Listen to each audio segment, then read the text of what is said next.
The outer gate of the port of Punas is rather crude. Neat rows of doorways have been carved into the outer wall, allowing multiple carriages to be inspected as they enter the city. The soldiers in charge of the inspections are not wearing armor. They are all dressed in matching deep blue uniforms with double-breasted buttons, wearing bicorn hats on their heads, and white tight-fitting trousers on their lower bodies, tucked into shiny black military boots. Zack noticed that some of the soldiers were holding a strange and familiar weapon. It was long and had a shiny bayonet at the front, somewhat similar to the gun he had previously invented. Senior, these people are the garrison, officially under the jurisdiction of the government of Puna's port, but actually completely controlled by the church. The pink insect quietly poked half of its head out of the pocket to observe, looking somewhat strange. But I have never seen this weapon before. Could it be a new weapon developed by the church in the past year or two? Zack seemed to understand where this gun came from. The pink insect did not notice Zack's expression. Since it can appear in the hands of the elite garrison guarding Puna's port, it is definitely not an ordinary weapon. Young man, it's better to be careful. The more illogical the weapon, the more cautious we should be. Zack nodded silently.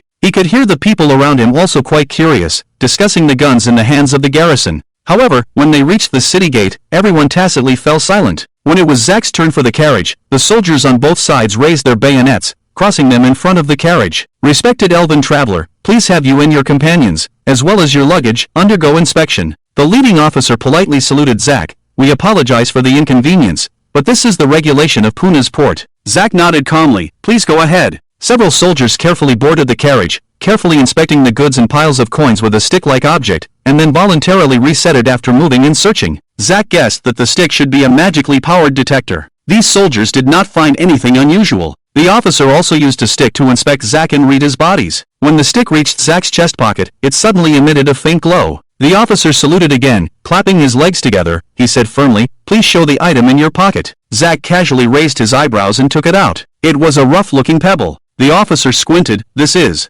Skywatch Stone, Zack said lightly. Haven't you heard of it? The officer said somewhat puzzled. I'm sorry, please allow me to verify for a moment. He hurried up a staircase on one side, and soon came back down quickly. The officer's breathing did not even show the slightest disorder. I'm very sorry to have kept you waiting. It is indeed a magical item that complies with the regulations. He then asked Zack and Rita about their identities and the purpose of entering the city, and upon learning that they were merchants and that Zack intended to take the entrance exam for the Noble Magic Academy this year, he saluted again and let them pass. It's really scary, Rita whispered to Zack, looking a little frightened, but luckily we came prepared. She then realized that there were many people on the street and quickly covered her mouth. Zack slowly drove the carriage, listening attentively to the discussion of the officer and soldiers more than 100 meters behind him. That elf should be an important figure in some elven settlement. I've been guarding here for so many years, and it's the first time I've seen something of that level. But if the identity is noble, why disguise as a merchant, bring only one maid, and choose to enter the city through the commoner's passage? There may be some difficult to speak of secrets?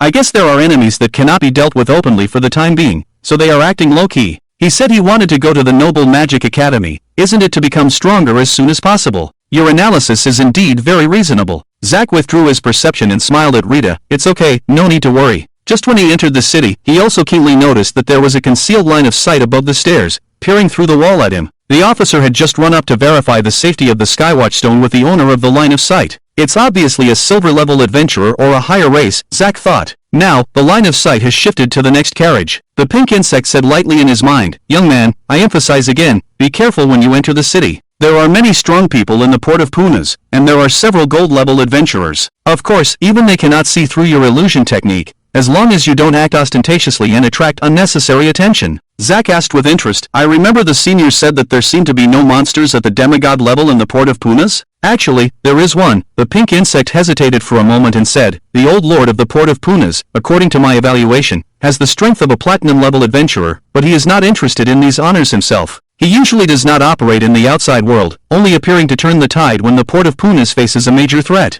And now, the port of Punas has been stable for nearly 100 years. The vast majority of citizens have never seen him, and many people don't even know that there is a demigod-level strongman in the port of Punas. That's why I helped you settle in the port of Punas before. Zack kept this important information in mind and turned to Rita, saying, the entrance exam for the academy will be held in early autumn. There are still 2 months left. Let's go buy a house of our own, Mom? Rita smiled lightly and nodded sullenly. Yes, this is their common wish. After careful selection and considering the advice of the pink insect and Rita's preferences, Zack finally bought a small villa with a garden in the transitional district. In one corner of the garden, several clusters of light blue forget-me-nots were in full bloom. The pink insect chattered on, young man, although your savings are enough to buy a house in the more aristocratic district closer to the academy, settling there would involve playing the social game among the nobles, which could easily lead to problems. And after you enroll, you can only bring one marked slave, not your mother. It's really a difficult choice. Zack said lightly, even if the residence is as close to the academy as possible, I can't take care of my mother in the heavily guarded academy. Senior, can you find a way for her to enroll with me? The pink insect shook its head with a difficult expression. That's even more impractical. You may be able to make a way through tens of thousands of candidates, but does your mother have that ability? Zack, don't worry too much about me. Just as the two were pondering, Rita, who had been listening attentively, suddenly spoke. She looked at Zack and said firmly, I know it has always been you protecting me, but this time, please believe that your mother will handle this issue well. I will ensure my own safety. The pink insect was both angry and amused. Don't show off at this time, you really can't handle the danger. I can open a shop. Both Zack and the pink insect were stunned. There should be shops in the academy, right? I also have some experience in business. I can go. The pink insect impatiently flicked its tail. There are indeed shops in the Noble Academy, but they are all related to magic learning, and the shop assistants and owners all have connections. How could you possibly apply without anything? Rita looked somewhat dejected, while Zack became interested. Isn't there a snack shop in the academy? The pink insect glanced at him. No, but I don't think it's necessary. After all, the Noble Magic Academy has quite a few restaurants, and even has high-end member-only restaurants for nobles. There's no need to set up a snack shop. That's indeed feasible, Zack said decisively. The pink insect pouted. Young man, isn't your mind always very clever? Why are you starting to act foolishly? If students need something, they can always ask their families to send it over at any time.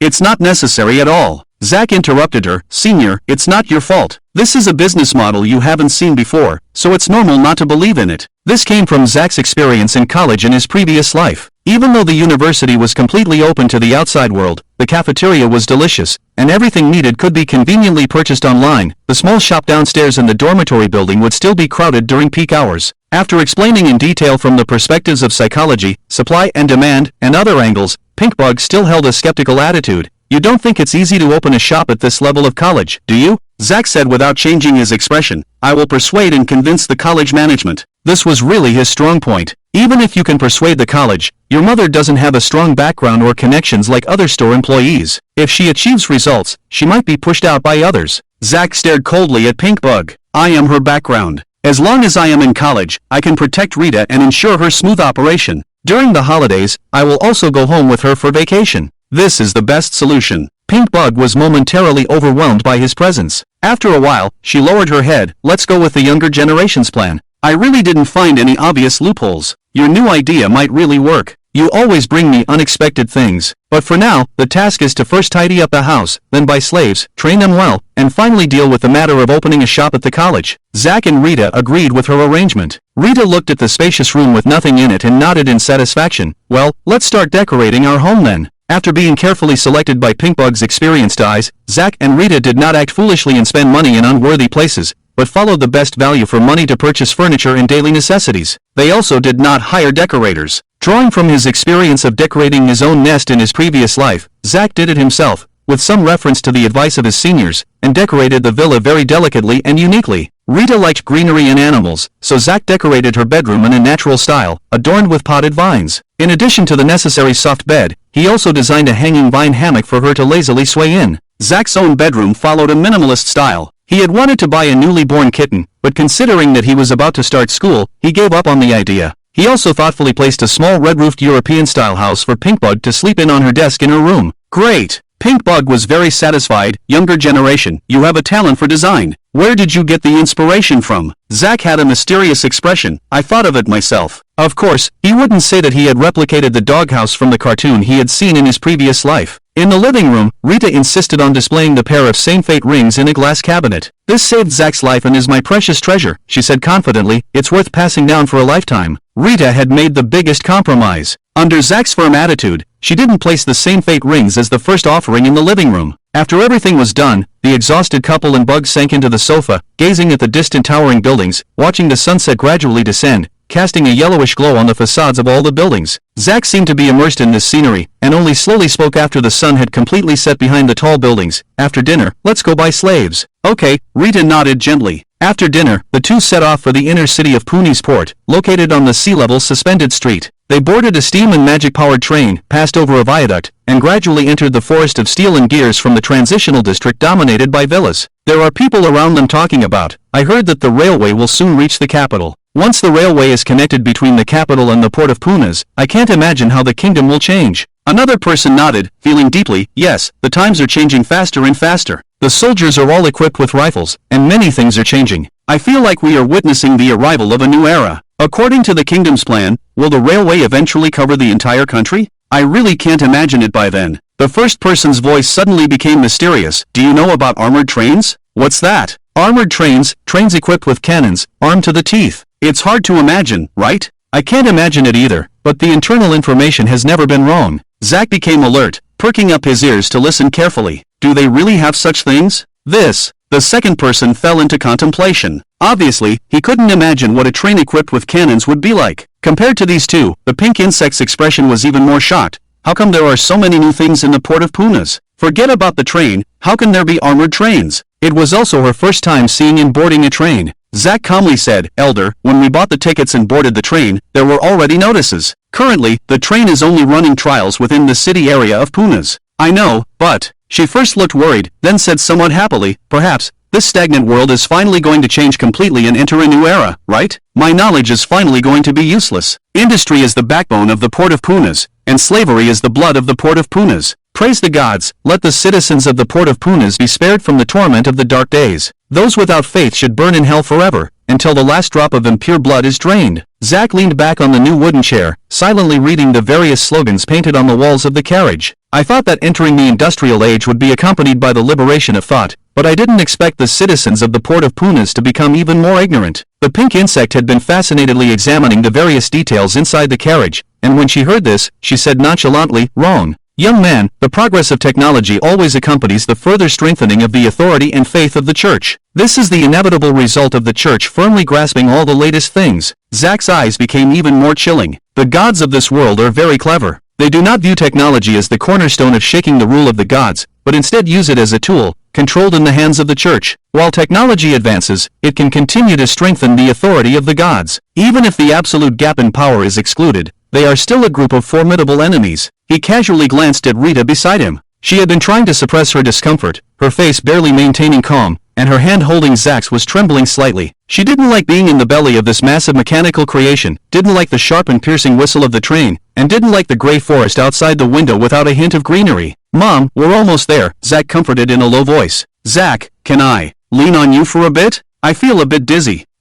Rita leaned over completely, burying her head in Zack's arms. Only when he hugged her did her condition gradually stabilize. The pink insect was forced to crawl from the pocket of her clothes to Zack's neck and snorted, who exactly is the elder here? After getting off the train, Zack realized that he had underestimated the level of industrialization in the port of Punas. The tall buildings made of steel and gears were uneven, but there were no well-connected streets. Instead of streets, there were huge steel pipelines, twisted into a tangle, chaotic and disorderly. On top of them, a layer of iron plates was laid, with added guardrails, serving as the pathways for the citizens and carriages to walk on. If one wanted to move from one pipe to another parallel pipe, they could only walk on the iron bridges between the two pipes. Zack walked to the railing of the bridge and looked down. He saw countless bridges, pipes, and platforms below, all the way to the abyss. I remember this part of Puna's port was built on the sea, but now I can only see darkness. Elder, how high are we from the sea level? The pink insect stood upright, sensing the information in the breeze. Just over half a kilometer. So it seems there's no sunlight because of that. Zack tilted his head back and could barely see the top of the city forest. They were now at half the altitude. Accustomed to the vast sky, the oppressive feeling of being in this dark metal cage was uncomfortable. 1,000 meters high skyscrapers.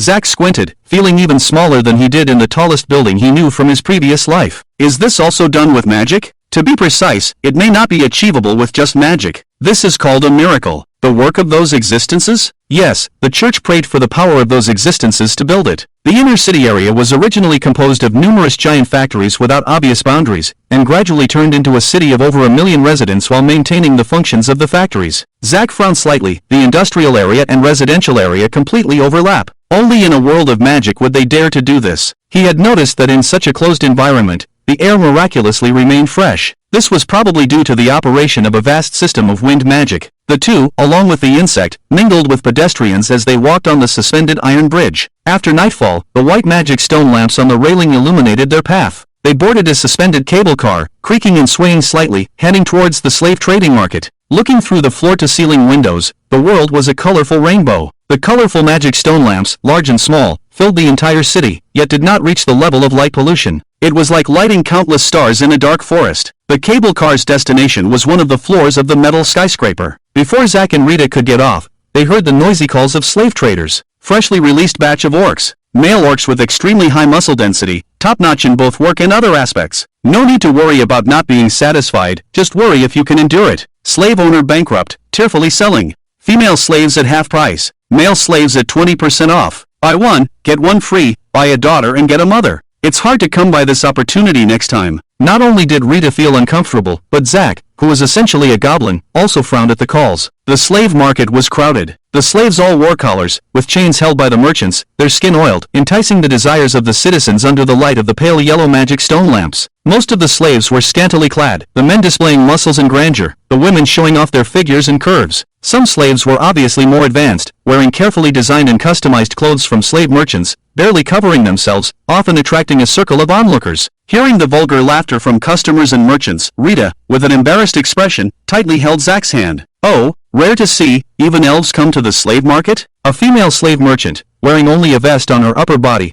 tried to strike up a conversation with Zack. Handsome elf, do you want to buy from me? I'll give you a discount, and after the deal, I can provide you with free extra services. A bearded slave merchant beside her laughed. Molly, I think you just want to take advantage of the elf, don't you? Ha ha ha. Zack politely waved his hand. Thank you, I'll take a look around first. When he led Rita away, he activated his perception and heard the whispers of the bearded man to Morley. Stupid, don't provoke the Longyear clan. They usually don't come to the slave market, and if they do, it's not for a good reason. Morley replied nonchalantly, I'm not stopping him from doing business, just trying my luck. Maybe I'll lure him into bed. You're foolish. The elves have been claiming that a princess was abducted, and they've been causing trouble in slave markets around the world. Even if you're promiscuous, you can't afford to lose your head. Morley sarcastically remarked, I don't think you understand. If it were a princess of that caliber who was lost, the elves wouldn't react this way. It's obviously just an excuse. They suddenly stopped their conversation with a knowing look and continued to focus on selling to the next customer. The elves lost a princess? Zack whispered, Mom, is this related to you?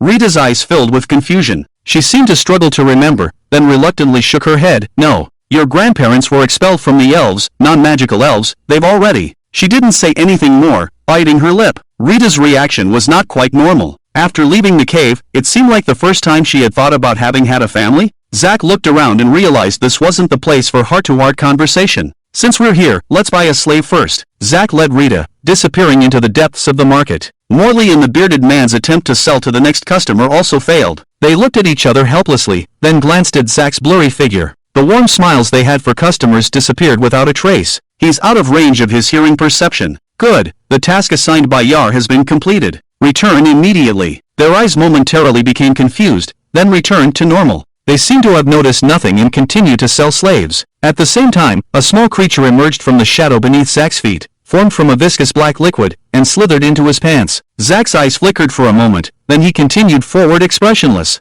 He had left a small clone inside himself to eavesdrop on their conversation, but unfortunately, apart from knowing it was Yar's arrangement, he didn't gain any useful information. Zack wasn't surprised by this result. Yar knew the abilities of the goblin shadow assassin, so she must have taken precautions. She even deliberately left her name, making him pay more attention to their conversation. It seems this is indeed related to my mother. Zack muttered to himself, why didn't she tell me important information about the elves earlier? Why wait until now? The key point is probably after the successful use of the illusion technique, I gained the appearance of an elf. Although the predecessors never told Yar about the illusion technique and the end of the journey, she should have found out through other means. So why indirectly hint at me about the issue of the elves? Rita's condition is naturally not right. Come to think of it, I'm not right either. After leaving the cave, I never thought to ask her about her background. Zack became increasingly puzzled. If it weren't for Yar's intervention, he might never have realized Rita's problem. After leaving the cave, they both subconsciously assumed that they were each other's only family, never considering that Rita might also have family. This is very abnormal. According to common sense, it's impossible to forget such a big thing. Could it be a hidden authority? Zack shivered. Everything became even more mysterious. He looked down, and the pink creature lying in his pocket had been silent since just now. She probably had a lot on her mind too. As they approached the end of the market, Zack, lost in thought, glanced at the slave cages on the shelves and suddenly froze. His eyes caught a line of inconspicuous small words carved on the shelf, for sale, half-elf. Interested parties can first follow the gap between the shelves. Half-elf? Selling this kind of creature? Isn't this an extremely evil deity? Zack clicked his tongue. He remembered the elusive, Goblin King praised, exquisite half-elf princess who never appeared. Oh well, let's go take a look. Sold. The slave trader said somewhat hesitantly, just earlier tonight, I hadn't had a chance to remove the words. I'll go wipe them off later. Zack stared expressionlessly at the slave trader in front of him. She was petite, with a messy head of blonde hair, and some freckles remaining on her face, a somewhat nervous flat lowly. She was a dwarf. Miss, you don't want me to report the sale of a half-elf, do you? Reporting me won't do any good. I'm just a slave, selling on behalf of my master's master's master, and the payment has just been transferred. The lowly blinked her eyes, looking slightly innocent. Ha? Are you playing a game here? Do you know what the buyers look like? The lowly trader shook her head. I don't know. I close my eyes and the half-elf disappears, and a sealed magical item appears on the table as payment. Then I close my eyes again, and the magical item is gone too. Zack was amused. Are you sure you've successfully sold it? I'm sure. Otherwise, I wouldn't be alive now. The lowly trader said confidently. But if you report it, I'll still have a hard time. She suddenly leaned in. So, do you want to come see another good deal? I'll sell it to you cheaper, okay? Is it also a half-elf? No. Then I'm not buying. Zack took Rita's arm, who was still in a daze, and walked away. Oh, this handsome elf. Please don't report me. I'm willing to do anything. The lowly trader said coquettishly, you know, I'm not wearing anything inside. She suddenly realized that Rita was much prettier than her, and the other party might not fall for her charm. So she quickly changed her tune. You should take a look at the goods before making a decision. The goods in the slave market can't compare. Zack stopped, turned around with a mocking expression. Alright, let me take a look first. Zack followed the lowly trader through twists and turns into an extremely secluded room, and sat on a tattered sofa waiting. Sorry to keep you waiting, sir. She threw a flirtatious glance at Zack, then called out, Führer, here. The hidden door beside the sofa opened, and the sound of chains clinking came from inside. A girl wearing ankle shackles slowly walked out. She was wearing a pure white long dress, barefoot, stepping on the fiery red carpet, her blood-like colored silky long hair tied into a high ponytail behind her head, gently swaying with her movements. Her skin was very fair, like a real doll. How about it? Are you stunned? The lowly trader saw Zack's gaze focused on the girl's face, and said somewhat smugly, so beautiful. Rita, beside her, was captivated by the girl's beauty, and couldn't help but murmur. The lowly trader slyly said, how about it? Truly a top-quality item, right? Zack did not respond, focusing on the red-haired girl with closed eyes. Her eyelashes trembled slightly, her straight nose, crimson lips, and her face seemed to be finely carved by a divine being, almost perfect in proportion, making it difficult for him to find any flaws. Coupled with her slender figure and pale skin, the red-haired girl seemed not like a creature of the mortal world, but had a feeling of an angel descending to earth. Führer, open your eyes. The lowly merchant looked at the reactions of the two and immediately gained confidence, saying with assurance. As the red-haired girl gradually opened her eyes, Zack's breath seemed to stop for a moment. He now truly understood the idiom, adding the finishing touch. If the girl before had only a touch of angelic beauty, now her entire body, from the inside out, was completely fused with the soul of an angel, emitting a hint of sacred aura that made one feel it sacrilegious to even think of touching her. The girl's pupils were a sky-like deep blue. Her expression was calm, and she gazed at Zack's face with a hint of curiosity, seemingly unaware of her own intoxicating charm. Zack averted his gaze and said calmly, is her name Floor? Ah, that's just a name I came up with for convenience. You should know, slaves are not entitled to real names. The lowly merchant explained. Before this, she only had a number. Number 86. When filling out the slave trade contract later, we will use the number 86. Zack said lightly, it seems you are confident in this deal.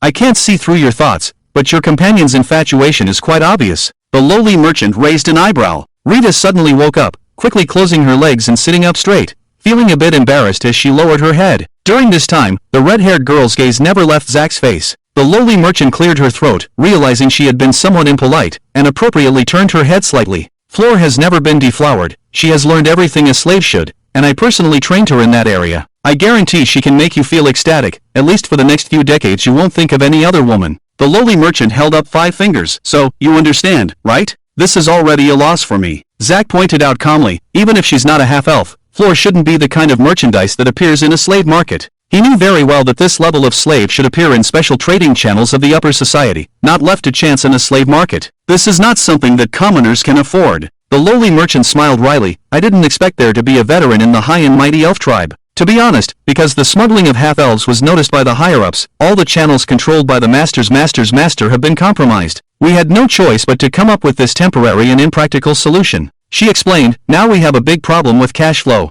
If Floor didn't have a liking for you, I wouldn't want to part with her. Rest assured, if you really want to, I allow you to thoroughly examine Floor in your own way. Of course, if you don't find any issues, you must buy her. The lowly merchant threw a flirtatious look. After all, I don't know what kind of examination you will conduct. If it's irreversible, and I don't buy her, I'll be at a loss. Zack pondered slightly. Alright, give me and Floor a private room. Floor obeyed Zack's command and turned to stand obediently. She even took the initiative to undo the straps of her dress, letting it naturally slip off. As it passed her chest, the white dress paused for a moment, then smoothly flowed to the ground, revealing a perfect and alluring body. Apart from her pure white complexion, there was nothing unusual. Zack turned away and silently cast several shielding and soundproofing spells, shielding Floor from the outside world, and said calmly, Senior, it's up to you now. It's best not to let her notice. The pink little bug turned into a cloud of pink mist, first floating around behind her, checking for any issues on the surface, then silently merging into her skin. After about a quarter of an hour, the pink mist drifted out again and returned to Zack's body. Apart from the bloodline mark of a slave, there are no problems, including any hidden curse marks.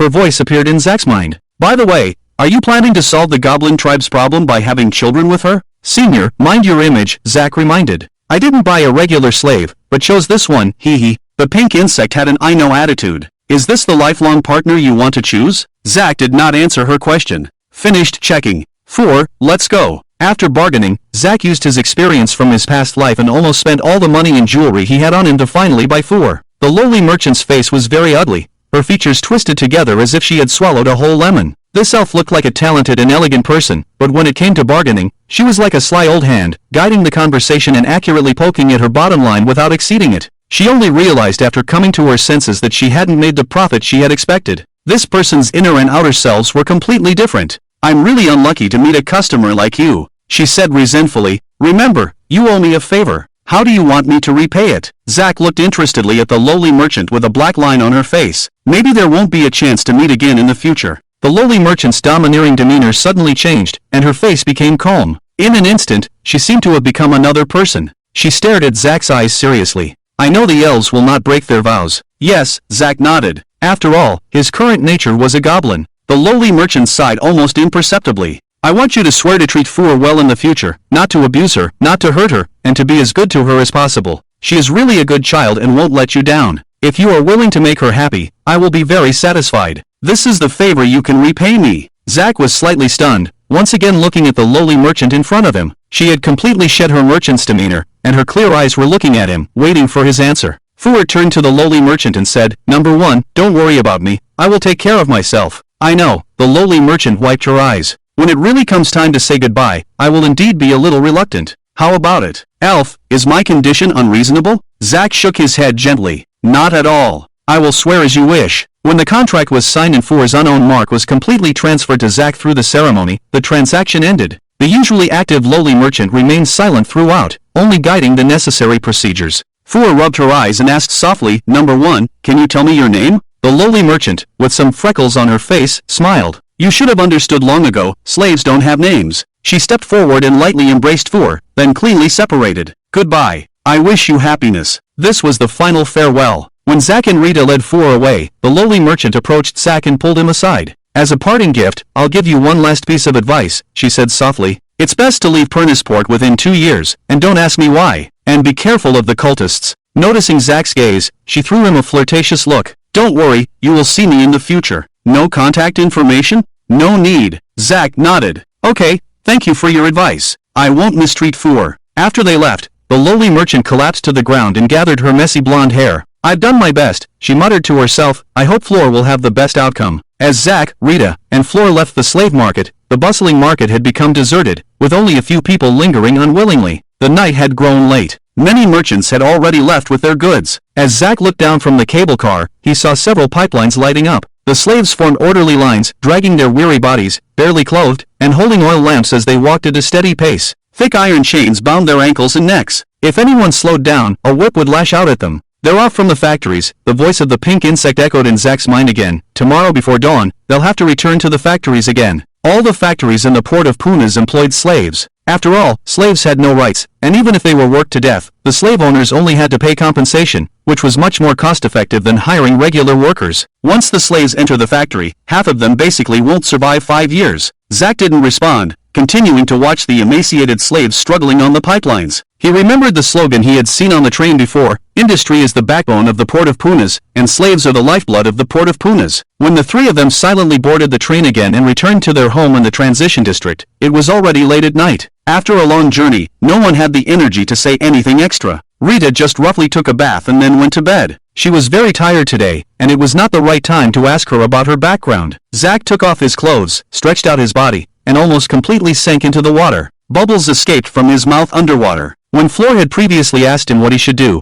Zach couldn't be bothered to think too much and casually said, "Just do what you should do." Okay. Floor picked up the dirty clothes that Rita and Zach had changed out of and went to the bathroom to wash them. Later, she would also have to discuss with Rita how to divide the household chores among the three of them. Although they were slaves, they couldn't just dump all the work on her, or she would be exhausted. While Zach was comfortably soaking in the water, a gentle voice floated out from behind the bathroom door. "Master, the clothes have been hung up. Do you need me to help you wash your body?" Zach instinctively replied, "Okay." "Ha!" The doorknob turned, and the voice sounded a bit embarrassed. The door is locked. Please wait a moment, I'll go find the key. I'm almost done washing." "It's okay." Zach stood up and wrapped himself in a towel. "I'm very sorry, I took a bit long to find a place to hang the clothes. Please forgive me, Master. I'll pay more attention to details next time and not keep the Master waiting too long." The voice outside apologized earnestly. Zach couldn't help but smile wryly. "It's okay, I forgot to tell you where the balcony is. I'll change, and you can come in to wash later." The voice returned to a calm tone. "Okay.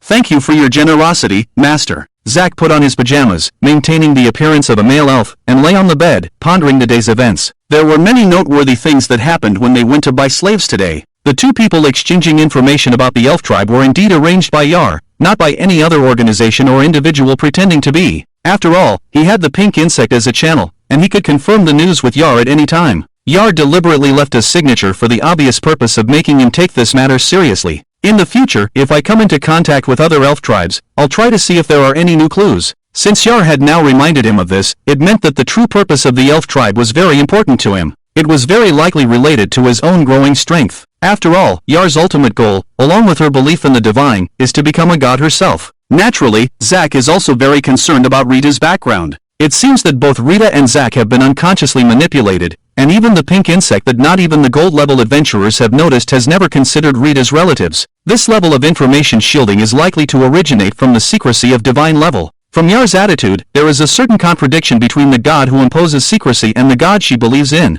"Interesting," Zach murmured. "It seems that you have also figured it out, young one," the pink insect said with a worried look, poking its head out of the doghouse. "It is probably related to your elf part, the enhancement of the source of light, otherwise Yar would not have mentioned it deliberately. She should already know that I have the source of light and can perform illusion magic," Zach said coldly. The pink insect poked its head out. "Now that things have come to this, I also understand. The one who supports you in becoming a god is probably always watching you. I'll just say it directly. Yar is the guardian of that existence. As long as that existence knows something, it's as if she knows it too. They do have high hopes for you and hope that you can become a god, but I don't know the specifics. When you truly break through to the superior race and truly qualify to enter the game, Yar will meet with you and tell you more detailed information. By the way, the recent contact has indicated that Yar is no longer in a hurry to let you breed goblins. They must have found another way." Zach frowned. "Another way?" "Since there are no hints, it means that as long as you go with the flow, you will encounter." The pink insect suddenly shrank its body and hid in the doghouse. After a while, there was a knock on the door outside. "Master, may I come in?"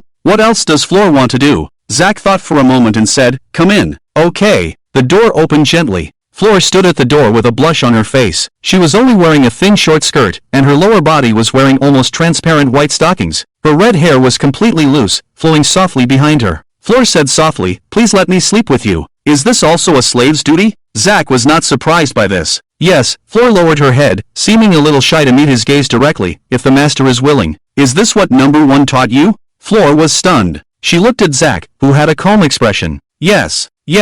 She said that as long as I take the initiative, I can leave a good first impression on the master." Zach sighed softly as he lay on the bed. "Come and sit on the edge of the bed. Let's chat before we sleep. I want to know more about you." Floor hesitated for a moment and sat cautiously next to Zach. She was so close that Zach could reach out and hold her in his arms. Zach rested his head on his arms. "Can you tell me a story? Your own story, or number one story?" "I'm sorry, master, I'm not very good at telling stories. Please forgive me if it doesn't suit your taste." She looked a little flustered. "It's okay. I don't have any other hobbies. I just like to listen to stories." Fleur lowered her eyelids, as if considering her words. She cleared her throat and began to narrate her own experiences. She did not know who her parents were. From the time Fleur could remember, she had been sold multiple times, from the capital to the port of Punas. Absolutely a beauty. This is a genuine top-quality product. The slave owners were delighted with her potential and sold her at higher prices. Young Fleur became a popular slave, with her price being hyped up, and she traveled to various well-known slave markets and banquets, where countless nobles and dignitaries commented on her.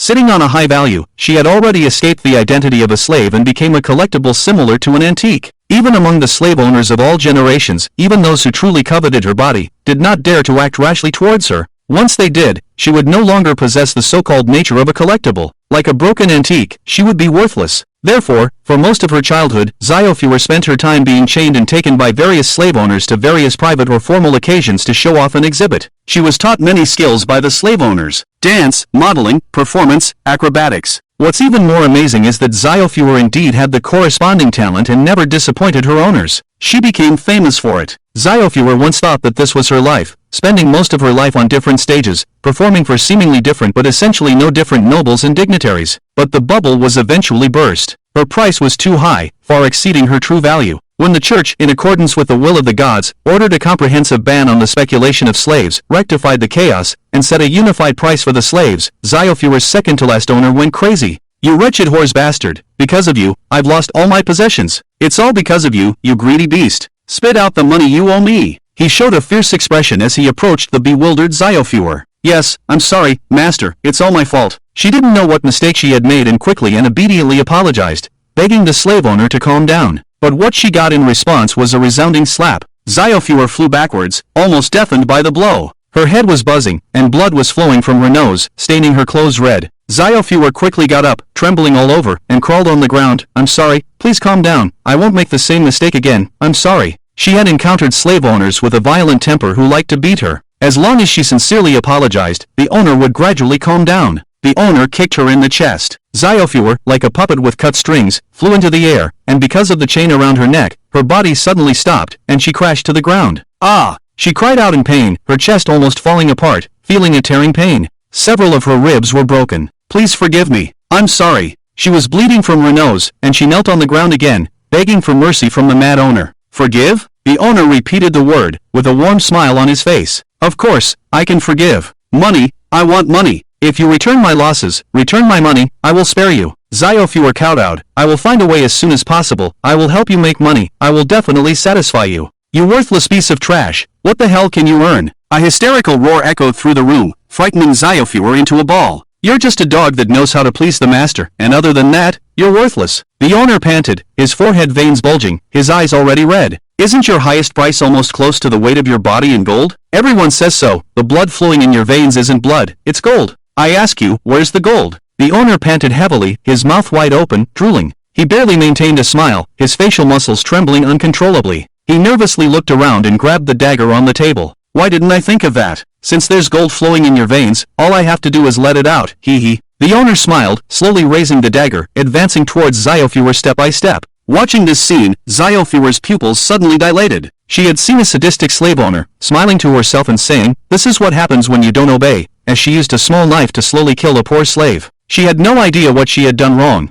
but she knew she would definitely be killed by the master. She thought of escaping, but the chain around her neck held her back. The master had wrapped the chain around her left hand several times and yanked it violently. "Ah!" Little Fleur cried out in pain. She was roughly pulled over and fell at the master's feet. "You want to run?" Hearing the master's seemingly calm tone, she quickly raised her head and said in a rapid voice, "I'm sorry, master, please forgive me." The dagger plunged straight into her shoulder. "Ah, ah, ah!" Little Fleur let out a loud scream, tears blurring her vision. She curled up in pain on the ground. As the dagger was pulled out, bright red blood gushed out, splattering on the master's pants. "You want to escape?" the master asked nonchalantly, then stabbed her palm to the carpet with another blow. "Ah, I'm sorry." Sob. Little Fleur convulsed, her brain completely occupied by the pain, unable to think, only repeating, "I'm sorry, I'm sorry, I'm sorry." "Where's the gold? Why is it still the lowly blood of a slave? Where's my gold?" The master shook his head from side to side, his red eyes moving to the violently struggling lower half of Little Fleur. "Oh, right, I haven't enjoyed it yet. I've been treating you like a priceless treasure for so long, what a fool I am. Isn't a slave's duty to satisfy the master's desires? He placed the knife on the table, then tremblingly undid his belt and began to take off his pants. With so much blood, if I don't hurry. Little Fleur lay on the ground, continuously screaming. The only thing she could perceive was that she was rapidly losing her life. Tisk, so noisy. The master picked up the knife from the table again, pressed down on Little Fleur's head, opened her mouth, and stabbed the dagger straight in, piercing her tongue, chin, and throat. The intense pain that exceeded her pain threshold flooded Little Fleur's brain. She passed out directly. Seems like I went too far. It doesn't matter, this is mine, I can do whatever I want with it. Anyway, everything of mine is already over. The master nonchalantly removed her underwear, spread her legs, and half knelt on the ground. While she's not completely dead yet, quickly. Swish! Suddenly, his eyes widened, and his head fell off, rolling on the ground a few times, staring in horror at his remaining body. Standing behind the still-standing body was a dwarf. It was a blonde loli wearing a black hood. The loli held a dagger and kicked the headless body, skillfully inserting a sharp inverted cross into the body's buttocks. Target assassinated, sacrifice completed, she said softly. May the great dark god enjoy this blood sacrifice feast. Ah! She looked somewhat embarrassed as she gazed at the unconscious and dying Little Fleur, who had lost too much blood. Such a pitiful child, tortured by the followers of the false god. It's too unfair to die like this. Oh, you're awake. Little Fleur opened her eyes drowsily and saw a stranger's face with a few freckles. She had a messy head of blonde hair. Little Fleur struggled to speak, but felt a sharp pain in her throat and tongue. You still can't speak. The divine magic only healed the surface wounds. It hasn't completely healed you. You'll have to lie down for a few more days. The blonde loli smiled. Because it's a false god, his spells have so many limitations. If you believed in the great dark god, you could be quickly healed through a blood sacrifice ritual. Of course, we're not like the authoritarian church of the false god. We won't force you to change your faith. Ah, I've said so much and forgot to introduce myself. You can call me number 1. The blonde loli carefully examined her face. As for you, you are now number 86. The 86th child. Little Fu Luor silently looked at her and muttered to herself. Number 86 is a bit troublesome. I need to give you a temporary name for convenience. The blonde loli happened to see a small bottle of flowers on the bedside table and her eyes lit up. Then I'll call you Fu Luor. After resting for a few days, Little Fu Luor finally could get out of bed and walk around. After chatting with the blonde loli, she learned about the loli's identity. On the surface, the blonde loli was a slave and also a slave trader. In reality, she believed in the dark god and belonged to a large organization of dark god worshippers. But she never forced Little Fu Luor to believe in the dark god. It's good to have no faith, the loli trader explained. Although everyone in the organization is united and loving, we all know in our hearts that those who believe in the dark god are not good people. My master always emphasizes to me that we serve the great dark god and gain his power in order to eliminate the hypocritical believers of the false gods and restore balance to the world. This is just a grand excuse. We are just using a more violent and extreme way to deal with violence, without considering the harm to civilians. Little Fu Luor blinked her eyes and asked in confusion, Number 1, why do you believe in the dark god? The loli trader fell into rare silence. She paced back and forth in front of the bed. She finally asked, Fu Luor, do you think slaves are born to be slaves? Little Fu Luor thought for a moment and obediently said, yes. This is just what your previous master taught you, the loli trader said seriously. You have been brainwashed very seriously. Little Fu Luor lowered her head in shame. Forget it, it's not your fault after all, the loli trader sighed. Perhaps, the best ending for you is to go to a master who is willing to treat you well for the rest of your life. Little Fu Luor tentatively asked, Number 1, what about your ending? Me? The lowly trader was taken aback, then smiled. I am just a slave, unfortunately. I hate this twisted world to the bone. Since I chose this path, chose to believe in the dark god, I naturally know my ending. My ending is complete destruction, until I become the fuel for the old world, burning in hell. A hint of madness flashed in the lowly trader's eyes. Little Fu Luor lowered her head, trembling, and dared not look at her. The lowly trader sighed. Do you know why I saved you? Not because you are beautiful, but because you are my compatriot, tortured by the scum who claim to be just. In our blood flows the same damn slave mark, being trampled underfoot by false gods and even gods for generations. You and I are not the same kind of people. I will help you find a good master. Little Fu Luor asked softly. I don't want a master. Can I stay by your side? The lowly trader looked at her and smiled. So you like me that much? I'm glad, but it's impossible. I'm fine, but if you are not favorable to the master's plan, he will mercilessly kill you, and I won't be able to protect you. Even if we exclude the master factor, you shouldn't stay on the side of the dark god's believers. Sooner or later, you will be involved in the game. Little Fu Luor's expression became confused again. Game? The lowly trader smiled and reached out to pat her head. This is not something you should know. If you know too much, you won't be able to escape. But I don't want to leave. I can help you with the housework. I can do many things. Little Fu Luor said in a dilemma. Surprisingly, the lowly trader agreed. Some people volunteer to do housework, which is not impossible. Alright, you can stay for now. From then on, Fuor followed the lowly merchant and traveled to various parts of the kingdom. The lowly merchant's master often came to their temporary base, but she had never seen his true appearance. In front of Four, his whole body was always shrouded in a layer of black mist, and she could only vaguely see that he was a tall man. Master, this is number 86, the child I rescued from the cultists. Upon meeting, the lowly merchant hugged his waist and said with a pleasing smile. The black mist man stroked her messy hair.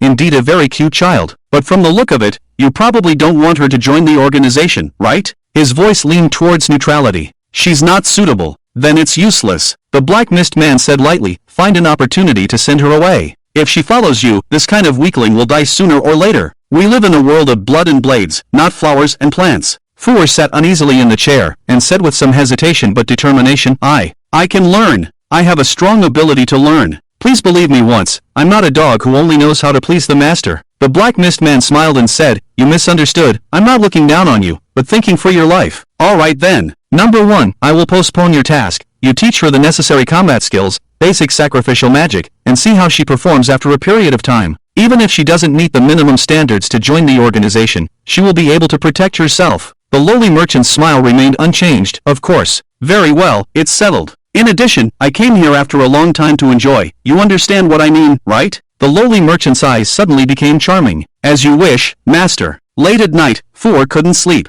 Not because of the opportunity to join the organization, or the excitement of truly becoming a companion to the lowly merchant, but because the fighting noises from the next room were too loud and disturbed her sleep. The master and the lowly merchant were entangled, reluctant to part. Master. Ah, thank you. I like you the most. Number 1, you drive me crazy. The master gasped, exchanging passionate words with the lowly merchant, and the intense commotion reached Four's ears. They seemed to be completely indifferent to Four hearing them, or perhaps deliberately letting her hear. What's wrong with these two? Four's face turned crimson, and she couldn't help but cover her face, murmuring softly. Soon she realized that this was just the beginning. Four, why are you so shy? The lowly merchant, with a dazed look, leaned on the table, with the black mist man behind her. Your previous master should have done this kind of thing to you, right? Four felt helpless. No. And is it too much for you to do this openly in front of me? It's still daytime. Not openly. The black mist man said quite humorously, when I'm in front of you, I will shroud my face in black mist. The lowly merchant giggled. Four, if you're not used to it, how will you serve your future master? I don't want to serve any master. Four suddenly slammed her fist on the table and exclaimed angrily. The two stopped and looked at her with surprise. She quickly realized her outburst, curled up her legs and apologized meekly. I'm sorry. No need to apologize. The black mist man said kindly, I'm glad you have this kind of thinking. When you have this kind of thinking, you have surpassed most of your compatriots. Number 86 is a talent to be molded. What do you think? Number 1. The lowly merchant hesitated for a moment, put on a skirt, and patiently helped the black mist man put on his pants. Master, I still think she's not suitable. She is too weak, and she has no corresponding awareness at all. It's just stress caused by psychological trauma. If Froll's previous owner hadn't abused her, she would have continued to indulge. Froll buried her head in her legs. She was unwilling to be evaluated like this, but sadly found herself being accurately described by the Lolita merchant. Aren't you also a slave to your master, number 1? Froll almost squeezed out these words from between her teeth. Well, it's not surprising that you think so. The Lolita merchant showed a charming smile. I am a slave, but I am also my master's companion. I wholeheartedly identify with my relationship with my master because he is worthy. If you also encounter a master who is truly good to you and shares your thoughts in the future, then you will understand me. Unfortunately, such masters are few and far between. The vast majority of our compatriots live under the endless control and oppression of the false god and his believers. That's why the master approves of your thoughts. The black mist person did not speak, and the blurry face seemed to be constantly assessing Froll's reaction. If I encounter a master who is willing to be truly good to me, can I also find true happiness? Froll was completely lost. She was like walking into a crossroads in life, with no idea which path to take next. Should she desperately join the Lolita Merchants organization, become a faithful follower of the Dark God, and seek revenge on the tormentors of slaves? Or should she leave the Lolita Merchant, find a master worthy of entrusting herself to, and live a simple and beautiful life? The black mist person seemed to see through her thoughts and said lightly, Number 1, you are right. Number 86 is indeed not suitable to join. Froll exclaimed, Why? You are too kind, too normal, and do not possess the qualities that the Dark God requires. What qualities are needed? The Lolita merchant answered for the black mist person, madness, world-weariness, cruelty, deceit. The more extreme, the better. Froll, normal and kind people cannot survive in the organization. It's okay, this is a good thing. You don't need to cry. She looked at Froll, who was shedding 2 clear tears, with some difficulty. Froll wiped her tears and said, I know I am too weak, I know I am useless, but I can learn from you. I can become extreme, I will learn to go mad, and make the organization accept me. Shut up! The Lolita merchant suddenly became angry, pointing at her nose and scolding. What nonsense are you talking about? Like an ignorant little brat, as soon as things are slightly unsatisfactory, you want to turn dark without knowing anything. Do you think this is cool? Do you think we are heroes? Do you think we are a secret organization that bears a bad name on the surface but actually does good deeds? We are a group of devils, a damn mess. Do you know what we have done? My hands are stained with the blood of the innocent. I have even killed babies in their cradles. More than one. People like me should be burned in hell. She gasped heavily, then gradually calmed down, looking at the black mist person. I'm sorry, I lost control. It's okay. You being able to vent like that also reassures me a lot. The black mist person stared at the dazed troll. You also heard what number 1 said. We are just demons who fight fire with fire. Give up, before you have not yet set foot on this bloody path. Once you are deeply trapped, you will never be able to leave. They no longer paid attention to Frol. The black mist person picked up the Lolita merchant, walked into the room, and closed the door, continuing the unfinished business from earlier. Frol slumped on the sofa, looking at her fair and slightly trembling hands. I have no choice, I can only find a master. Right, she murmured. In the following years, the Lolita merchant did not carry out the organization's tasks, but continued to buy and sell slaves, and also taught Frol various combat skills. You must learn how to protect yourself. She gazed at Four proficiently using the sacrificial magic, sacrificing a pile of gold coins to create a huge fleshy tentacle, nodded in satisfaction. Very good. You have a talent for mastering the dark magic of the dark god. Also, I remind you that you are not a believer, so don't call the dark god directly, use the term dark existence instead. Four raised her head and wiped her sweat. Even if I'm not a believer, I can still use sacrificial magic. You don't need to be a believer, as long as you have the corresponding talent and an excellent teacher, the lowly merchant said, crossing her legs. Even the demon king would use holy magic, even the pope would use dark magic. The fleshy tentacle obediently hung in front of Four, making it convenient for her to touch it at any time. You see, it suits your personality. The lowly merchant laughed. So, magic is not good or bad, it depends on how the person using it is. Why don't you give it a hug? Four hesitantly gave the tentacle a hug. The huge tentacle seemed to like it. It gently wrapped around Four's body and helped her scratch an itch. Ha ha. Don't be naughty, ha ha. She laughed and cried, not knowing what to do. This is its way of expressing friendliness to you, the lowly merchant said cunningly. If I use sacrificial magic to summon a tentacle from my inner darkness, once I relax control, it will overpower me, right? Four was stunned. The tentacle sent her back to her seat. Number 1, please don't belittle yourself. The lowly merchant waved her hand.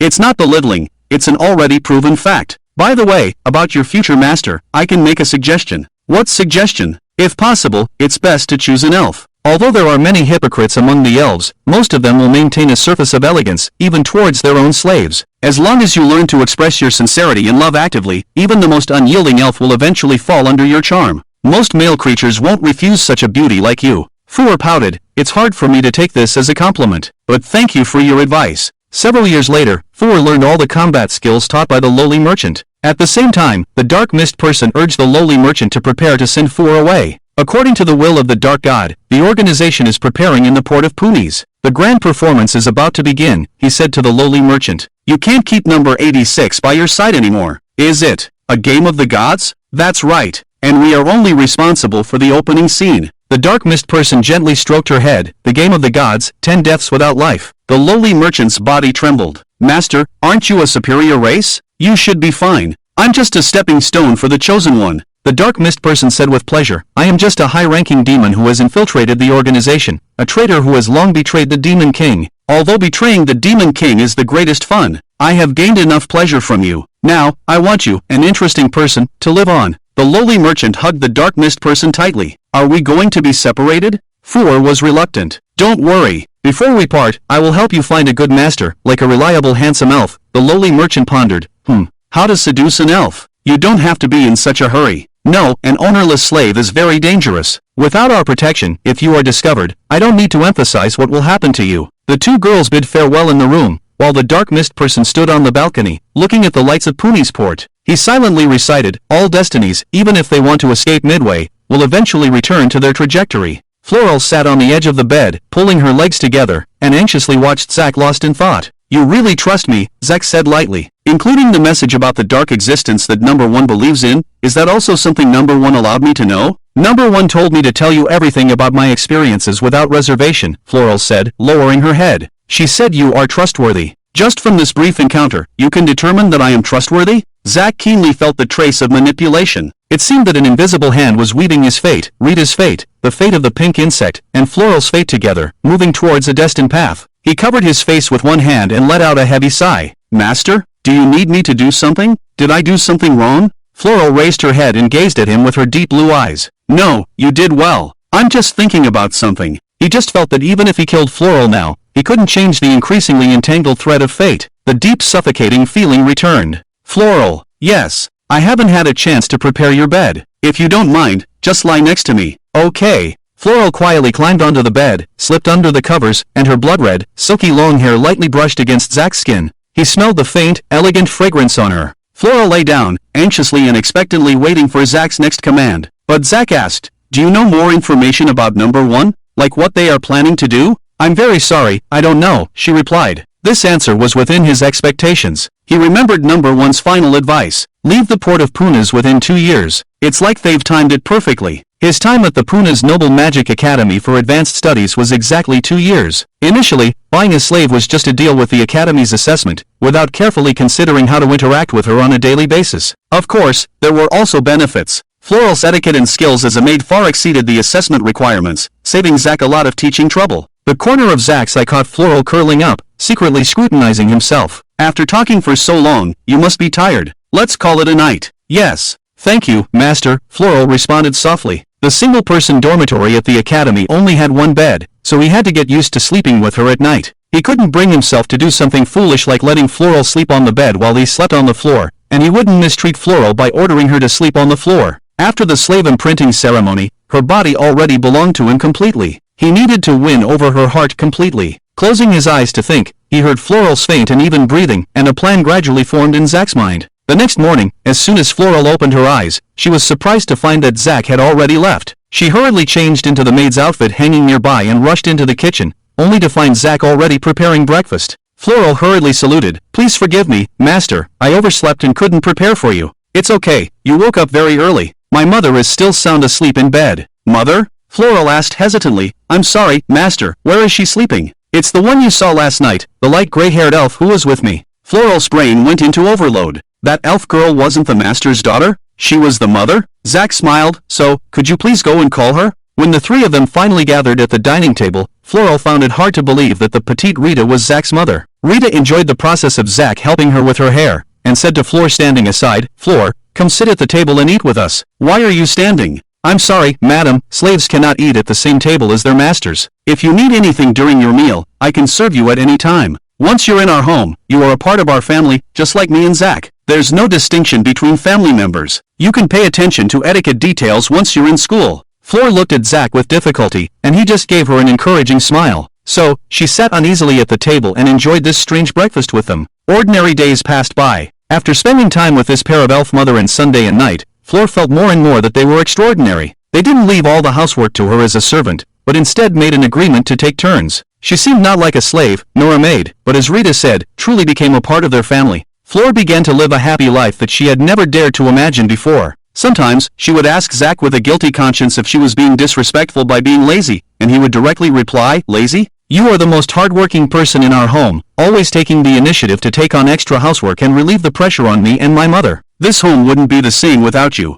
On the other hand, Rita always linked arms with her to stroll through the bustling commercial street, sharing food with her and even buying her gifts. Flor, having been to various noble places since she was young, had a broad perspective, and the various trinkets she picked out made Rita unable to put them down. Dear Flor, Zach isn't interested in shopping, and I can't bother him frequently. It's great to have you. This made Flor dizzy. Madam, it's my honor to accompany you. Then, she was tightly embraced by Rita. You don't need to be so formal, you're really amazing. After a month, Flor had gradually integrated into the family. After getting used to this kind of life, she was shocked by a new scene. Rita gave her a month's salary. Slaves don't need a salary. Flor lowered her head, not daring to accept the golden coins. I already belong to the master. There's only one situation where I won't pay you a salary. Rita smiled at her. Flor nervously raised her head. If you marry Zach, of course, you won't need it, because you can just ask Zach for money directly. Flor instantly buried her face, as red as a ripe apple, in her hands. I'm not qualified to marry the master. He can have me at any time.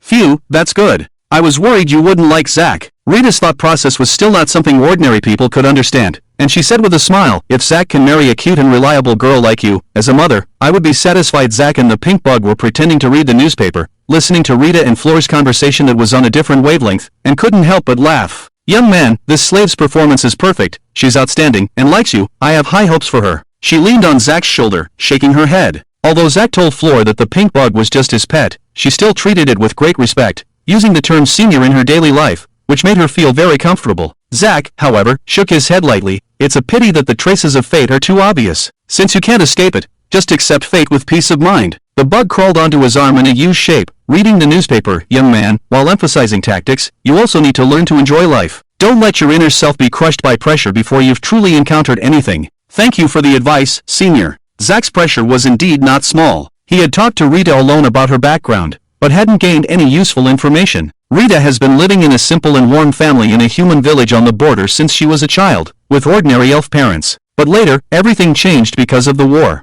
Her parents were cruelly killed by the invading demon army, and she was taken away by the demons, ready to be offered to the higher demons. On the way to transport Rita, the demon lackey who killed her parents, the culprit, fell asleep on duty and she found the opportunity to kill him, avenging her parents and successfully escaping into the Black Fire Mountains. But she doesn't remember anything that happened after that. When she regained consciousness, it was after Zach was born. Zach listened to Rita's recounting of her past with complex emotions. Mom, you suffered. It's okay. To have such a cute child like Zach is the greatest luck of my life. Rita hugged Zach tightly. Zach, immersed in his mother's warm embrace, let out a barely audible sigh. Everything seems to be related to the arrangement of the gods. He must go to the elf tribe to find clues in the future. Time passed quickly. In the blink of an eye, it was time for the entrance exam. As the most prestigious institution in the port of Punas, the Punas Noble Magic Academy is located near the mountaintop in an excellent noble area, with a vast area and several ancient castles and modern buildings. Zach, Rita, and Floor sat in a brand new carriage,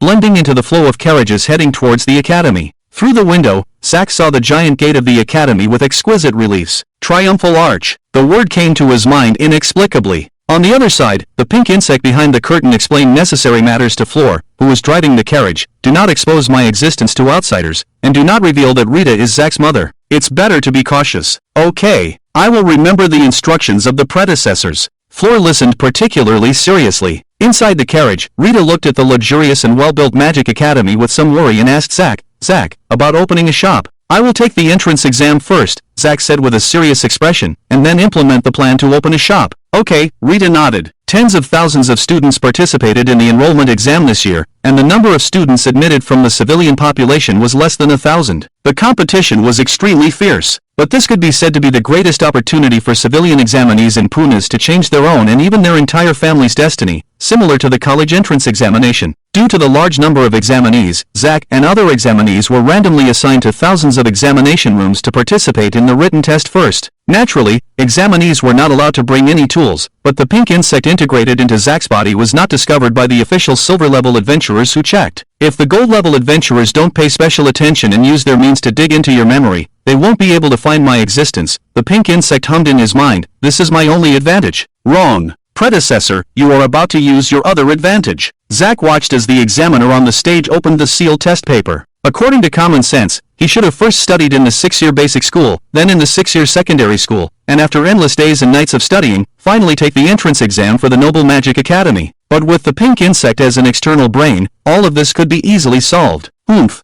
Leave it to your reliable predecessor. The pink insect was smug. After the papers were distributed, Zach looked at the test paper in his hand and fell into contemplation. Mathematics. It was full of complex mathematical problems, covering algebra, geometry, practical applications, and more. The pink insect also fell into contemplation as it looked at the paper. Young man, this is a bit challenging. Please connect the source where I am to your brain. I want to use the corresponding functions in your brain for calculations. Fine, Zach sighed. He had completely forgotten about these things. After the two of them finished, there was still half an hour left until the end of the exam. When Zach stood up to hand in his exam, the invigilator's eyes widened. He incredulously flipped through his filled test paper, glancing at the other students in the exam room who were struggling to write even half of their papers. Is he really a genius? He wondered as he watched Zach leave confidently. This will easily attract attention, Zach thought as he walked out and noticed the empty corridor, realizing something was amiss. There's no problem if I don't hand in the next few papers, the pink insect hummed. She was quite satisfied with the fact that she was far ahead of the other students. In the following exams, general language, ancient language, world history, world geography, integrated science, magic spell application, advanced magic theory, noble etiquette, and even religious history, the pink insect handled them all with ease.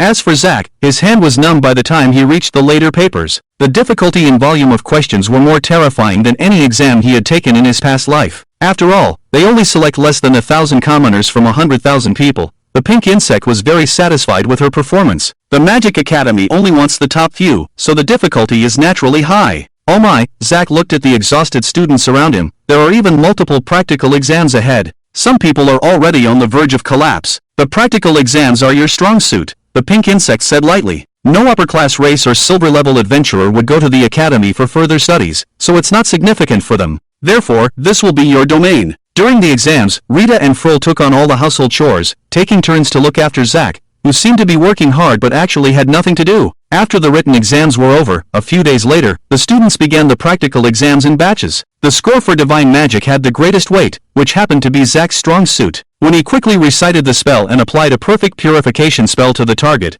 the surrounding students were in an uproar. To master Divine Magic to this extent? Even some upper-class races can't do that, right? This elf is definitely the most devout follower of the light god. Why does this seem like a cliché from a trashy novel? Zach looked at the noisy students and walked up to the judging teacher. The judging teacher was a silver-level adventurer. She had a hot figure, pink curly hair tied up at the back of her head, and a slightly chubby face with silver-framed glasses. I'm Lana. She lazily looked at Zach and said, "You scored full marks. You have a lot of practical experience. And this level of mastery, it's not just talent, you must have been training in Divine Magic in your spare time, basically never relaxing." Zach nodded earnestly. Teacher Lana is right. Ha, you don't have to call me teacher now. It's not too late to call me that when you really become my student. Lana was amused. Even so, don't slack off in other subjects. Keep up the good work. Thank you for your guidance, teacher. Zach bowed and left the stage. When he came out, he heard the students whispering, "That's the Master Lana who touches the realm of transcendent magic." It's said that her actual strength has reached the level of a gold-level adventurer. She just hasn't been certified. This magic master has a high opinion of this handsome elf.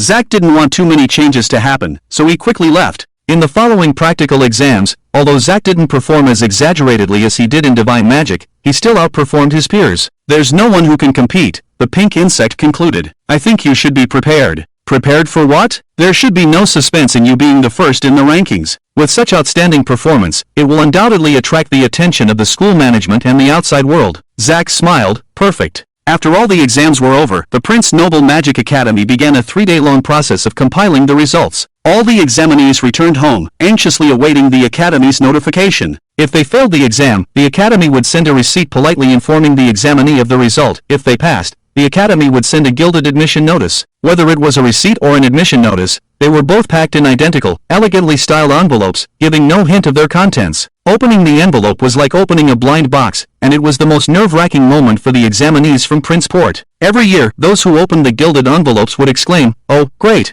I made it!" Many commoner examinees would then cry, laugh, or even faint. This was not surprising, as it meant that after years of perseverance and effort, and after several rounds of rigorous exams, they had finally completely changed their own and their family's destiny. On the evening of the third day, Zach and the pink little bug were sitting on the sofa, discussing matters related to the academy. Youngsters, any student who successfully graduates can at least go directly to the military academy and enjoy the national meal. And the graduation rate for commoner students is almost 100% every year. Zach said with interest, "They all work so hard? The exams are so difficult, shouldn't the graduation standards be high?" The pink little bug flicked its tail and said, "Although the Academy's courses are very difficult, the graduation standards are designed to be very lenient because they have to consider those noble children who are exempt from entrance exams. However, even so, nearly 1/3 of the dandies cannot meet the graduation standards and have to repeat a year." Zach laughed. "How many years can they repeat?" "I don't know," the pink little bug stretched lazily, "but after a certain number of years, the Academy has to graduate the repeat students.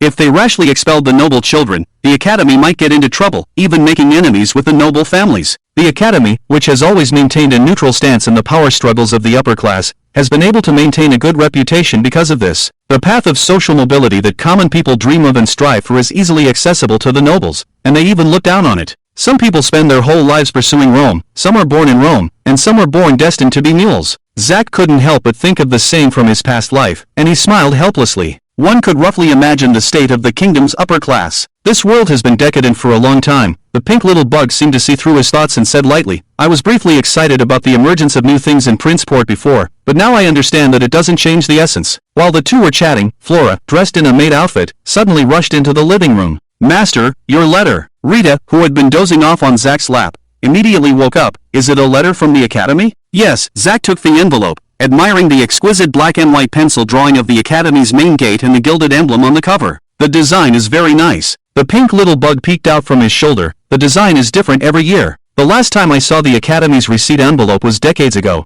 and it was an oil painting at that time. Zack felt the envelope. It was bulging, as if there was more than one admission notice inside. He hardened his nails, making them thin and sharp, and opened the envelope without any emotion. In addition to a prominent gilded admission notice, there was also a bag of exquisitely packaged candies, a miniature model of the academy's main gate, and several extra letters. The pink little bug shook its head.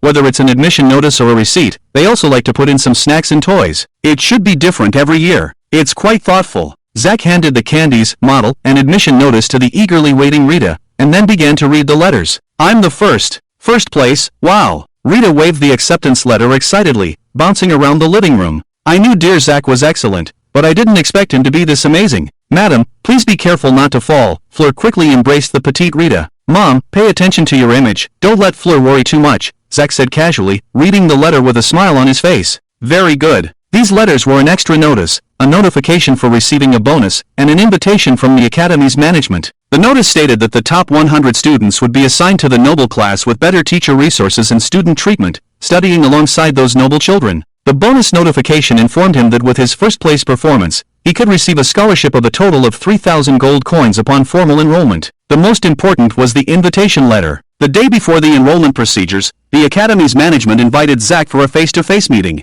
Everything is going according to plan, the pink little bug said lightly. The day before enrollment, at the administrative castle of the Prince's Noble Magic Academy, Zack sat in a comfortable chair, with a harmless expression, watching the diverse board members deep in thought. They were all renowned nobles. There were also 2 superior races and 3 silver-level adventurers among them. The lizard chieftain, whose appearance was close to that of a wyvern, spoke up. Are you saying that you plan to arrange for your relatives to open a snack shop in this academy? Yes, with a 30-70 profit split, Zack added. The academy takes 70%, and my relatives take 30%. The board members looked at each other with some confusion. A human dressed as a swordsman pointed out, directly opening a snack shop on campus will distract the students from their studies. Zack smiled calmly and confidently. What you said does make sense to a certain extent, but the absence of a snack shop does not necessarily mean that the students will study more diligently. Here is a report I prepared, including data on how students bring snacks into the campus through various means, as well as a petition from students for an on-campus snack shop. Please take a look. During the summer vacation, Zack did not accompany Rita for shopping for this reason.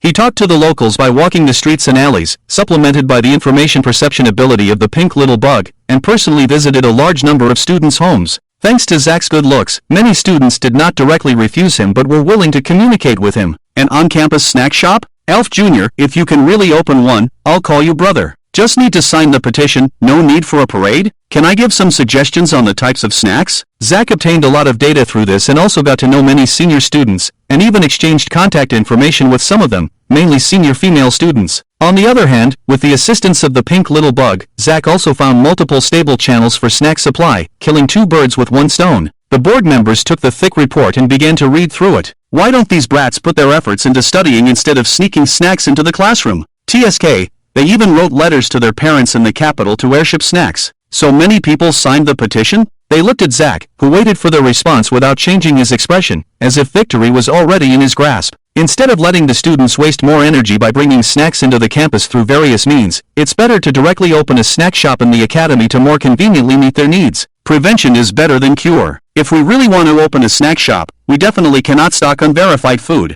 If there's a shop on campus, the phenomenon of eating snacks during class should increase. So I object. We can stock products from the academy's subordinate food factories. The board members discussed cautiously, weighing the pros and cons. The swordsman informed Zack, even if the academy agrees to open the shop, your relatives may not necessarily be able to be the shop owners. Zack, you have not yet informed the academy which elf settlement you belong to. If you are willing to provide the relevant information after verification by the academy, we will consider it at our discretion. Zack responded lightly, Swordsman, I have always relied on my relatives for survival, and there is no family background that could embarrass the academy. During my time at the academy, I want to protect the personal safety of my relatives, so I had the idea of letting her open a shop at the academy. Since the academy's investigation could not be deceived by Zack's and Rita's information, it was better to take the initiative to show goodwill. Zack's strength in the entrance exam was there, and the possibility of achieving a career breakthrough among the upper races was very high. In addition, he truly had no background and no visible enemies. The academy had investigated, and the kingdom's aristocracy had never heard of Zack. Instead of worrying, the best course of action for the academy was to win him over and make him feel a sense of belonging to the academy. This was also the consistent approach of the Puna's Noble Magic Academy towards talented individuals without a background.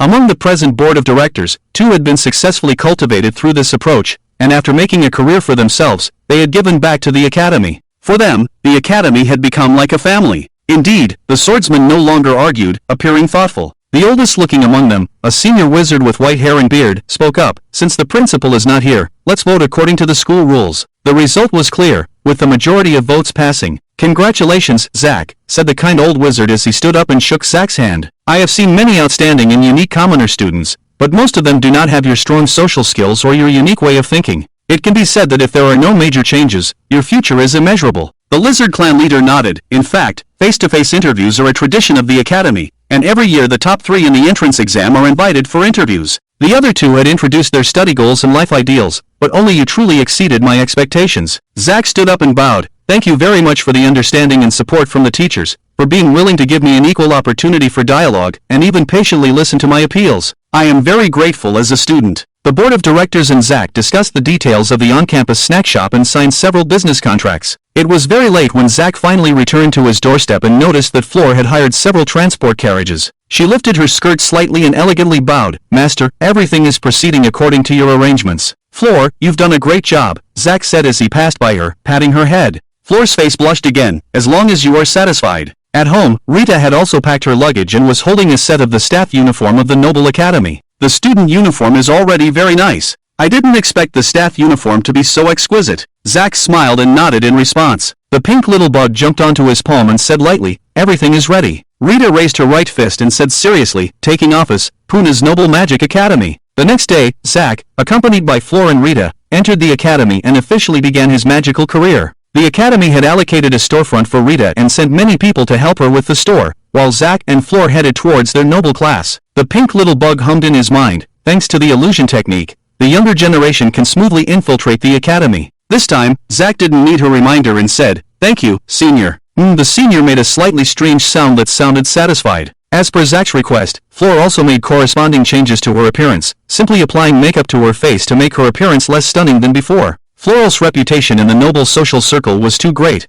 and it was difficult to ensure that there were no aristocratic descendants who recognized her original face. Zack's actions were also to protect her. Even so, their combination of looks as they walked together still attracted a lot of attention from the students. Plus, with your previous social activities to gather information, you have already become famous in the academy. The voice of the pink insect echoed in his mind, and you are also the top student. You are probably going to become more popular than ever. That's good. Humph, who can find out that you are actually just a goblin? It's unheard of for a goblin to be so popular in history. Thank you, senior. Oh, what a sweet talker. Zack's classroom was on the first floor of a castle. As he and Floral walked in, he suddenly smelled a familiar scent. The pink insect also noticed. Wait, this can't be. A girl burst out of the classroom. She shouted loudly, Dad? Everyone in the hallway stopped. Zack stood still, watching the black-haired cat-eared girl run to the other side of him with an excited look on her face. Ha! Zack could feel everyone's eyes around him. For the first time, he didn't want to have such a wide range of hearing. Did I hear that right? An orc noble calling a commoner elf dad? Playing really well. Wait, this elf student looks familiar. Wasn't she the one who came to my house during the summer to petition? At the Puna's Noble Magic Academy, when nobles and commoners wore the same school uniform,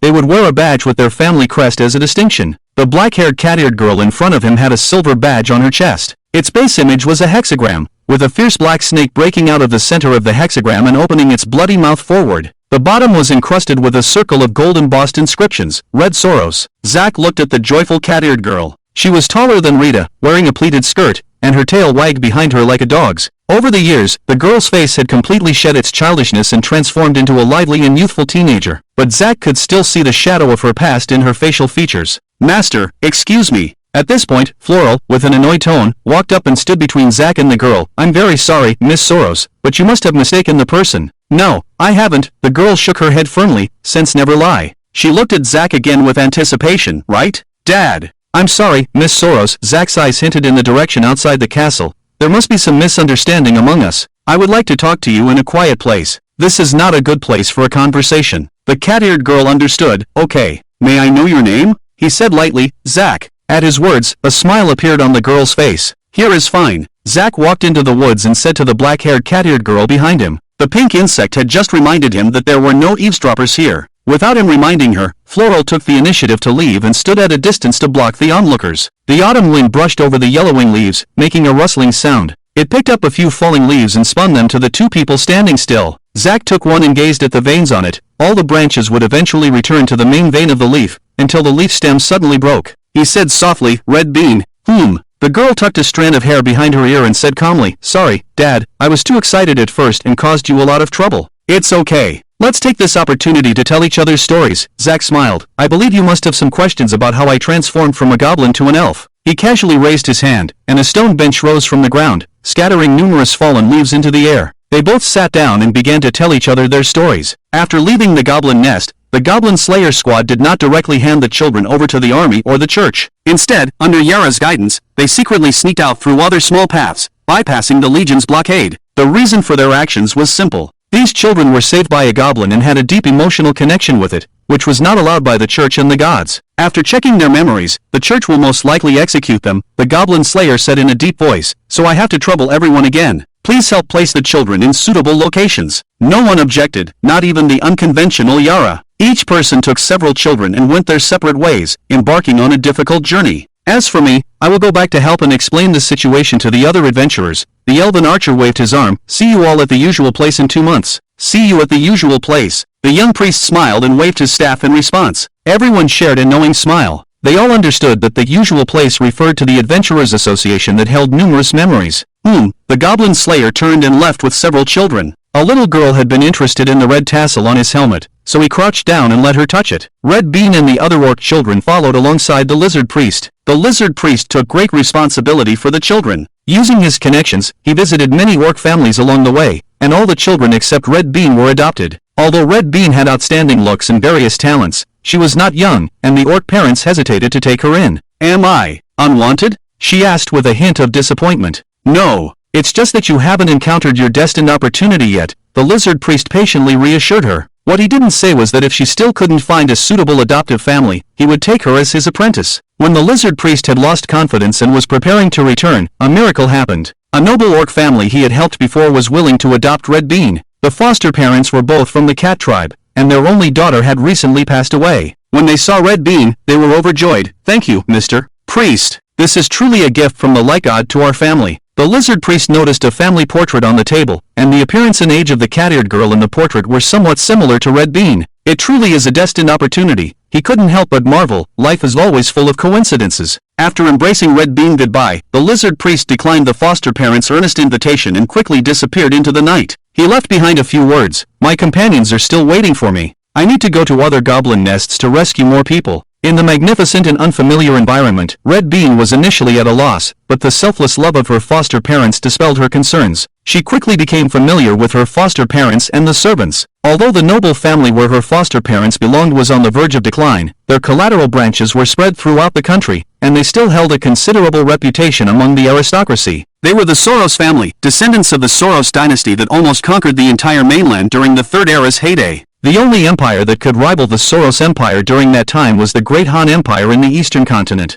This ancient and powerful empire still retained many extremely dangerous ancient ruins to this day, claiming the lives of reckless adventurers, but the descendants of the Soros family always miraculously remained unscathed. Whenever they occasionally explored a certain ruin, they had a chance to obtain powerful treasures and wealth, thus rising once again. This is why the Soros family has always been able to maintain a significant influence in the upper echelons of the kingdom's society. Because Hondo Soros sounded a bit strange, her foster parents decided to change her real name and called her Hong Soros. One day at the dinner table, her foster parents discussed her future with Hondo. "Hong, Mom suggests that you should go to the academy to gain some prestige. This way, even if Dad and I get old, or something big happens at home, you can take care of yourself." Hondo nibbled on the grilled fish. "Mom, which academy should I go to?" Although the Sage Academy in the capital is the most famous, its admission requirements are too high, so we have to rule that out. Her foster parents discussed gently. "The water capital won't work either. How about the port of Punas? The Noble Magic Academy there is good, and I happen to know some teachers there," her foster father said.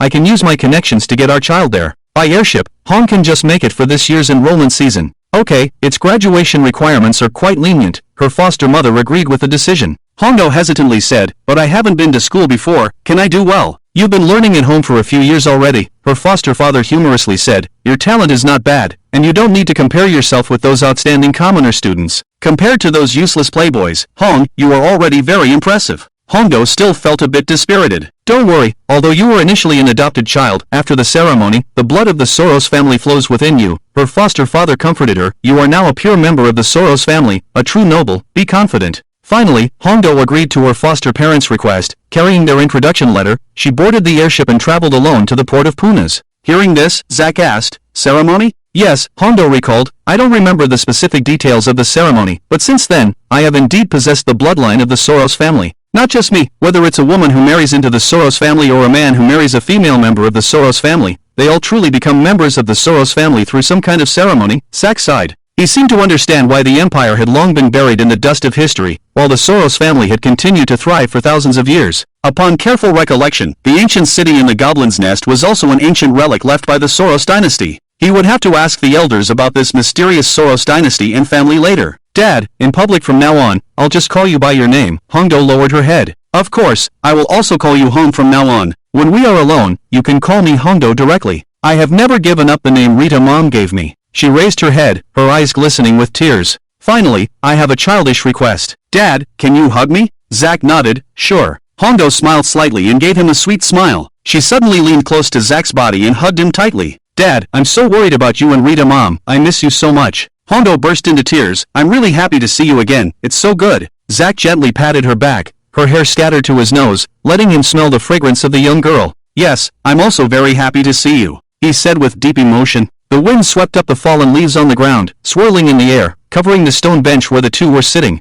When Zack and the now cheerful Hondo emerged from the woods after a good cry, the ever-watchful Florio glanced at the two of them. Master, who is she after all? Why do I feel a slight hint of jealousy from her? Is it just my imagination? Zack said without changing his expression. Florio, we were old friends. It's been many years, and both of us were a bit excited, so we talked for a bit longer, making you wait for a long time. However, the suspicion on Fuer's face seemed to have not faded. Miss Fuer, Zack once helped me out of the darkness. Hondo realized from Zack's reply that Fuer probably did not know that he was a goblin before, did not know about his experience in the cave, and had some misunderstandings about himself. She respected Zack's choice and did not tell the truth, but joked, don't worry, I am just a pure good friend with your master, I won't compete with you. Okay, stop teasing her. Zack noticed that Fuer blushed again and laughed. After the class meeting today, do you want to go to the newly opened snack shop? Rita also misses you. Great. Hondo nodded with joy. It turns out that Mom, Rita also entered the academy. Following the two, Fuer's face became increasingly strange. Miss Soros had previously referred to the master as father, and just now almost called the lady mother out of habit. But the lady is the master's birth mother. What exactly was their relationship before?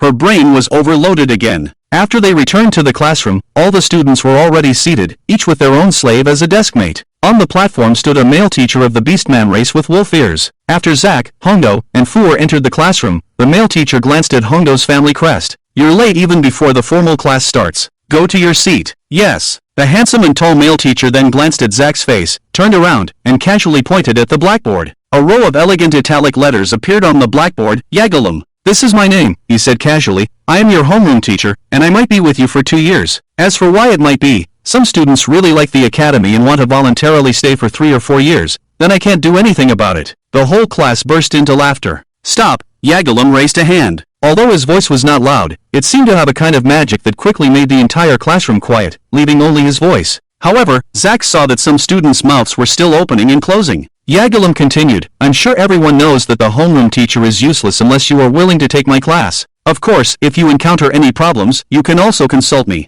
Don't bother your mentors, they are usually very busy, like going fishing at the beach in groups. This classroom is just for you to get to know each other today and will be the activity venue for our class in the future. But generally speaking, today's freshman orientation meeting is the only time in your few years here that everyone will be present. The remaining necessary matters are on the paper. I'm too lazy to explain. With a wave of his claw, a large stack of papers fluttered like falling flowers, each sheet landing precisely on a student's desk, just the right amount, not too many or too few. Zack began to read. The items listed on it included academy matters such as course selection, credit requirements, school rules, student cafeteria, and dormitories. As long as he touched any of them, the surface of the paper would change, transforming into the detailed content of that item. Magic is really useful, Zack nodded. This paper was equivalent to a universal guidebook given to students by the academy. After everyone finished reading, Yagalum waved his hand again, and a row of letters appeared on the blackboard. End of class. That's it for today, dismissed. Yagalum announced the end of the orientation meeting and left casually, leaving only one last sentence. Oh, please keep that paper safe, any notifications will be displayed on it. As he left, the classroom fell into a brief silence. The expected half-hour freshman orientation meeting had only lasted 10 minutes. The carefree noble children were the first to boil over. So free? I feel like I'm going to be obsessed with werewolves, especially that furry big tail. It keeps wagging. You really fall in love easily. Originally, I was planning to run for class monitor or something, but the loose class system and individual credit system meant that there were no class leaders. Zach stood up, preparing to gather Red Bean and Four at the snack shop in Rita. Then he would take the initiative to contact the student union. Hello, I remember you are. Zach? Zach turned around. A woman with features similar to a classical European beauty, with a pair of emerald eyes, approached. Her golden hair flowed like a waterfall, and a drop-shaped blue ornament hung from her pointed ears. She was an elf. Seeing Zach's gaze, she proudly straightened her chest. Of course, this was not to show off her impressive size, but rather a badge of the elf tribe hanging on her chest. The badge depicted a crown made of thorns and blood. The golden-haired female elf introduced herself generously. I am Hypecinder of the Thorn Tribe. May I ask where you come from, fellow? I'm sorry, I don't have a tribe, nor do I have a noble surname. As you can see, I am just a common elf. Zach elegantly performed a hand salute. It's an honor to meet you, Miss Cinder. Others left the classroom chatting and laughing, leaving only Red Bean and Four waiting silently on the side. Hype's face showed a concerned expression. Is the only elf around you yourself? My mother is also an elf. She raised me with great difficulty, and we wandered all the way to the port of Punas. Hype sympathetically said, your mother must have had a hard time. Zach, have you ever considered becoming my subordinate? In return, I can provide a place for your mother and you to stay, and take care of your daily expenses. Zach slightly furrowed his brows. How could she recruit classmates to be her followers at the first meeting? Miss Cinder, I appreciate your kindness, but at the moment, my mother and I do not lack money. He bowed again. If there is nothing else important, I have to take my leave. He turned and left. Hype did not give up, taking a step forward trying to grab Zach's clothes. Wait, in the future, I can also give you a noble title. I'm sorry, please mind your manners and do not overstep.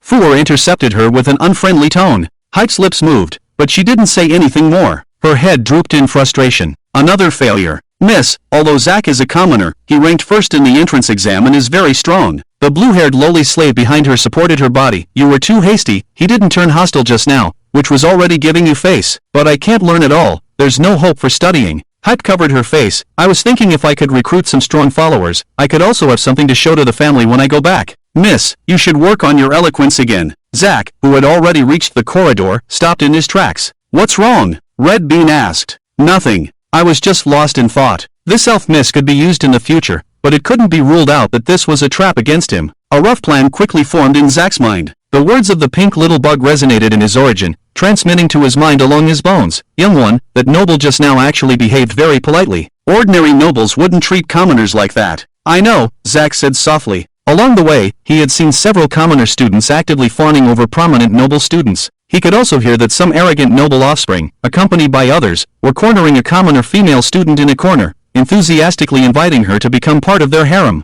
The academy could be said to be the only channel for commoners to interact with the lofty nobles. In addition to the intense academic rankings, many people also hope to take this opportunity to make connections with the nobles. Maybe I'll be noticed by some noble, and I'll rise to the top right after graduation. Lost in thought, Zach sought his homeroom teacher lying on a wooden bench, his face completely covered by an open book. His large tail hung down from the gap between the back of the chair and the wooden board, swaying slightly in the wind. Mr. Agalum, Zach approached and said tentatively.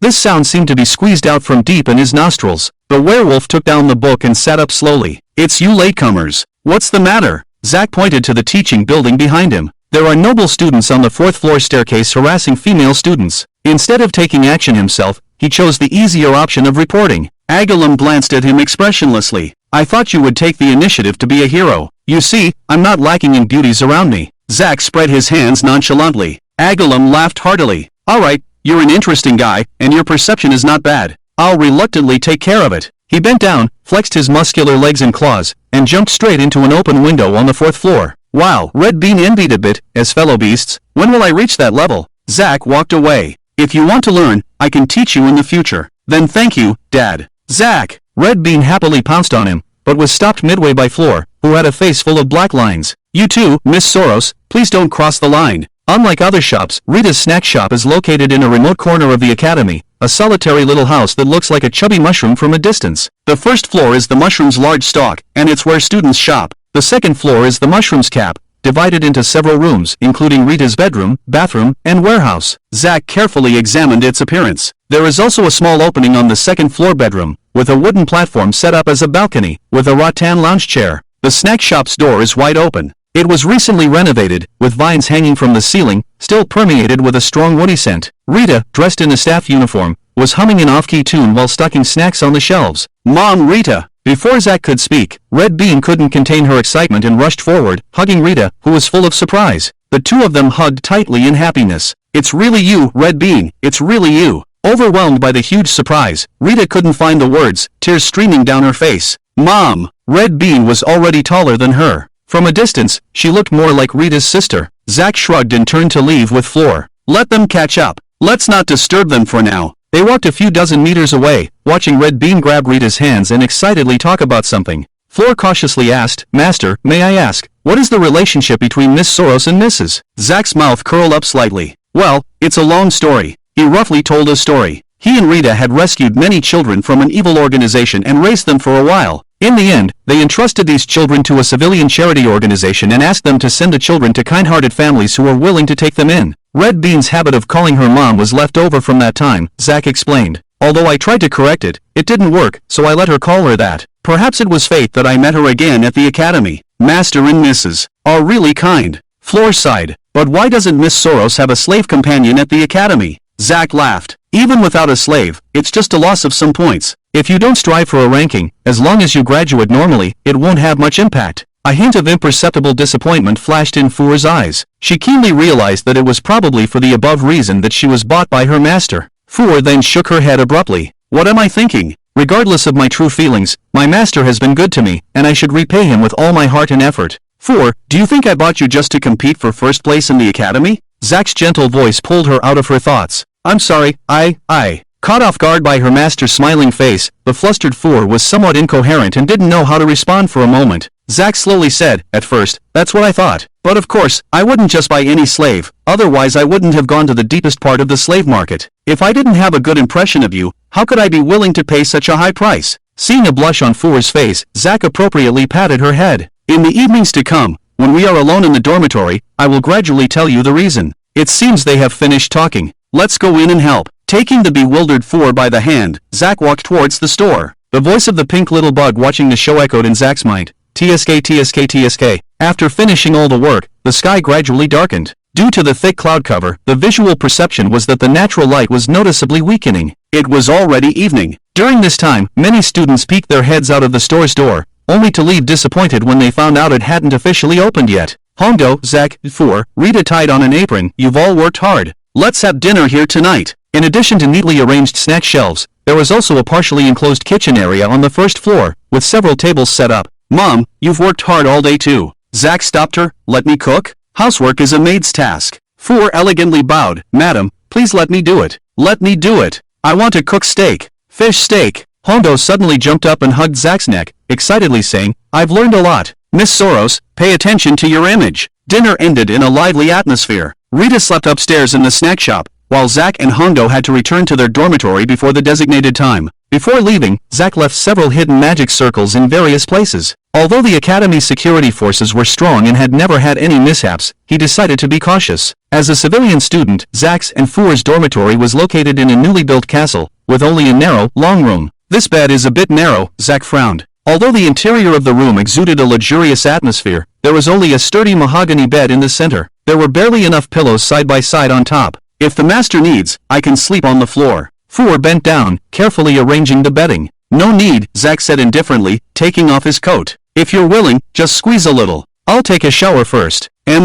Thank you, master." While Foor was in the bathroom, Zach lay on the bed thinking about the events of the day. "Senior, can you tell me about the Soros family and the Thorn family?" The pink little bug rolled around on the silk bed. "The Thorn family is just an ordinary elven group. Hundreds of years ago, they successfully cultivated a semi-divine level elven king with the strength of the entire clan, known as the Thorn King at the time, so his people changed the name of the clan to the Thorn family. Of course, that Thorn King fell into the hands of the Demon King a few decades later, so this elven family only had a short period of glory. As for the Soros family, That's a different story. Apart from the information that the cat girl told you, there is a lot more to say. Young man, first of all, you must know that the Soros family members are of diverse races. There are humans, orcs, elves, dwarves, and even demons among them. Demons? Zack really hadn't thought of this. Yes, and there are also succubi among them. However, the demon members of the Soros family do not participate in the war between the demon realm and the human realm, and they have always maintained a neutral stance. Interestingly, the most famous succubus in their family disappeared from the outside world over 100 years ago.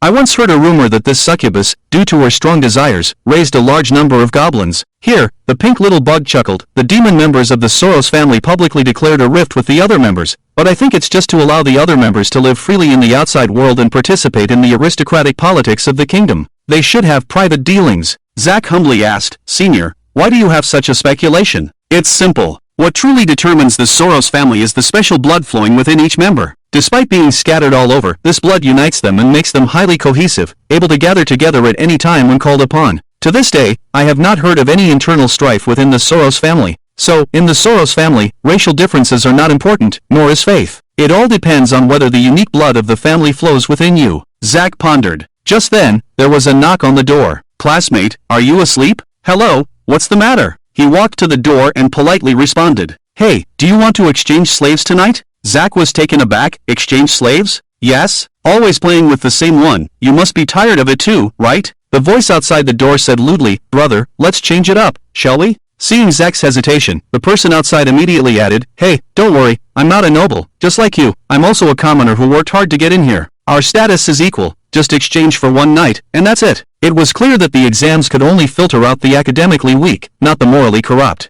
Zack looked at the pink bug in the palm of his hand and whispered, Senior, can I trouble you for a moment? Ha! The pink bug's eyes widened for a moment, almost exceeding the limits of her body. Where are you going? I mean, I want you to turn into mist and go out to see what's going on. Zack glanced at her. I want to make use of your stealth abilities. He had already used his auditory perception to confirm the movements outside the door, and apart from sensing that there were two people, there was nothing unusual. But just to be safe, Zack decided to let the pink bug turn into mist and confirm the situation outside. As for why he didn't use the Goblin Shadow Assassin skills, Zack was worried that using the abilities of the evil attribute in the heavily guarded academy might cause trouble. Just wait a moment, I'll put on some clothes, he shouted to the person outside the door. The pink bug didn't say anything. Her body exploded into a cloud of mist, stretched out from the top crack of the door, and after a moment, retracted and dissolved into Zack's chest. There is indeed a student with a slave outside the door, but the student is a noble, her voice rang in his mind, and the slave is also a male. Zack frowned. He seemed to understand who the real target of the person outside the door tonight was. It seems that having a high-value elven form can sometimes backfire.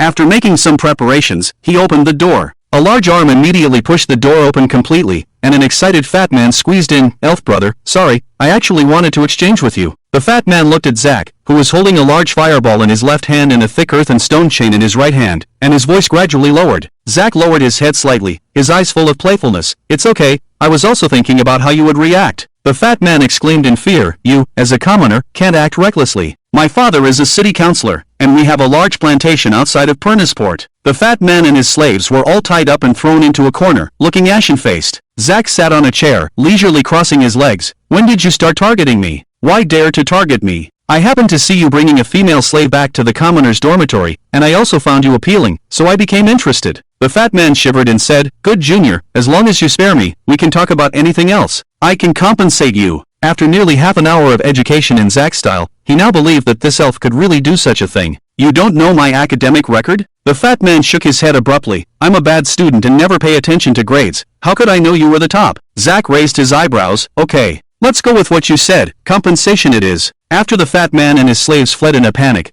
Zack said to Floor waiting in the bathroom, You can come out now, stay alert. I have something to do outside. Kemp, did that commoner elf really outsmart you? Late at night, in an underground warehouse, a dozen or so people, both men and women, mostly nobles, were scattered around. Their slaves were not allowed to participate in the conversation and could only rest at the other end of the warehouse. Kemp's fat face trembled. No, that guy is just a lunatic with a human face and a beastly heart. I suffered losses and barely escaped. Someone joked. Weren't you the one who volunteered to see his portrait at first? The crowd laughed. Kemp turned to look at a graceful blonde woman in the crowd. Alphine, no matter what, I did contribute the most this time, right? Of course, the woman's face revealed a chilling smile. Your probing was very successful. A commoner daring to treat nobles like this has given us the most suitable leverage. This also facilitates the next plan. Being the top in the entrance exam this year, we can't let it fall into the hands of Sigma's group again. Well, good evening, everyone. A strange yet calm voice came from the door. It wasn't loud, but it drowned out the noise of the crowd. The smile on the blonde woman's face disappeared. They turned to look, and Zack appeared at the stairs of the basement, surveying the crowd unnoticed. Someone exclaimed in surprise, "The slaves on guard are." "They're fine, just sleeping soundly." Zack's smile didn't fade. "I'm just here to visit you all." He had already figured out that the fat man was sent as a pawn by some student organization to test him. Being the top in the year definitely attracts too much attention. The pink insect had discussed with him before. If it's not for the chance to negotiate with the management, my suggestion is to aim for average grades at best. The top few in the year are always easy targets, Zack said indifferently, and commoners with unremarkable grades, even if they can meet the board of directors, don't have the strength and capital to negotiate opening a shop, and therefore cannot protect Rita. Although being the top in the year will definitely attract a lot of trouble, risks and rewards coexist. As long as I know how to use it, I can turn it into an opportunity. At this moment, Zack was smiling and looking directly at the blonde woman, sensing a strong magical aura within her. He could tell she was the leader here, but her methods were too low-level and childish. No wonder she couldn't grab the top spot before. He was eagerly waiting for the woman's response. The slaves surrounded him with various tools, watching him vigilantly. The expressions of the noble students were somewhat uneasy, and Kemp, upon seeing him, went weak in the legs and collapsed on the ground. His male slave hurried forward and barely helped him up. The blonde girl remained calm and spoke slowly. "As a commoner, how dare you attack a noble? Do you not understand your place?" "This is not an attack, it's education," Zack replied. "If you can convince the school authorities to see it that way," the girl stared at him. "If you truly had no reservations, you would have already attacked instead of standing here chatting with us." Zack smiled. "Someone tried to violate me, and defending myself is within the school rules. The academy may have given you many privileges, but it did not give you the right to treat common students as slaves." The girl furrowed her golden eyebrows. "Your methods with Kemp have exceeded the scope of self-defense."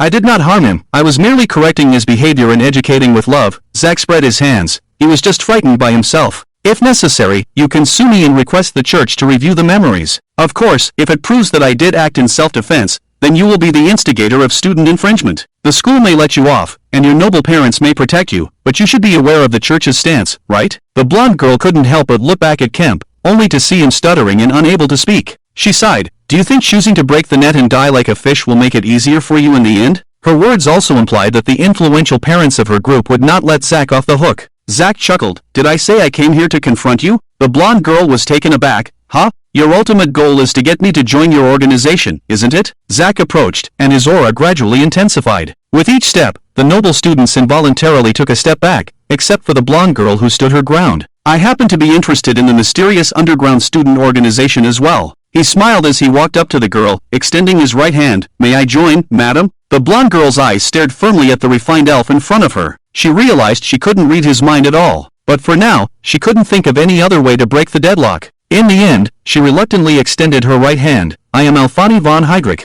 Welcome to join, Zack." They shook hands. Zack felt the fine beads of sweat in the blonde girl's palm. After discussing relevant matters with Alfani and gaining a preliminary understanding of the organization, he elegantly performed a hand gesture and left gracefully. It wasn't until he left that the people present snapped out of their shock. "I seem to have provoked someone formidable." Alfani stood somewhat dazed in place, murmuring to herself. "Students who have not yet entered society are still just students," Zack sighed. "Perhaps another organization called Sigma might be better, but I doubt their level is much higher." The pink insect lazily lay on his shoulder. "Youngster, do you plan to gradually take control of this rather vicious group?" "Senior, why not? These people have brains, but not many, and it's clear they lack a suitable leader to guide them," Zack retorted. "What about the student council?" "That won't be a problem. The academy is like a microcosm of society. Both sides can be played." The pink insect shook its head. "It's a good thing you were a commoner before. If you were born a noble, I can't imagine what you would be like now." "Thank you for the compliment, senior." Zack glanced to the side. Fleur was wearing a pure white nightgown with lace cutouts, her blood-like long hair spread out on the pillow, some strands already touching his neck. Her body was facing Zack, with her soft arms pressed against his back. "Master, is there anything you need?" Fleur asked. Due to the close distance, Zack's exposed skin could feel the breeze from her breath. He gazed into Fleur's sky-blue eyes and said, "I want to discuss something with you." She replied. "Do you think slaves are born to be slaves?" Zack asked, echoing the same question as the slave trader. Fleur gently closed her eyes. "I don't know. Number 1 shows a bloody path to resist all this. I think she is right, and also not right, but I don't know what other path there could be. I ultimately chose to give myself to the master. As long as it keeps you satisfied, I am content," Fleur said. This was Fleur's choice. She did not regret it and secretly felt fortunate to have encountered such a gentle master. She was already satisfied. Her treatment had exceeded that of the vast majority of slaves. Zack looked at the magnificent chandelier on the ceiling and calmly said, "Why are slaves destined to be slaves? Because of the unchangeable slave mark in our bloodline. The church tells us that this is proof of our redemption. By dedicating our lives, in the next life, we can be reborn as true humans, no longer suffering as slaves," Fleur replied. Zack continued to look at the ceiling and said, "What if I said that this is all nonsense?" Fleur suddenly opened her eyes, puzzled, and looked at her usually calm master. "Master, why would you say that? These are the established rules of the world. Are the rules of the world always right? Always reasonable?" "Fleur, they are not," Zack said. "You chose the path that most slaves believe is right, while number one chose another path filled with blood and violence, leading to another extreme. But in reality, there is another path to take. Slaves should never have been slaves. Or rather, no one is destined to be a slave," Zack said. Fleur was stunned. "But the slave mark. That is just a tool created by the higher powers to oppress and control you." Zack turned to her, his bright red eyes meeting hers. "It's the existence that is wrong, not you. No one should atone for a twisted fate they were born into. Remember, the three of us always took turns doing household chores, and Rita even paid you. The reason my mother and I never treated you like a slave, aside from the fact that I do like you, is because we never truly saw you as a slave. You were never a slave, but a true, living person," Zack said. Fleur stared blankly at Zack, her mouth slightly open, unable to react for a moment. Ella, dressed in a slender nun's robe, held her hands in front of her chest, gazing into the deep night sky. There were many skeletons standing beside her, moving musical instruments. They were all controlled by white insects. "I can feel it," Ella murmured softly. "God is surprised by this." A male voice came from her head. "What are you doing with me?" "Playing, brother. Or rather, rehearsing," Ella said ecstatically, spreading her arms and standing on the top of the burial mound, bathing in the pale moonlight seeping through the gaps in the clouds, to perform a grand symphony for the upcoming new king. "I am not a slave, I am a true person." Fleur repeated Zack's words in a daze, tears glistening in her eyes, silently streaming down her cheeks. She had grown accustomed to her inferior status, to the insults and beatings from others, and to a life without dignity. Even the one she was very grateful to, number one, only said to her, "Your tragedy is encountering a beastly master. Like me, finding a good master brings happiness." For the first time since her birth, someone had told her in person that she was never a slave, because there should never have been slaves in this world. Almost subconsciously, Fleur remembered the words she had shouted in front of number one due to psychological trauma. "I don't want to serve any master." Zack gazed at her wooden expression and gently said, "As long as you find a good master, you can eliminate tragedy and find happiness. Isn't that what you thought before? The problem is not about the goodness of the master, but the inherent sin of slavery at birth, which should not exist at all. Only when all slaves completely break their chains and break free from their cages, will this endless suffering come to an end." Fleur murmured, "Break the chains, break free from the cage." Zack affirmed, "Yes, but I must point out one thing. Only by completely eliminating the slave imprint within you and all suffering people in the world, can this goal truly be achieved. If not, then even the beautiful scenes we envision will ultimately be just a daydream." Fleur's shoulders trembled uncontrollably. "Master, Zack, is this the path you have chosen?" "Yes," Zack said calmly. The pink insect that had been listening to their conversation couldn't help but interject, "Young man, do you know what this means?" "I know. It means that I am not only against the kingdom and the church, but even against the existence that established all these rules." Zack was well aware that when he first established the idea of changing the current situation of the goblin tribe, he had already stood in opposition to the gods. Without truly changing the illogical asexual reproduction of the goblins, no matter how promising his promises sounded, it would ultimately be complete hypocrisy and empty talk. The twisted logic of goblin reproduction was undoubtedly intertwined with the gods, and was even deliberately created by them. He had long understood that the rules of the world represented the will of the gods. The absurd and extreme rules of the world, the tragic reproduction of the goblin tribe, the earthly hell of millions of slaves,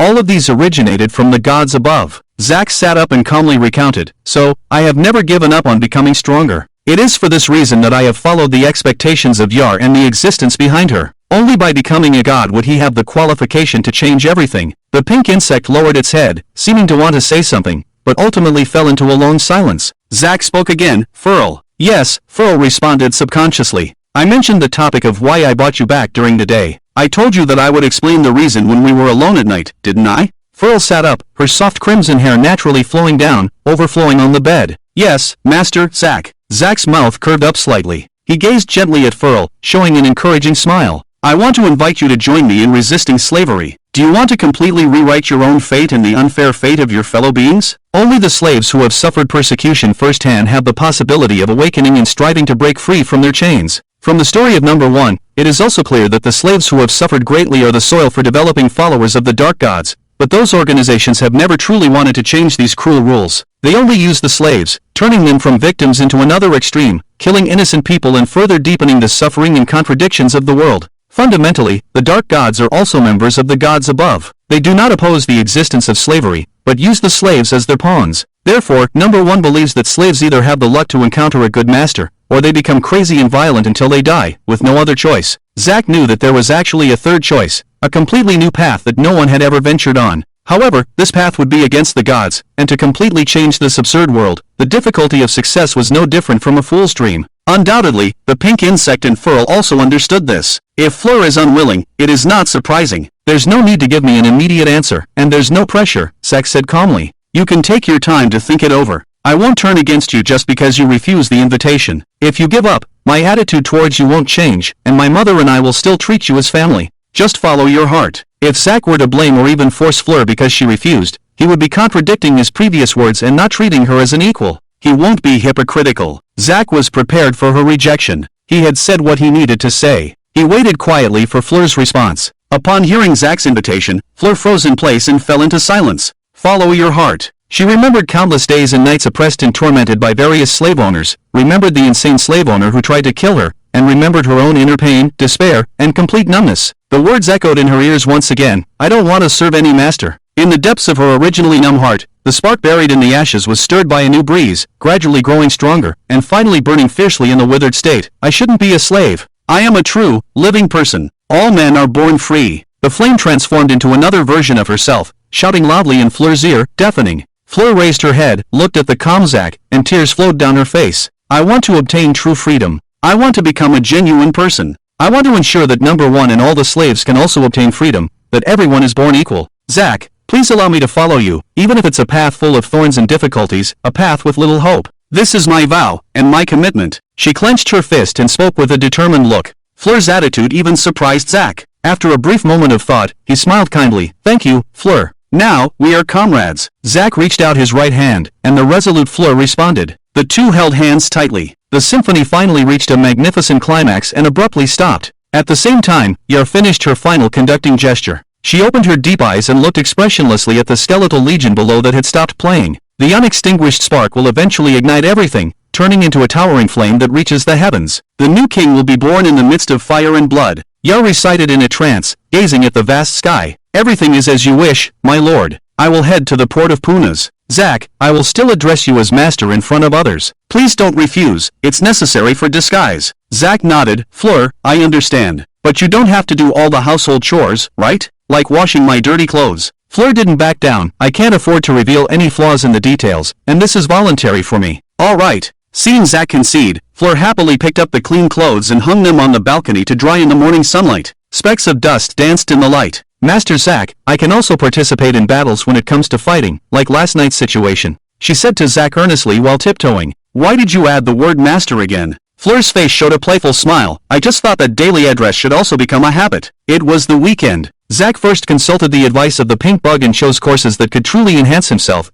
focusing on various advanced magic classes offered in the noble class, including theory and practice. He specifically chose Lanner's course, from advanced magic to super advanced magic. This course is newly opened, and although Lanner is very famous, the introduction and content of the course have caused not many people to dare to choose it. Many people can't even understand advanced magic, let alone upper-level magic. Strictly speaking, upper-level magic belongs to the domain of upper-level races or silver-level adventurers, and is not suitable for most students in the academy. However, the introduction of this course clearly states that although the course lasts for 2 years, at the time of graduation assessment, one must master at least one upper-level magic in order to obtain credits. By setting such a requirement, they clearly didn't expect many people to sign up. The pink bug commented helplessly, young man, to be honest, I feel like this course was tailor-made for you. Zack took a sip of juice and said happily, well, I'm lucky. I can even have a silver-level adventurer who has mastered super advanced magic specially serving me. Let me remind you, Lanner and Yara used to be a team. The pink bug said lightly.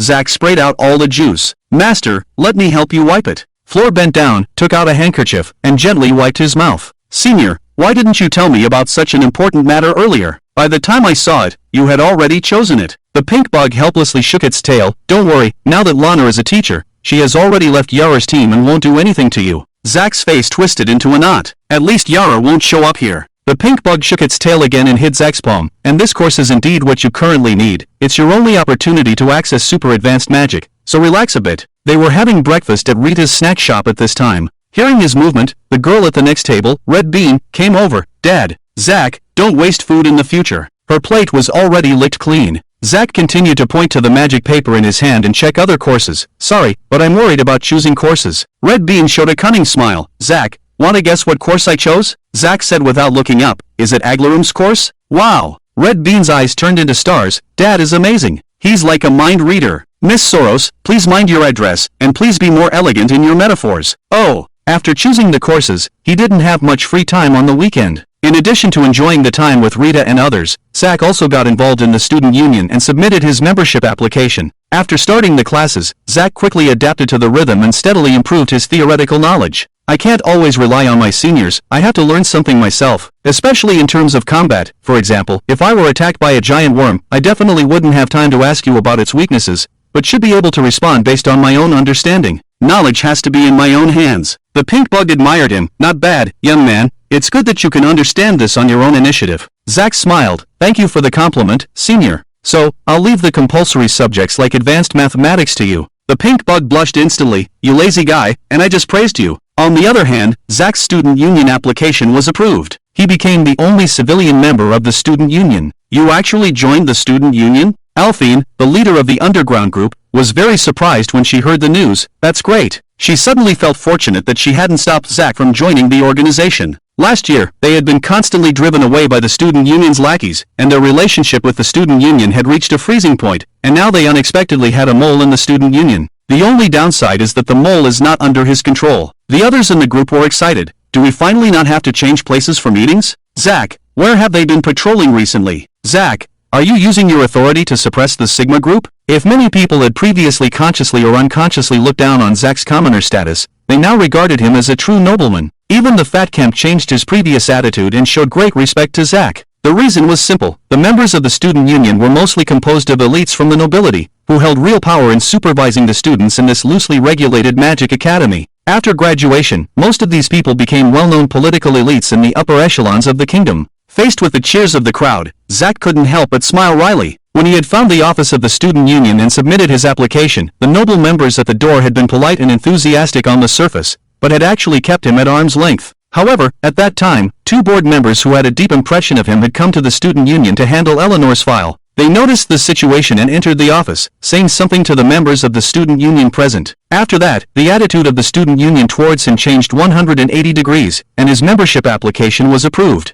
Zack later learned that the two board members had been commissioned by Eleanor to handle her file. His heart sank at that moment. In the midst of the praise from the noble offspring, Zack maintained a smile and responded, as a commoner, I can enter the student union, it's just a coincidence and luck. Alphine sighed, you are not a commoner, you are already a quasi-noble. Kemp then teased, coincidence and luck are also part of strength. To celebrate Zack's successful entry into the student union, I will bring something good for everyone at the next gathering. Someone asked in confusion, something good? Kemp chuckled, this good thing can't be brought in. So, I suggest that the next gathering be held outside the city of Pernus. Something good that can't be brought into Pernus? Zack instinctively felt that something was not right, and he glanced at the others at the gathering from the corner of his eye. They seemed normal and did not find it strange. It seemed that this group had left the city for gatherings more than once. A noble young lady complained, oh, by the light of the gods, do we have to go outside the city again? I don't want to go too far, and besides, I want to go home and sleep in on the weekend. Alphine stared suspiciously at Kemp. This time, it's not something from your estate again, is it? Last time, you boasted so much, and in the end, it was just a funny blue slime. That blue slime is a mutant. It can dissolve fabric without harming human skin. He argued, isn't that amazing? I don't think such a vulgar creature is worth seeing. Alphine's expression was extremely cold. I think it's not bad. A male nobleman said enthusiastically, the process of a female slave struggling inside the slime, gradually tearing her clothes and not harming her skin, is very enticing. After watching it, the desire to have the slave at night is much stronger than usual. The noble young lady snorted, I think it's just like Alphine, not interesting at all. The students were divided on Kemp's proposal. Don't worry, this time it's not a common thing like a slime. I guarantee in the name of the nobility that it won't disappoint anyone. Kemp hurriedly shouted, turning to Zack, Zack, you will definitely be interested. This good thing is related to the elves. Related to the elves? Zack revealed a hint of curiosity. The area outside the city was not as safe as the protected area between the academy and the city of Pernus. After a moment of thought, he said, "It's better to decline just to be safe. Zack, you can go." At this moment, the calm voice of the pink insect suddenly popped into his mind. "Senior?" Zack asked in a low voice that only he could hear, "Is it not a trap? Will it help you?" After saying this, she did not respond further. Zack furrowed his brow slightly. He vaguely sensed that the state of the pink insect seemed somewhat unusual. "You can go." Suddenly, the noble lady closest to him turned her head towards him and calmly said the same words as the pink insect. "Ha!" Before Zack could react, everyone present, including the chubby Kemp and the blonde girl Alphonsine, remained motionless and turned their heads towards him, emotionless and mechanically saying, "You can go. You can go. You can go." Zack widened his eyes and instinctively took a step back, which caused a more intense change. The chairs and tables around him, the clothes and skin of the people, and even the ceiling and floor all cracked open with sinister black cracks. Countless cracks of various sizes twisted into mouths and surged towards Zack, monotonously and uniformly repeating, "You can go. You can go. You can go." Zack suddenly woke up, and at the same time, he clearly heard his own mouth open and distinctly say, "You can go." Good. Kemp saw Zack's reaction and immediately gained some confidence. Of course, the location is still the same. Those who want to attend the next gathering can raise their hands. Including Zack, about a dozen people raised their hands. Alphonsine initially had no apparent interest, but after seeing Zack raise his hand, she hesitated for a moment and also raised her hand. "Young man, what are you doing?" The pink insect in his origin was frantic, jumping around and shouting, "This gathering looks problematic at first glance. Why are you suddenly so reckless? There's no protection outside the city. Young man, can you hear me? Hey!" Zack did not respond to her, but instead stared blankly at his raised right hand. In the lively atmosphere of the crowd's discussion, the palm of his right hand suddenly turned towards himself, the flesh split open, and a dark, gaping smile appeared. "You can go, Zack." After a brief moment of dizziness, Zack opened his eyes again. Besides the main goal of expanding and strengthening our gathering, we usually research some strange things. Sometimes, because of the nature of certain things, we do need to leave the city. Don't worry, Zack, when we leave the city, we usually have bodyguards with us. He was discussing something with Alphonsine. It seemed to be the content of this underground group's gathering. Zack reluctantly nodded. "You seem a little uncomfortable?" Alphonsine looked puzzled. "Do you need me to check on you? Or should I help you to the school doctor? Did I just fall asleep?" "No, you didn't." Alphonsine looked increasingly suspicious. "Weren't you just vying for the position of deputy? I even agreed to it, and now you've suddenly changed like a different person." She suddenly froze. "Rest well, Zack." She turned and left. "Don't forget the weekend gathering outside the city." Zack's breathing became heavier. He felt his brain throbbing with a headache. No. Now there was only him in the underground warehouse, and Alphonsine, who was climbing the stairs and leaving. As the magical stone lamps gradually went out from far to near, the surrounding environment gradually darkened. Darkness was about to engulf him. No! Zack quickly swung his gradually stiffening body joints and ran up the stairs in large strides. The only exit here was the trapdoor of the underground warehouse. "Don't go!" He stared at Alphonsine's departing figure, staring fixedly at the diminishing light at the exit, shouting anxiously, "Don't go!" The underground warehouse echoed with heart-wrenching screams, as if there were multiple Zacks screaming at the same time. Zack scrambled up the stairs and threw himself towards the warehouse door. He had an unprecedented premonition that if he couldn't get out, he would be forever trapped in this endless darkness. He will be thoroughly erased. Just as the intense darkness in the basement was about to engulf him, Zack finally jumped out, bathed in a burst of light. Zack gasped heavily, quickly closing the hatch door of the underground warehouse, sealing the darkness inside. He completely relaxed his body, sitting on the ground, too exhausted to even observe his surroundings. When Zack had regained some strength, he reluctantly looked around, only to be surprised to find that this place did not seem to be on the surface. He was still in the center of the underground warehouse. There was no one around. Ah! Zack's head buzzed as he stared at the fading light in the air. It was becoming weaker and weaker. No! Zack hurriedly reached out, grabbing a hard, block-like object at the center of the fading light. What is this? His expression softened slightly as he opened his palm, revealing a bone-like die lying quietly in his hand, with a large and bright red dot facing him. At the same time, the light completely disappeared, and boundless darkness rushed towards him. Where is the light? Where is my light? Zack stared at the die in his hand, accusingly asking, "Did you steal my light?" "Zack, you can go, but don't go," a neutral voice slowly emanated from the die. Zack's eyes reddened. He suddenly clenched the die, roaring fiercely, "Give me back my light!" Crack! The die shattered, turning into a pile of powder that flowed from his fingertips. The neutral voice gradually turned into laughter, echoing around Zack. "You can go, but don't go. You can go, but don't go. You can go, but don't go." Zack slumped to the ground, gritting his teeth, staring at the encroaching darkness. "No, I don't want to stay here." The darkness quickly climbed up his body, completely engulfing him like a liquid.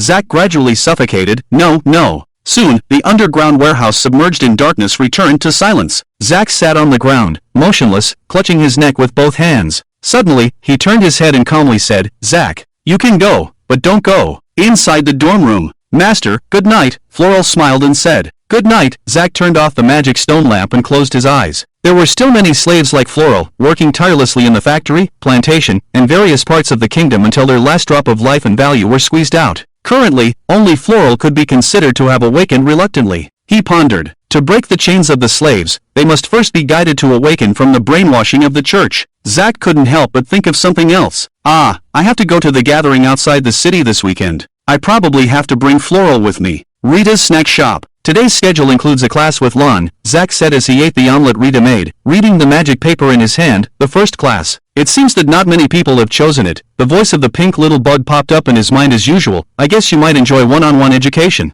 I would be honored, Zack said with a hint of sarcasm. Since he found out that he could enter the student council, it was a series of coincidences caused by the school director at Lon's request, combined with Lon's past relationship with Yar, that he probably knew what was going on. More or less, Lon was the chess piece supporting him placed by the god in the academy. At this point, the pink little bug hesitated and asked, "Young man, there's something I want to ask you. Why did you agree to go to the gathering outside the city?" Zack bit into the omelet, letting the fragrant liquid yolk flow into his mouth. "I evaluated it and felt that there was indeed some risk, but not too great," he said somewhat ambiguously. "If there really is an unexpected situation, I can use my abilities to hide or escape back. If it's a situation that I can't handle at all, it will definitely cause a stir in Puna's port at this level. Still a bit reckless." The pink insect sighed, "But since you are confident, I won't stop you." Zack smiled. In the end, the one who has already placed a big bet on me, would they be willing to see me in trouble? Committing suicide is different. Yar and that being obviously aren't the kind to willingly be taken advantage of. "To clean up after you," the pink insect said helplessly. "If you don't meet their expectations and do something stupid, they might decisively change their attitude towards you, even though they have done a lot for you. It seems that the deity is very clear that sunk costs are not considered costs." Zack sneered and continued to listen to the pink insect's words. Of course, it's not ruled out that this step is within his expectations, or even what he expects. Take it step by step. "Young man, every step forward now requires extreme caution. You were a bit impatient with Floor before,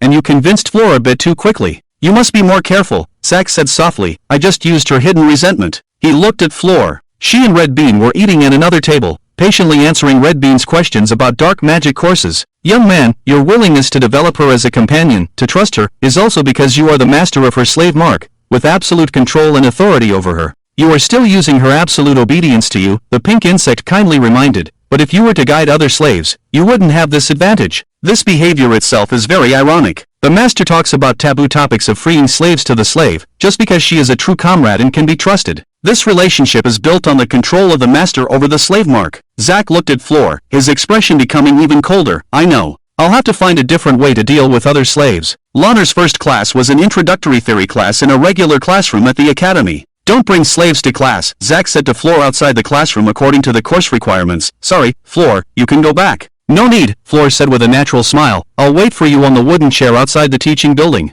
Zack didn't insist. He entered the classroom. The huge classroom had only him as a student. He looked at the platform, where Lana, with her pink curly hair, was wearing a white shirt and a gray pencil skirt, lazily sitting on the platform, crossing her legs and saying, "Good, everyone's here. Let's start the class directly, and it will be over sooner." She exuded the aura of a bitter office worker teacher from the inside out. "Lana, am I the only student?" "Yes. I simply scheduled the class times of the other students separately. One-on-one efficiency will be higher," Lana said lazily. "But today, an old friend happened to come to visit me. She wants to give you some advice on your studies." "Ah?" The surprised voice of the pink insect exploded in Zack's mind. Zack was stunned. He saw a black-haired female swordsman silently push open the front door and greet him with a smile. "Hi, missed me?" It was indeed Yar. Lana also turned her head in surprise. "You two know each other?" Yar walked straight up, propping her chin on the platform with one hand, and said contentedly, "I've met Zack once, and we seem to have some fate." "How do you know everyone? You even have a relationship with that goblin killer." Lana complained, "If I had your social connections, I wouldn't even lose the new weapons." "New weapons?" Zack keenly noticed this word. And Yar noticed their respective reactions, smiling even more happily on her face. "Don't worry, Zack. I came this time to give you some advice." "Advice?" Zack coldly stared at Yar, emitting a faint aura of keeping strangers at bay. She spread out her hands. "Relax, I'm not here to collect debts this time. First, try to contact the Hype Cinder of the Thorn family more. If you can establish a friendship with her, that would be best. The Thorn family is involved in the game of the Elven tribe, but the innocent Elven Miss doesn't know. Yar said with a smile, I can't tell you the other reasons for now, I can only say it's very important. Zack quickly understood Yar's meaning. This elven miss was an important way to contact the elven tribe, and her character was easy to control. However, he had already started planning this when he first met Hype. After all, Rita's true identity might be related to the mysterious elven tribe. Yar looked at Zack and raised her eyebrows. It seems my previous warning wasn't in vain. Do you like to remind others in a sneaky way? Zack frowned slightly. Even if you tell me now that the elven tribe may have lost a princess, it wouldn't make a difference in efficiency. It does. Yar said straightforwardly, if I told you now, there might be unexpected situations. What do you mean? She maintained a smile on her face, but sighed slightly. You should have guessed. Not every deity watching you wants you to become a god. Zack suddenly realized something. Regarding the abnormality of his and Rita's origins, he had boldly made a certain guess, the hidden authority of the deity level. It seems it really is related to the gods. Zack shrugged and continued to listen to Yar's narrative. Second, make good use of the old woman. I gave her to you, not just as an encyclopedia and guide for you. The pink little bug in Zack's mind was immediately stunned. Huh? Yar's smile on her face became even more charming. I guess the old woman has already stimulated you inside your body. However, if she wants to hate me, let her continue to hate me. After all, she is useless to me. If she wasn't useful to you, I would have gotten rid of her long ago. You scoundrel! The pink little bug jumped angrily. You with a head full of crap. Laner said casually on the side, is it okay for me to hear these secrets? It's okay. You are one of the few people in the world that I can trust. Yar casually reached out her right hand and placed it on Laner's shoulder. When I was unstable and both mentally and physically immature, you helped me a lot.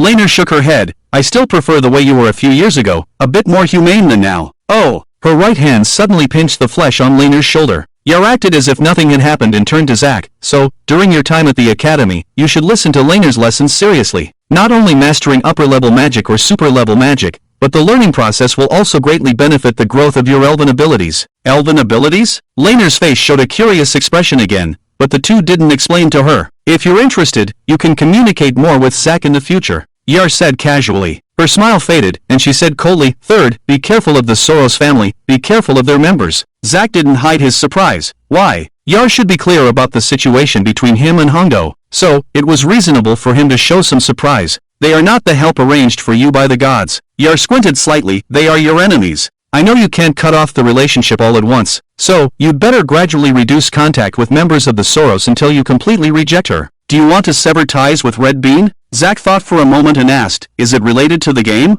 Yar nodded gently, yes. Finally, regarding the issue of slave liberation in the Goblin tribe, I will stay in Puna's port to assist you. Even this is known. Zack subconsciously said, is this the request from that existence to you? Yar did not immediately answer his question, but a warm smile appeared on her face. She stood up and paced back and forth in the classroom. This is your request, Zack. Zack said coldly, I don't remember making such a request to you. It doesn't matter. By the way, according to the plan, I was supposed to arrive at Puna's port in another week. Yar continued to pace. Do you know why I sped up and arrived early? Before Zack could respond, she added, there has been a divine battle on your body.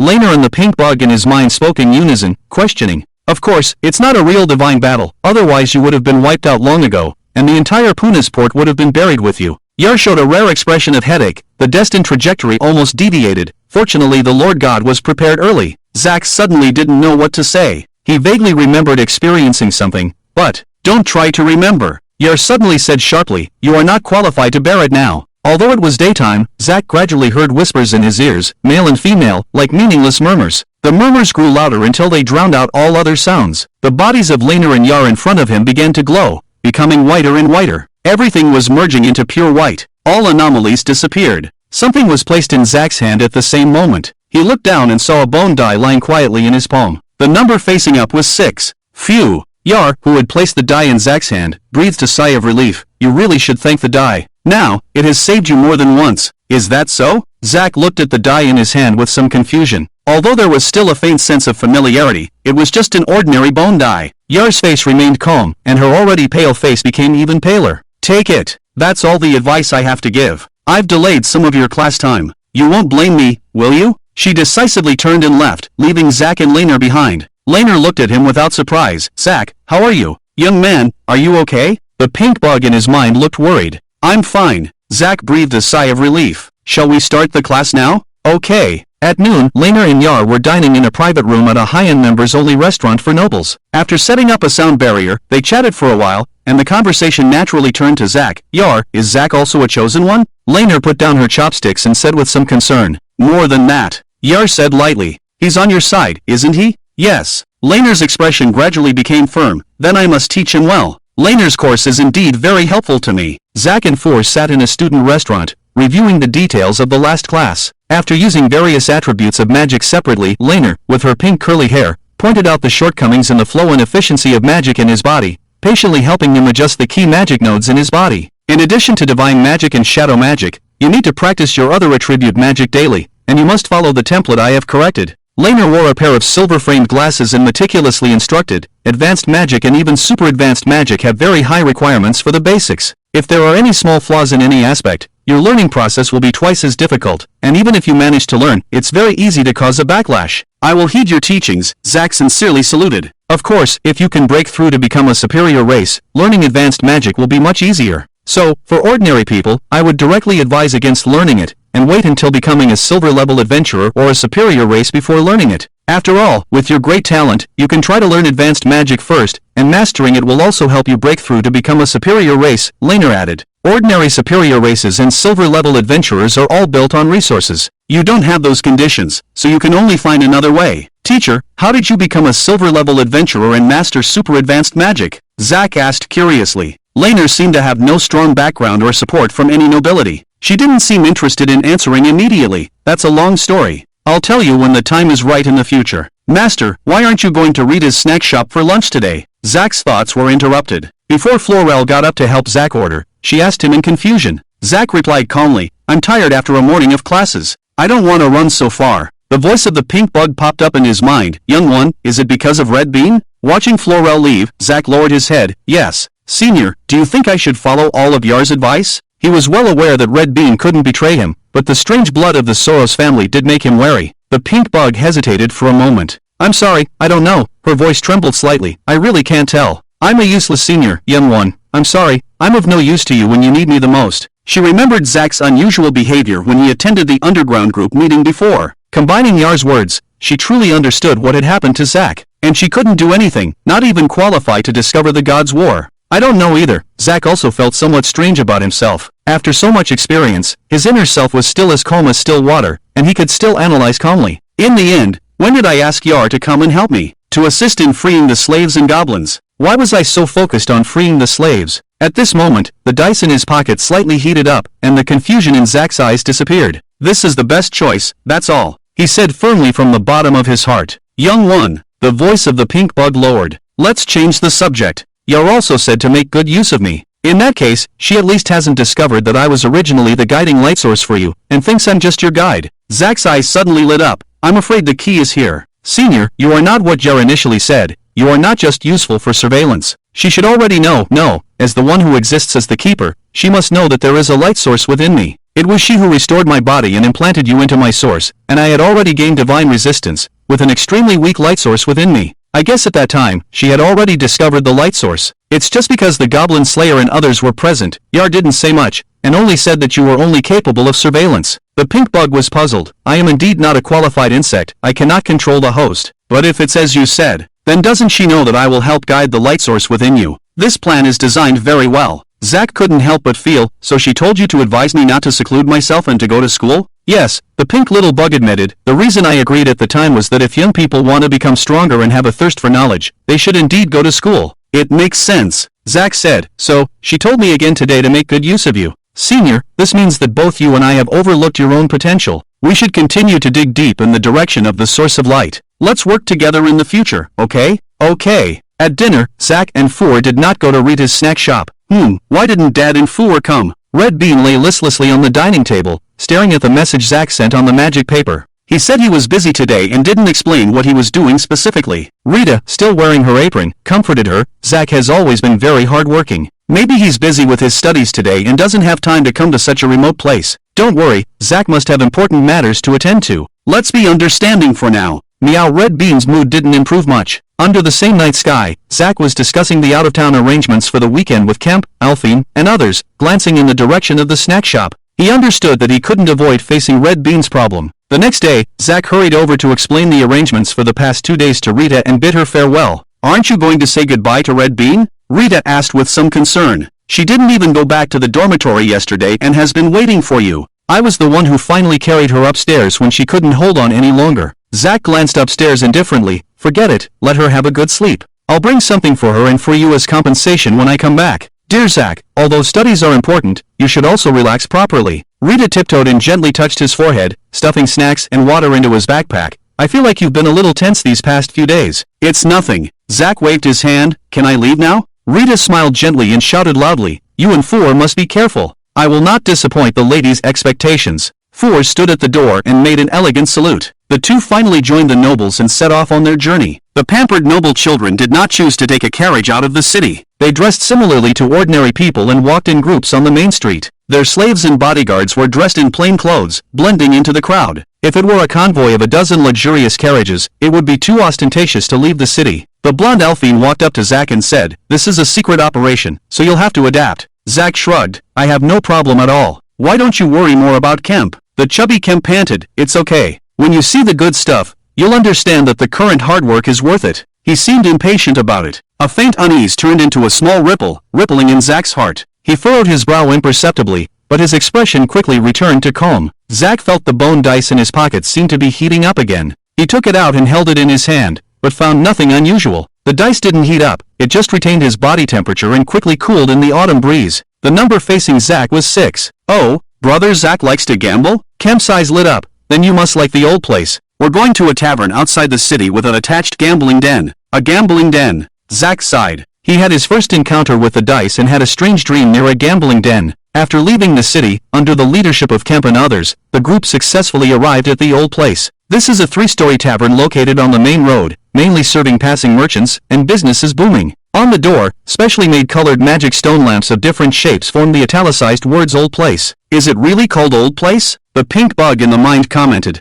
"This tavern is backed by the Hygric family, which is also my family, so it can stand outside the unprotected city for a long time," Alphonsine introduced to Zack. "As long as we study illegal things, we will come here to gather." The waiter at the door obviously knew this group of students. After a few words with the leader Alphonsine, he arranged for the servants to lead them inside. After passing through the bustling first floor of the tavern, the nobles passed through a hidden door, and went straight down the spiral staircase. They arrived at the underground casino, which was even more lively than the first floor. Gamblers were clamoring, 20 points. I won. Again. I bet 79 gold coins. They continued down, winding through the maze-like corridors, and finally entered an inconspicuous room. This area is generally used for black market transactions, Alphonsine said to Zack. There may be followers of the dark lurking around, so be careful and don't wander. Zack calmly asked, providing a trading place for followers of the dark, aren't you afraid of falling? We won't check the beliefs of the trading parties or forcibly search them, Alphonsine said with a matter-of-fact expression. Otherwise, there would be no need for a black market at all. The black market itself may not see the light, but that doesn't mean it's evil. For example, a merchant sympathizes with the poor and obtains expensive discounted magic medicine formulas through the black market channels, mass-produces generic drugs, and sells them cheaply to the poor through the black market. This behavior is obviously illegal. But can you say that the merchant is not a devout believer of the light god?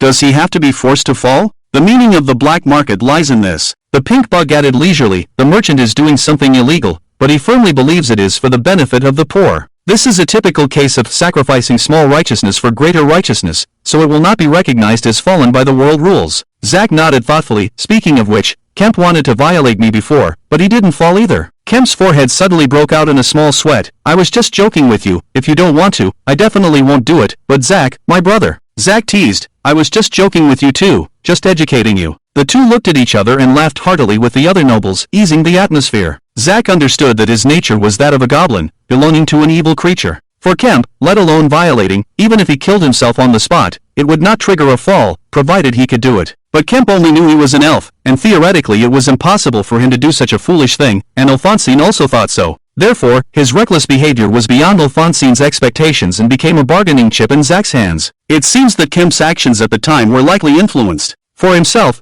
Zack would not be bound by the fallen rule. He was not on the side of good, so how could he talk about falling? The pink bug seemed to see through Zack's thoughts and said softly, young man, the nobles will also find many ways to bypass the world rules judgment to avoid their beliefs being forcibly changed. They have done a lot of bad things because of this. Zack nodded slightly in response. They sat in high-backed chairs, with silent slaves standing beside them, until a masked person pushed a small cart covered with black cloth into the room. Zack's eyes suddenly widened. He smelled a special and familiar smell. It's actually Master Kemp. The things have been cleaned in advance. After the masked man bowed to the fat Kemp, he stepped aside. At this moment, everyone's eyes were focused on the cage. Kemp raised his head high, walked up and tore open the black cloth. Inside was a naked humanoid cub with wrinkled green skin all over its body. It was lying in a big shape, seemingly sound asleep. Damn! Some noble children exclaimed. Except for Zack, everyone present had never seen a goblin before. Kemp's face showed a proud expression. How about it? This time, I brought a live goblin cub for you. Alphonsine's eyes widened unconsciously. Where did you get this from?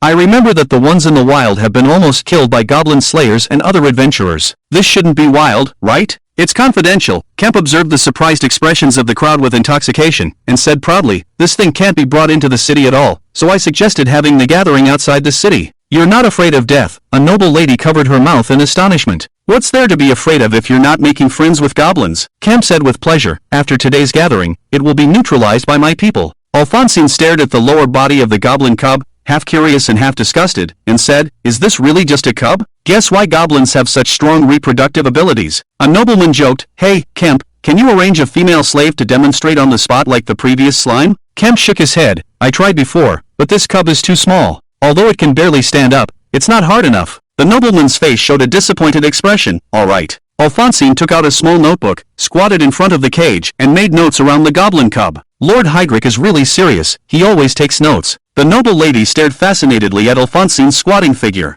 Kemp turned his head. Zack, do you know why I said I had a connection with you before? Look at its ears. He reached out and pointed to the goblin in the cage. They are pointed just like elves. It is said that goblins were originally a kind of elf goblin, but because they angered the gods, they were punished and turned into evil creatures, becoming the ugly appearance they are now. Alphonsine quickly turned around and said loudly, Kemp, don't compare the lowly and evil goblins with the noble elves. These two cannot be mentioned in the same breath. She was afraid that Kemp's careless words would offend Zack, who was an elf. Kemp was stunned for a moment. I was just casually talking about the legend of goblins, who would really equate the handsome Zack with the ugly goblins. Right, my good brother Zack? He had a pleasing smile on his face. Zack looked at the goblin cub in the cage and said naturally, I am broad-minded and don't mind. Good, indeed a prospective noble, different from those narrow-minded elves. A male nobleman cheered. You will surely accomplish great things in the future. The noble lady curiously said, it has been sleeping all this time. Can we make it move? Sure. Kemp lifted his foot and kicked the cart hard. The goblin cub's body slammed into the cage and suddenly woke up. It looked blankly at the nobles present, and suddenly locked its gaze on Zack. King.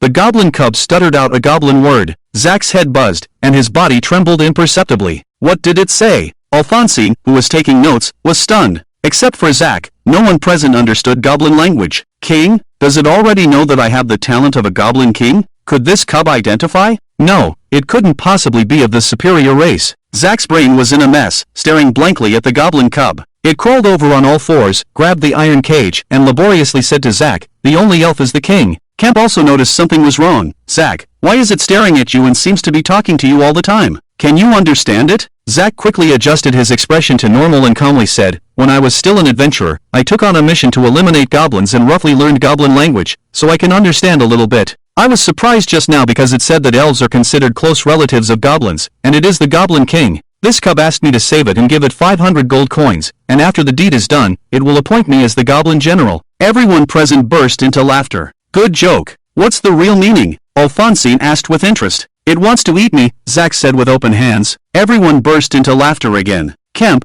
how did you turn into a goblin? Kemp scratched his head and chuckled. This shows that Zack's appearance is indeed very charming. Even a goblin that only likes females can be swayed. Zack resumed his serious expression. So, I need to talk to it and correct its thoughts, not like Kemp. He asked in goblin language, who told you? Goblin. Sage. The goblin cub's head lowered. Zack's pupils slightly dilated again. This news was like a bombshell. Ah, sage? Goblin sage? The pink insect that had been silently observing couldn't help but exclaim, this kind of goblin hasn't appeared in a long time. Where did you come from? Zack hurriedly asked. Are there any other goblin brethren? The goblin cub's hands trembled as it said intermittently, human estate. Enslaved, us. Kin, slaves, abused, dead. Goblin, needs, king. Save us. Zack's palms were slightly sweaty. He maintained a calm expression and naturally said to everyone present, I just gave it some ideological education. It has bowed its head in apology and knows it shouldn't learn from Kemp. Alphonsine asked, what did you say? In short, just one word, get lost. His response was met with laughter and sporadic applause. Zack smiled and thanked everyone, while his brain was rapidly thinking, in the human estate, there is a group of enslaved goblins. Among them is a goblin sage. Kemp mentioned that his family has many estates outside of Puna's port. Could it be in one of Kemp's family estates? The goblin cub in the cage watched Zack's movements and suddenly began to bow. Please, save me, King. Save me, King. I don't want to die. Zack's figure visibly hesitated for a moment. He stared expressionlessly at the goblin cub that kept bowing. Suddenly, the chaotic murmurs sounded in Zack's ears again. This time, different voices gradually overlapped and became extremely clear. Zack, for your brethren, you cannot stand by and do nothing. With the goblin cub's feet as the center, the floor turned white and spread rapidly, dyeing everything around it pure white, almost touching Zack. The nobles who were still laughing ignored it. You cannot stand by and do nothing. I cannot stand by and do nothing. Zack murmured in goblin language, about to step into the pure white area. Young man, don't save him. The pink insect noticed his actions and shouted, you will be exposed. But her voice couldn't reach Zack's ears at this moment. At that moment, the dice in Zack's pocket heated up again. He quickly stabilized and looked coldly at the goblin cub. I'm sorry, Zack said in goblin language. The goblin cub stopped moving. The light in its eyes disappeared, leaving only a deep despair. Zack then explained to others in the common language, this goblin cub still hasn't given up, crazily craving my body. Alphonsine was stunned, so, I have completely extinguished its hope, Zack said calmly. After the party, Zack found Kemp alone and took him to a secluded room to talk. I'm curious about this goblin cub. Where did you get it from? Kemp shook his head. I can't say, that's my bottom line. Zack frowned slightly, then suddenly had a feeling and took out the dice. He let it spin in his hand. 6. Kemp's eyes momentarily filled with confusion. He said, somewhat puzzled, It's from my family's estate. Next time, can you find an opportunity to take me there alone? I'm interested in goblins, Zack said lightly. Kemp suddenly woke up and firmly shook his head. Absolutely not. Zack rolled the dice again. Still 6. Okay. Kemp's eyes returned to confusion. Next time, find an opportunity. I'll take you alone. When the two returned to the others, Kemp acted as if nothing had happened. With a smug expression on his face, guess what Zack and I just did? Someone joked, did you ask him to help you clear your bowels? Your mother. Now it was the free time for the noble youths. Some went to the underground casino, while others brought along many toys and processed the check-in procedures with the slaves. Zack noticed that the iron cage containing the goblin cub was nowhere to be seen. Kemp's men had disposed of it. It's already dead, he muttered to himself. This is an unavoidable sacrifice, Zack. A somewhat familiar, neutral voice suddenly emerged from his pocket. Zack was suddenly stunned. He reached into his pocket and took out the ordinary dice. At this moment, the pink insect in his mind comforted him. Young one, this is not your fault. It seems the elder didn't hear that strange voice. Only he could hear it? Zack silently nodded and went upstairs. Florel followed closely behind. He arrived at the brightly lit underground casino and scanned the twisting women and the frantic gamblers. It was a good time to test. Zack stood next to a gambler and spun the dice in his hand. 6. He and the impatient gambler looked at the cylindrical dice box in the center of the table, staring as the dealer opened it. Ah damn. The gambler shouted in disappointment, pounding the table, it's just a little bit off. I don't accept it. Let's go again. Zack raised an eyebrow. Could it be that the dice only worked for himself? He threw a gold coin, at least one gold coin was required to participate in a game, and spun the dice. Still 6. In front of everyone, Zack said to the dealer, I'll also play a round. The result was obvious. He also lost. Zack decisively left the table, sat in a corner, and carefully examined the dice in his hand. Florel couldn't help but speak, if the master wants to win, I can use a sacrificial spell to help you get some luck. I'm just curious to try, no need to trouble you. On the gambling table, the real winner is only the dealer, Zack said casually. He had already tested that the dice's numbers only worked in special circumstances, and the special circumstances were most likely the key points on his destiny's trajectory. The existence of using dice to ensure that I can smoothly act according to the predetermined fate trajectory. Zack muttered helplessly in his heart, I am currently being controlled, and the situation is actually no different from being a puppet. No, the dice in his hand suddenly spoke. Zack stared at the dice. You can speak again? No. Zack subconsciously widened his eyes. The entire underground casino was filled with neutral voices, overlapping and overwhelming all other noises. Not only the one in his hand, all the dice were speaking. Unconsciously, everything around him had frozen. Fleur's concerned expression froze on her face. A cheering gambler with arms raised, praising the god of light, had not yet had the chance to speak. The world once again turned into a photograph, depicting the scene of the casino's intoxicating and dreamy life. This familiar scene. Again? Zack exclaimed. Are you going to make me roll the dice to decide someone's fate again? At this moment, he heard the sound of clattering. Something small began to tremble, sway, and roll. One after another, dice of various shapes rolled off the gambling table, jumped out of people's hands, and sprang out after opening the dice box. Their numbers visibly increased, and their appearances became increasingly bizarre. Some emerged from the gambler's nostrils, some emerged from the magic stone lamps, and some forcibly squeezed out from the cracks in the walls. The dice turned into an ocean, submerging everything and rushing towards Zack. Zack still couldn't move. He stared fixedly as countless dice climbed onto his body, until they obscured his vision. In his ears, countless cold voices simultaneously exploded, instantly piercing through his entire body. Zack, this is a story you have personally opened. A well-trained plainclothes team was quickly heading towards the direction of the Old Place Tavern. They formed a neat formation and sprinted on the main road, while pedestrians and carriages ignored them. Soon, they entered an inconspicuous abandoned building, dispersing into different rooms and overlooking the brightly lit Old Place Tavern. This mission is to bury the Old Place Tavern, the leader of the silver-ranked adventurers said in a low voice. His hands brushed his waist and then grasped 2 daggers inlaid with black agate. What about the unrelated individuals other than the target elf? This is a necessary sacrifice, the silver-ranked adventurer responded without hesitation. There will be no chance after the official start of the Game of the Gods. Tonight is an unprecedented opportunity and also the last chance. Hey, good evening, everyone, a calm female voice suddenly came from behind them. The muscles on the face of the silver-ranked adventurer suddenly tensed. He quickly turned around, ready to stab the newcomer with the dagger. The other plainclothes also raised their weapons or held onto their spells in an instant. Their attacking movements stopped. So it's a follower of the God of Light. The silver-ranked adventurer breathed a sigh of relief. Has the church also sent someone this time?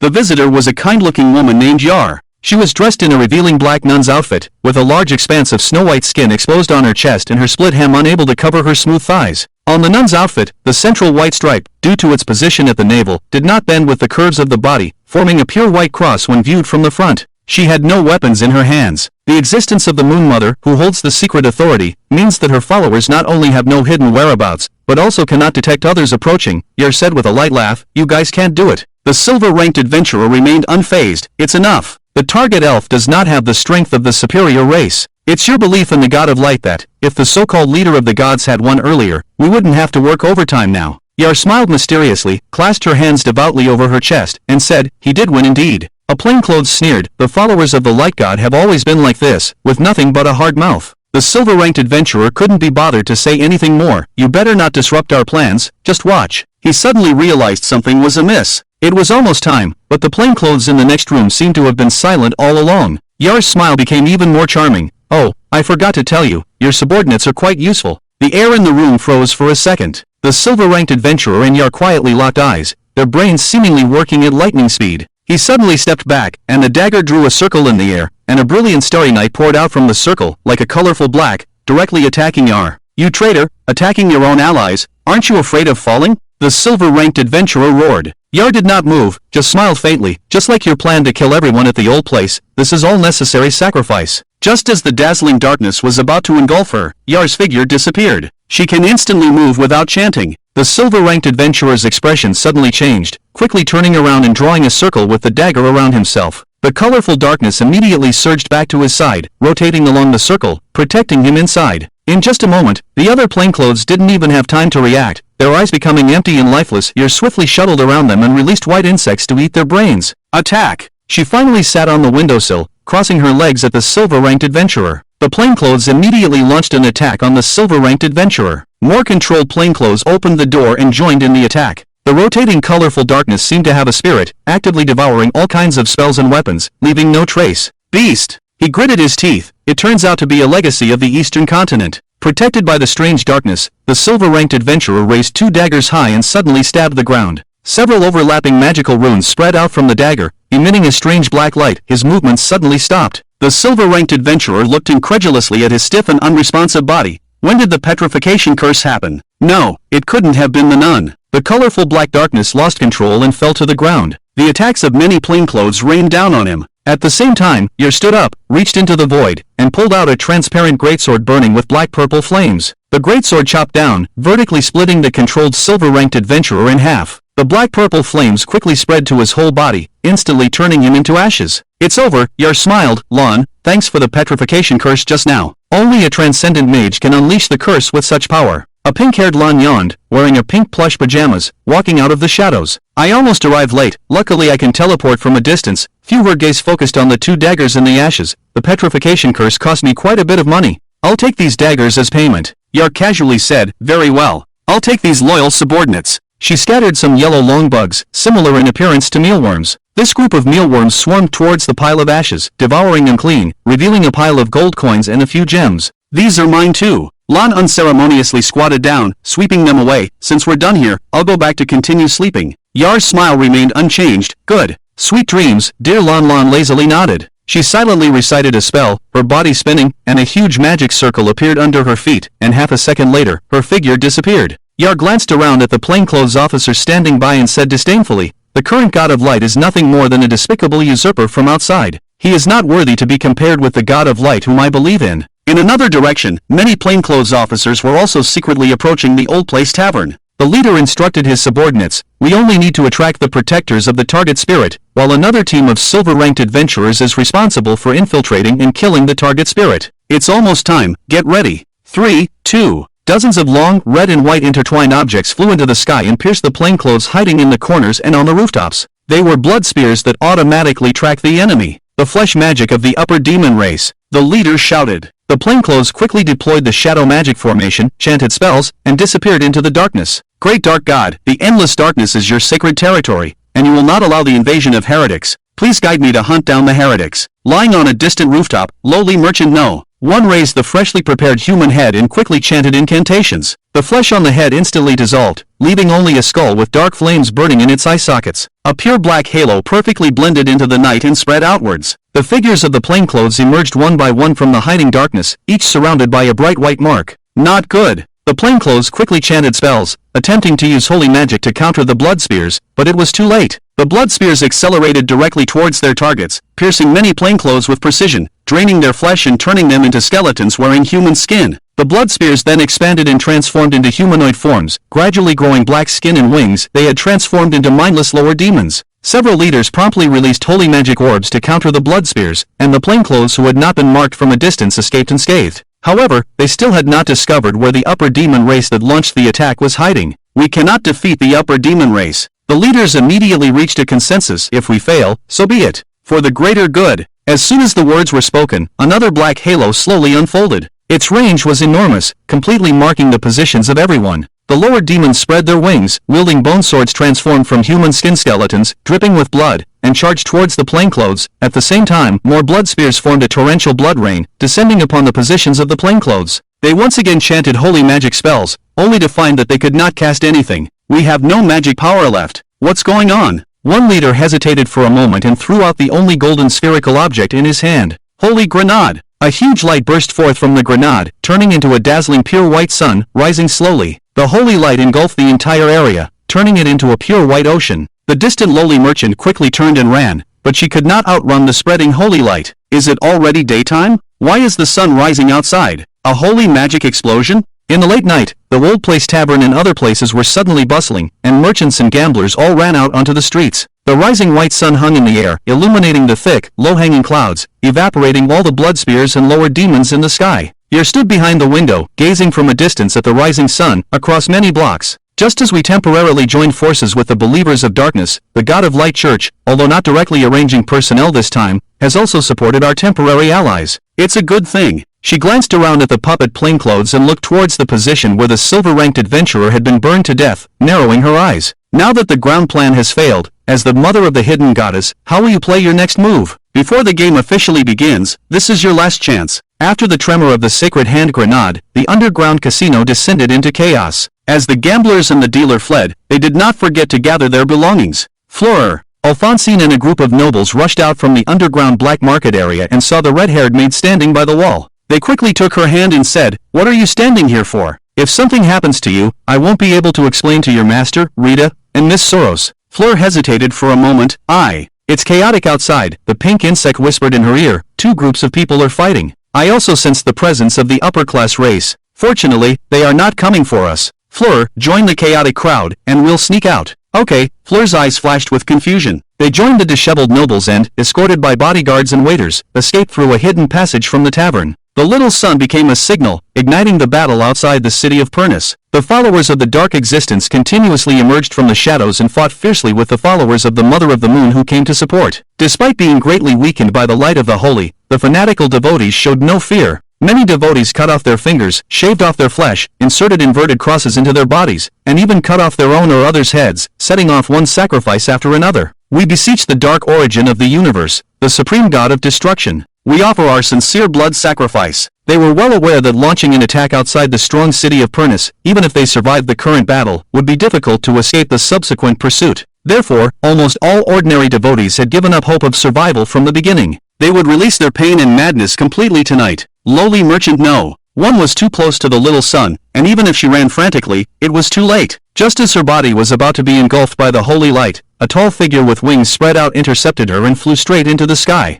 His body took the brunt of the strong light, emitting the stench of burning flesh. Master, thank you. Moving at high speed, lowly merchant couldn't open her eyes and barely spoke. No. 1. Your wish to see the child may not come true. The upper-class demon flapped his wings and flew into the sunlit clouds. Don't worry. I saw her, and she's doing well. Lowly merchant seemed to remember something. I didn't see the master of No. 86. The lowly elf. Our mission is complete, and we have alerted the defenders of Pernisport. The upper-class demon hid in the clouds and sped towards the sea. I hope the supreme dark god will be satisfied. Zack, this is a story you opened with your own hands. Completely engulfed by the dice, Zack's vision was filled with light. When his vision returned, he found himself standing in a nearly withered patch of grass, the yellowed grass gently brushing against his shins. Looking around, all he saw was the color of withered yellow. A wasteland. An endless wasteland. Zack had returned here once again. He looked at his body. He had returned to the body of a human once again. Unlike last time, he now held a six-sided die in his hand. The die was almost as big as a third-order Rubik's Cube, and it felt heavy in his hand. It was showing a 6.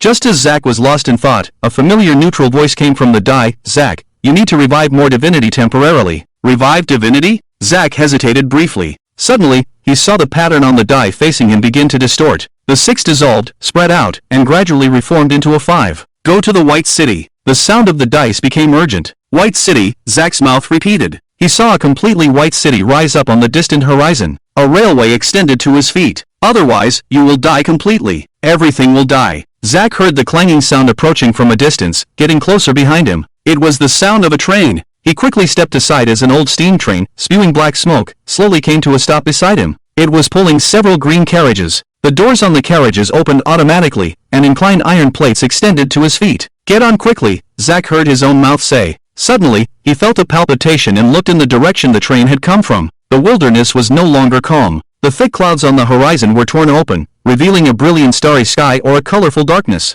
It poured down like a scroll of ink, eroding and devouring everything in the wilderness. This unstoppable starry sky was coming for Zack. The dice kindly reminded him, the mother goddess of the moon has broken through the limits. The divine strike is imminent. Just as Zack caught a glimpse of the starry sky, his head began to throb. From out of nowhere, gentle female murmurs lingered in his ears. The murmurs soothed Zack's heart, alleviated his pain, and gradually relaxed him, making his body feel comfortable and soft. A strong desire surged in Zack's heart. He wanted to fall asleep, sinking into endless darkness and the warm embrace, never wanting to wake up again. No! Zack fiercely hit his head with the dice, the pain making him see stars, but he managed to regain control of his body. He scrambled onto the train. As the doors closed, the drowsiness and fatigue that had been present throughout his body disappeared. At that moment, Zack glanced at the dice, and the number on it had changed to 4. The train quickly started, its piercing whistle echoing across the desolate wilderness. At this moment, the sky had been divided in two. On one side, the clouds were tinged with a yellowish hue, while on the other, the pitch-black night sky was filled with stars. Across the vast wilderness, a steam train raced towards the White City, its whistle resounding across the plains. The night sky descended like a brilliant black curtain, swallowing everything in the wilderness, chasing after the fleeing train. The surface of the curtain was smooth, without a ripple, like a two-dimensional giant canvas. As the wilderness was gradually devoured, flat stars emerged on the surface of the curtain, emitting a brilliant light that completely suppressed the twilight colors of the wilderness. The long black night would eventually replace the brief twilight. Zack sat by the window, trying not to look back,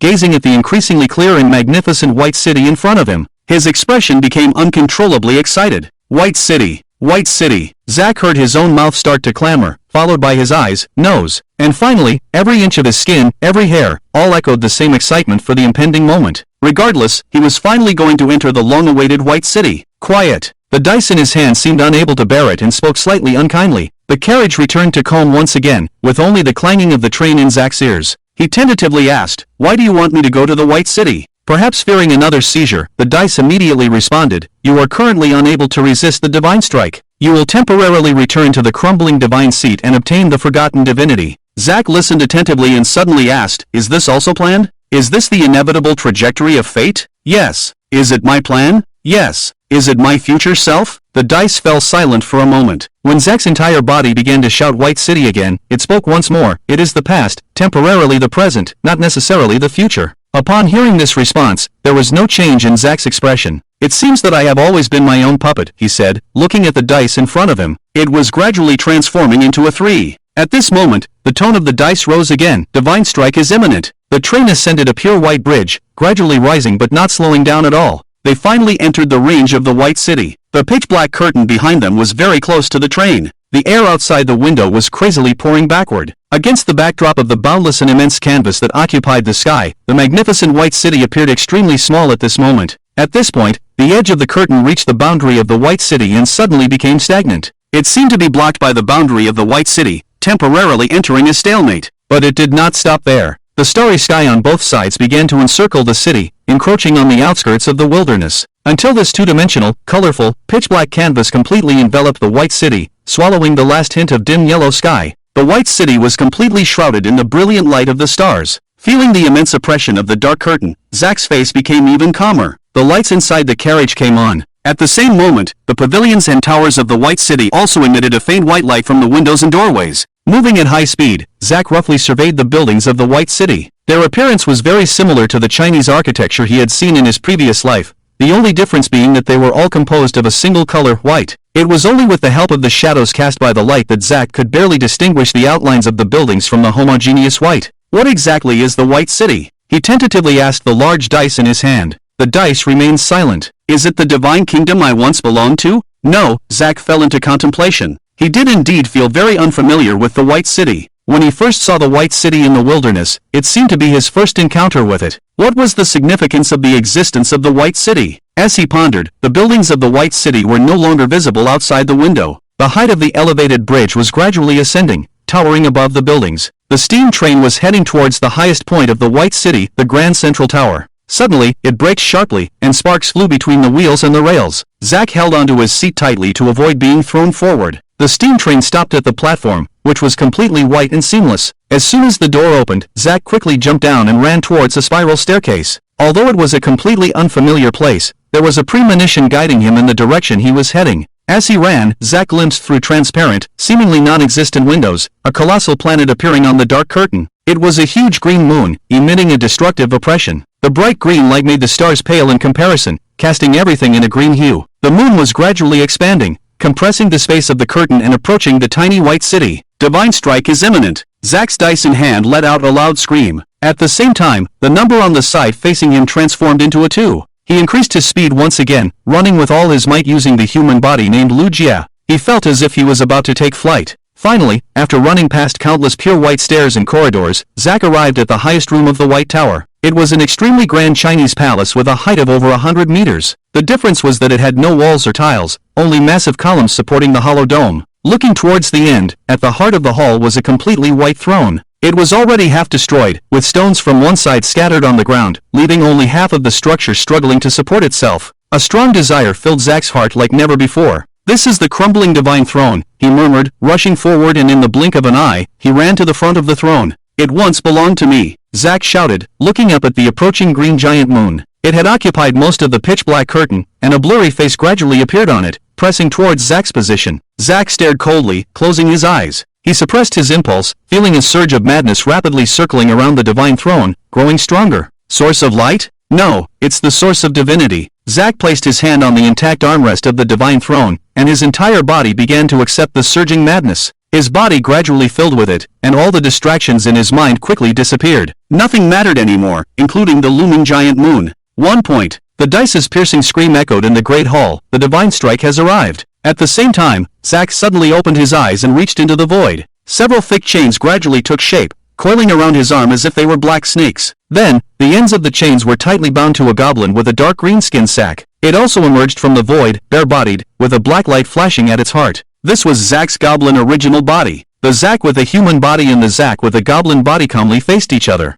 The green giant moon stopped just a short distance from their heads, and the pattern on the dice's surface solidified into an irregular puddle of red liquid, not yet fully transformed into a point. Except for Zack, everything in the wilderness stopped at that moment. Even the divine strike of the moon goddess could not be avoided. Zack, the goblin Zack spoke, his voice hoarse, your corresponding body in the real world has been hidden by the moon goddess. You have been forgotten by the world. The only way is to completely neutralize her divine strike. As soon as he finished speaking, pure white light rose from the overturned divine throne, attracting each other and converging into two human forms, like a group of glowing fireflies, finally forming two figures. Both of them had pointed ears, light gray hair, and rita-colored pupils, and they were completely naked. They were the elf forms of Zack, one male and one female. Seeing three different versions of himself, Zack seemed to have anticipated it. The other me, please help me, completely unleash the power of the White City. Please help me neutralize the divine strike. The two elves and the goblin Zack nodded silently. The four Zacks reached out their arms towards the center, and the palms of the goblin oozed a black liquid, while the palms of the two elves oozed a pure white liquid. They were the concentrated liquefied sources of darkness and light. The black and white substances violently sublimated, and when they came into contact, instead of annihilating each other, they merged into a state of mutual interpenetration.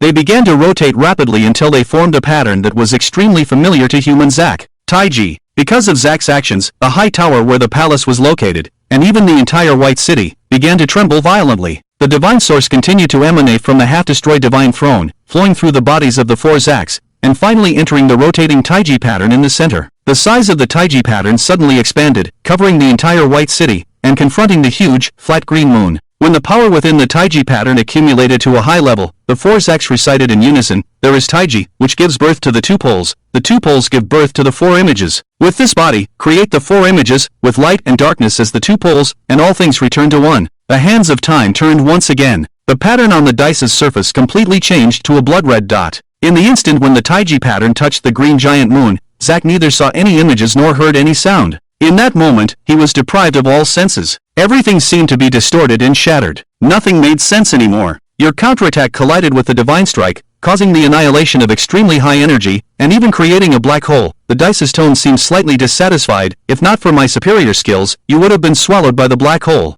Zack slowly opened his eyes. He saw the dusty big dice rolling around him. It always had one side facing him. The number was 6. Zack sighed. He looked around, but both the goblin and the elf versions of himself were nowhere to be seen. He lay on the soft dry grass, with a thick layer of clouds above his head. The familiar twilight colors returned to the wilderness. The huge terrifying green moon, the star-studded flat scroll, the colorful pitch-black night sky. Zack couldn't find any trace of their existence. They seemed to have never appeared. You have resolved the divine strike. The 6-point pattern of the dice seemed like 6 eyes, cunningly staring at Zack. Zack, before you go back to sleep, do you have any questions? It was clear that it was in a good mood. Has the White City been affected by the divine strike of the Mother of the Moon and destroyed by the black hole? The dice let out a mocking laugh. It has always been there. Zack subconsciously turned to look. The magnificent White City stood on the horizon of the wilderness, no different from before. What is the true face of the White City? No one knows. The dice returned to its emotionless tone. Some have called it the ideal country. The appearance of the White City is not certain. The shape that each visitor can feel is closely related to their own nature. Is that why the half-destroyed divine seed appeared? Zack glanced at it. Are you part of the White City? No, I am part of you. The gods roll the dice to decide everything in the world, and I am your dice. I symbolize a part of your divinity. Zack was somewhat puzzled. So, am I indeed a god? You are a fallen light god, the dice recounted calmly. Now you are only a part of the fallen light god. The most important part. Light god? Zack paused, but the light god is still active in the world. The current light god is an outsider who usurped the god's position, the dice said indifferently. The light god that Yar worships is. It is another part of the fallen light god. He retains most of the position and divinity, but lacks the most important thing. It is he who commands Yar and the pink insects, guiding and protecting you step by step to ensure that you always stay on the predetermined path. The name of the light god has become obsolete. Except for the devout Yar, most people now call him the insect god. The insect god, the god of the insects. Zack had a strange feeling. Why is it a name similar to the Eastern gods? The dice continued. The usurper naturally opposes your revival, so he took action during the gathering in the underground warehouse of the academy, trying to change your trajectory. Suddenly, a large number of memories flooded Zack's mind. He was initially unwilling to go outside the city for the gathering, but with a series of bizarre scenes, he eventually unknowingly changed his choice. The dice explained, at first, the Mother of the Moon used her secret power to modify your cognition, making you unconsciously believe that it was reasonable not to participate in the gathering outside the city. The insect god immediately attacked, showing you the first scene of the illusion. He urgently wanted to tell you that you could go outside the city, but it seemed a bit too forceful for you. No wonder the illusion was filled with indescribable and terrifying mouths. Zack somewhat helplessly covered his face. He should have thought of this earlier. In the battle in the cave with Yar, when Yar's whole body opened small mouths and spewed out blood threads that pierced him, the shape of those mouths was exactly the same. Similarly, the senior pink insect at the time told him that he could go, probably also under the control of the insect god. The 6-point pattern of the dice seemed to blink quickly. In the second scene of the illusion, the usurper light god took action, creating a false hope of light to lure you into it. The power he released and the power of the dark god fell into a divine battle. The power of the dark god is what you saw at the time, the darkness that eventually swallowed you. The dice suddenly raised its voice. If I hadn't immediately cleansed that ball of light, giving it a 1 point, and let it fail completely, it's very likely that the light god would have succeeded. You're still raving about me stealing your light. I stole your horse. Zack's gaze turned away for a moment, then he carefully asked, is the dark god also related to me? I have no authority to know. The most reasonable guess is that he is an absolute enemy of the usurper light god leading the group of gods, so he made some kind of deal with the plague god to come and help you. He may not necessarily want you to become a god, but he definitely wants to disrupt the light god's plan. The enemy of my enemy is my friend, Zack said softly. No wonder his followers call the light god a false god. He hadn't thought much about it before, thinking it was just a way for the opposing light and dark gods to quarrel, calling each other false gods. Now it seems that the dark god has long known that the light god is nothing more than an outsider usurper, so his followers contemptuously call him a false god. Perhaps this is the reason why divine magic cannot be cast without chanting, and must recite the pre-spell incantation? A breeze blew from somewhere, causing wave after wave of yellow waves on the desolate sea. Zack rolled over on the soft grass and asked, did the mother goddess of the moon intervene in Rita's life early on? Yes, the dice rolled. The plague god realized the interference of the mother goddess of the moon, so he ordered Yar to remind you and break his secrecy. Zack remembered something else. So tonight, is it a game you set up for the mother goddess of the moon? Yes. He is more determined than the light god to put you in a desperate situation, even at the cost of personally intervening, and the trajectory of fate has already calculated to this point. Breaking through the boundaries of the world, suffering the backlash of divine strikes, the black hole has also been included in his domain by the White City, the dice said disdainfully. After that, for a long time, he and his followers will not come to disturb you again. Zack nodded. I still have one big question that hasn't been resolved. The general content of the trajectory of fate is to help me collect the remaining parts and ascend to the god's throne again? The dice rolled. You can understand it that way. Is it necessary to transform the goblins? Yes. Is it necessary to free the slaves? Yes. Why? I can't tell you for now. The dice decisively refused. If you know the detailed steps and key nodes, there is a high possibility of irreversible deviation in the future. But there is one truth I can tell you. Zack raised his eyebrows. In fact, the history of the slaves has been secretly rewritten by the mother goddess of the moon. They were not originally non-believers. He realized something. You mean,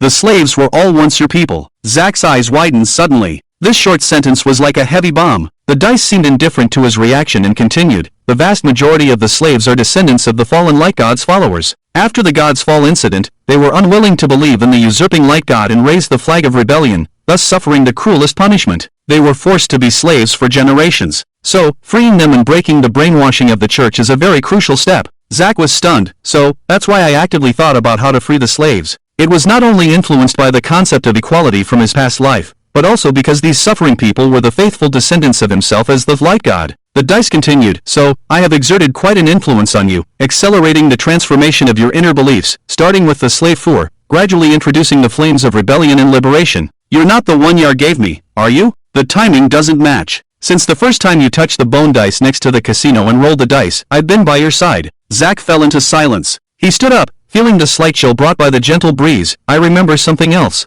I remember that after the god's fall, the eastern continent separated from the main continent, leaving only a few survivors in witchcraft. The elders told me that the eastern continent is related to things like chopsticks. Is the eastern continent connected to me? The dice spoke slowly. It is equivalent to your divine realm. When the gods first walked the world, you personally raised the eastern continent and endowed it with many characteristics. It could be said that it is your entire effort. Zack's body trembled slightly. Its separation is related to the current light god? The dice answered bluntly. It is indeed his doing, to erase all traces of you from this world. Where did the eastern continent finally go? It may be a corner beyond the reach of the divine city, or it may have sunk into a bottomless abyss. The dice's words carried a hint of uncertainty. I cannot know for sure, but it is most likely completely destroyed. Even if found, it would only be a wasteland. Zack stood still for a while before squeezing out a sentence. Were all the absurd rules of this world set by the former light god? Of course not, the dice patiently replied. This also involves the issue of the moon mother goddess modifying history. They want to completely erase all traces of your existence, and distort the reasonable world rules you set. Zack asked calmly, which gods have not sided with the usurper? Apart from the dark god and the witch god, there are. The dice suddenly stopped introducing. It's too early for you to ask about this now, but most of the gods are indeed on the side of the light god. They basically don't do anything productive, spending their days researching how to roll the dice to make the world more interesting. Is the current situation of the goblin tribe also related to these gods? Yes. They distorted the goblins into goblins, just to roll the dice to determine the fate of adventurers and enjoy the scene of goblins harming women. But they will be happy if the goblins succeed, and also happy if the adventurers escape. Regardless of the outcome, it's all fun for them. However, most of the wild goblins are no longer descendants of the original goblins. Zack frowned slightly. You mean the wild goblins? They are pure divine puppets placed in the world by the gods, the dice said lightly. If your real-world body encounters those goblins, don't hold back, kill them all. They cannot be corrected. What is truly suitable for you has already been arranged. The slave goblin tribe you saw at the gathering outside the city is what you mean, that most of the wild goblins are creations of the gods? Zack asked. They all come from the moon, the dice explained, although they have no outward differences from the native goblins transformed from goblins. You will understand the fundamental difference between the two when you come into contact with the slave goblins later. So, his teacher, the old goblin king, was also a member of the native goblins? It probably was once a goblin enslaved. Zack nodded. Thank you for the reminder. There is another question. When I just resolved the divine strike of the Moon Mother Goddess, why did the power I used involve Tai Chi? Could it be something designed by the me before the fall? He did not understand the principle behind it, just subconsciously following the muscle memory of his body. It was as if Zack had performed the exact same operation countless times. You have so many questions. The dice's tone was obviously unfriendly, but still answered him. But your guess is not wrong. This is the fundamental reason why the light and dark sources in your body can coexist peacefully. I don't really understand the specifics, only that it is related to the former harmony of yin and yang principle in the Eastern continent. Of course, with the separation of the Eastern continent, all knowledge has disappeared without a trace. So, my body was specially designed to harness the power of the White City to resist the divine strike. Zack sat down, his hand resting on his chin. It seems that this is a necessary design for the path to godhood. I'm glad you understand. The dice rolled around Zack again. The time is almost here. You are about to return to slumber. With the mentality of taking advantage of any opportunity, Zack shamelessly asked quickly, what exactly is the game of the gods? Once you surpass the superior races, Yar will naturally tell you. If the dice had an expression, it would surely be extremely impatient now. You only need to know that after tonight, the usurper, the light god, and the gods who support him will not personally intervene against you for a long time. As soon as the words fell, white static flickered in front of Zack's eyes, filling his field of vision. Wait, I still have one more question, the last one. Zack desperately tried to stay awake, resisting the sudden drowsiness. About my reincarnation. Pure white engulfed everything. He knew nothing. Zack suddenly returned to consciousness, finding himself sitting in a real leather armchair. He stood up. He was still in the underground casino, but at this moment, the casino was empty. The gambling tables were tilted, and chips, dice, and cards were scattered on the floor. What happened? Where are the others? Senior, do you know what happened? Zack called out softly, but did not hear a response from the senior. The pink little bug was also gone. His heart skipped a beat. It must be because of the secret influence exerted by the Mother of the Moon on me, so they all temporarily forgot about me. Zack thought calmly, as long as I make contact with Four and the others again, I can dispel the hidden effect, just like the incident with Rita's background. There are no signs of fighting at the scene. People should have fled. What happened in the underground casino while I was away? If Four and the others are okay, they should have returned to the city. I just need to return to the academy to meet them. After making up his mind, Zack silently walked up the spiral staircase and arrived at the deserted first floor of the tavern. He smelled the scent of blood and burnt smell. The smell is coming from outside. Zack frowned. Has there been a battle in this area? He activated his magic perception and sensed many patrolling soldiers and hidden scouts on the street. The outside is the army of the church. I can't risk using the goblin's body to escape through shadow. I estimate that this area has already been tightly sealed off. The body of the male elf won't work either. I will have to continue attending classes at the Noble Magic Academy in this form in the future. If my appearance is marked by the church, it will cause a lot of trouble for my studies. So, there's only one choice left. Zack sighed helplessly and began to search the staff room in the tavern. I hope there are women's clothes left behind. At the entrance of the Old Place Tavern, a pair of soldiers on guard suddenly heard a sound coming from the inside of the door that had been sealed with a strip. Who's in there? The soldiers' spirits lifted, aiming their guns at the door. I am sorry. I fell asleep in the corner and woke up to find everyone gone. A pitiful female voice came from inside the door. The two soldiers looked at each other and silently gestured to the street. Nearby soldiers quietly gathered, taking cover in different positions, ready to shoot at the Old Place Tavern. An officer took out several magic scrolls and ordered in a low voice, "If the situation changes, no need for a command, open fire at will." "Yes." After receiving the officer's instructions, the soldier guarding the door carefully tore off the seal and opened the door. "Hands up, don't make any extra movements. Come out." A casino girl, dressed as an exquisitely beautiful female elf, walked out nervously. She stood tall, with smooth, snow-white skin that seemed delicate, and her light gray long hair was tied into twin ponytails. Her light and short skirt barely covered her perfectly curved round hips. Innocence and temptation achieved a perfect balance in the youthful elf girl. She was Zack, who had turned the source of light.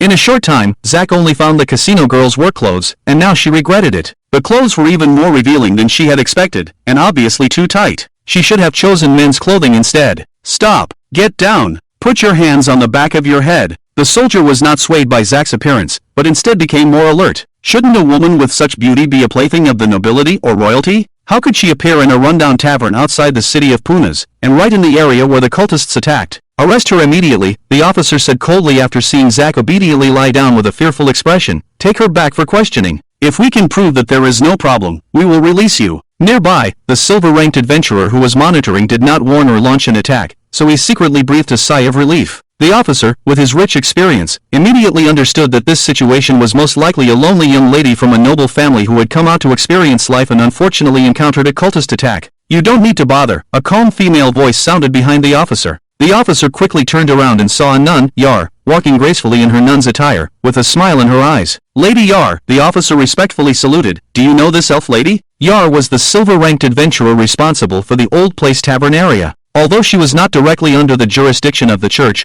her devotion to the God of Light was well known. She cleared her throat. "Zack is one of my lovers, and also my pet. She is one of us, and also a devout follower of the God of Light." "A lover? A pet?" Zack stood up and caught the meaningful glances from the surrounding soldiers. She almost couldn't control her facial expression and gritted her teeth, saying, "By the grace of the God of Light, I am indeed Lady Yar's lover." The officer saluted. "I'm sorry, Miss Zack, for the trouble you've been through." Yar nodded slightly in response. After the officer completed the routine procedure and recorded Zack's facial features, she took Zack's hand and left steadily. In the safe area, Yar led her into a seemingly abandoned small house and pointed to the bed that had been prepared in advance, saying, "Please sit. I have to go back to the scene soon," she said lightly to Zack. "Your student uniform has been neatly folded on the table." "Thank you," Zack said briefly. "Even if I'm beautiful, I have no interest in people. I am just a parasite by nature." Yar glanced at Zack and said, "The words just now were just to get you out as soon as possible. Don't take them to heart. Let me tell you what happened. Before you were directly attacked by the Mother of the Moon, she sent many followers to attack you, and they fought with the prepared followers of the Dark God. The war was very fierce. The followers of the Mother of the Moon were completely wiped out, and only a small part of the followers of the Dark God barely escaped." Yar recounted emotionlessly. When the church arrived, the battle was basically over, and many bystanders had died in addition to the followers of both sides. "You must also be wondering why the Mother of the Moon had not acted against you before, and then suddenly went all out? She had actually been eyeing you for a long time. She didn't act before because she didn't have the opportunity, but once she did, she would have put you to death directly." Zack fell into contemplation. This was the real world, not a virtual novel. Enemies wouldn't do stupid things like attacking the old to bring in the new. Such foolish behavior only served to give the protagonist experience points. The truly rational approach is to eliminate any potential threat at the earliest stage once it is identified. If there is no opportunity, then temporarily avoid contact with the other party, or deceive them to make them unaware of the danger. When the time is right, launch a sudden attack, ensuring a decisive blow without giving the other party time to prepare or react. This move is indeed ruthless. Before tonight, she had no idea that the Mother of the Moon was her enemy, only knowing that a god with hidden authorities seemed to be targeting her. "If it weren't for the White City and the dice, without the preemptive preparation left by me, I would have already died from the divine strike." Zack once again clearly realized the nature of the beings he was facing. Their power far surpassed their own, and their strategies were not to be underestimated. He had to be even more careful, not making a single misstep. After Zack had digested what was said, Yar continued, "Now, the game has begun. You don't need to worry about them launching a divine strike like tonight, or about them informing the church or the kingdom of your information and sending diligent heroes chasing after you around the world." Zack raised his head. "Are these the conditions of the game?" "Exactly. You are the chosen one of the participants in the game." Yar smirked slightly. "You were chosen by the great divine being. If everything goes as expected, you will soon qualify to know the specific details of the game." "Does that mean I am about to break through to the upper race? Is it referring to Lana's advanced magic course?" Zack couldn't think of where the key to the breakthrough was for a while, so he had to bow to Yar and say, "Miss Yar, thank you once again for your answers." Yar tilted her head. "If you really want to thank me, then bark like a little dog." "I refuse." After Zack transformed into a male form, he smoothly returned to the academy. The sky was turning a pale blue, and the deep night was gradually fading. It was almost dawn. Zack stood in front of the dormitory door, hesitated for a moment, and then used the key to open the door. "May I ask who you are?" Fleur was wearing a thin nightgown, sitting on the edge of the bed, looking a bit haggard, as if she hadn't slept all night. Zack caught a glimpse of a pink little bug quickly retreating into a cup. "I am Zack," he said calmly. Fleur's body trembled slightly. "Zack!" Fleur murmured, "Zack, Zack, Zack." This word seemed to have a magical power, making her involuntarily repeat it over and over again. Zack could feel that from her, as if an invisible and intangible film was rapidly cracking, and the cracks were spreading throughout the world. At this moment, the world remembered Zack once again. The pink little bug poked its head out in surprise, while Fleur stared at him, tears streaming down her face. "You are, the young. I remember everything." Fleur staggered to her feet. "You are Zack, once my master, now my." She rushed forward, tightly embracing Zack and sobbing. "I'm sorry, Zack, I'm so sorry for abandoning you outside the city. It's not your fault." Zack gently stroked Fleur's blood-red long hair. "I've come back." Feeling the warmth of the girl in his arms, he sighed almost imperceptibly, deeply moved. Fleur, too, had been persecuted by the current gods and other gods, the descendants of his former subjects.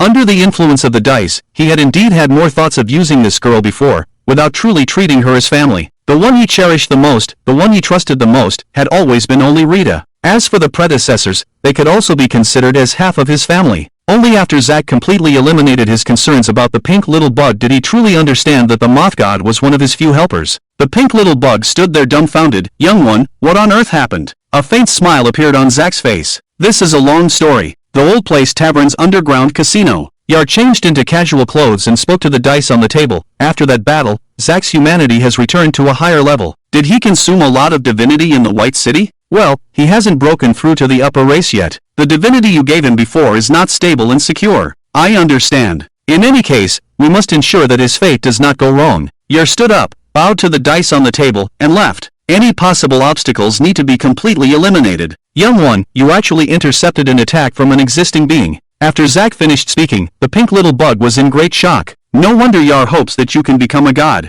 she said somewhat timidly. "Maybe I should call you senior." She actually made the former god of light call her senior after calling her senior for years. Zack quickly waved his hand. "No need, I don't have the memories of being a god of light now, nor do I have the corresponding power. I'm just an ordinary person. It's you who have guided me all the way and helped me many times, that my mother and I can come to today. You have always been my formidable senior."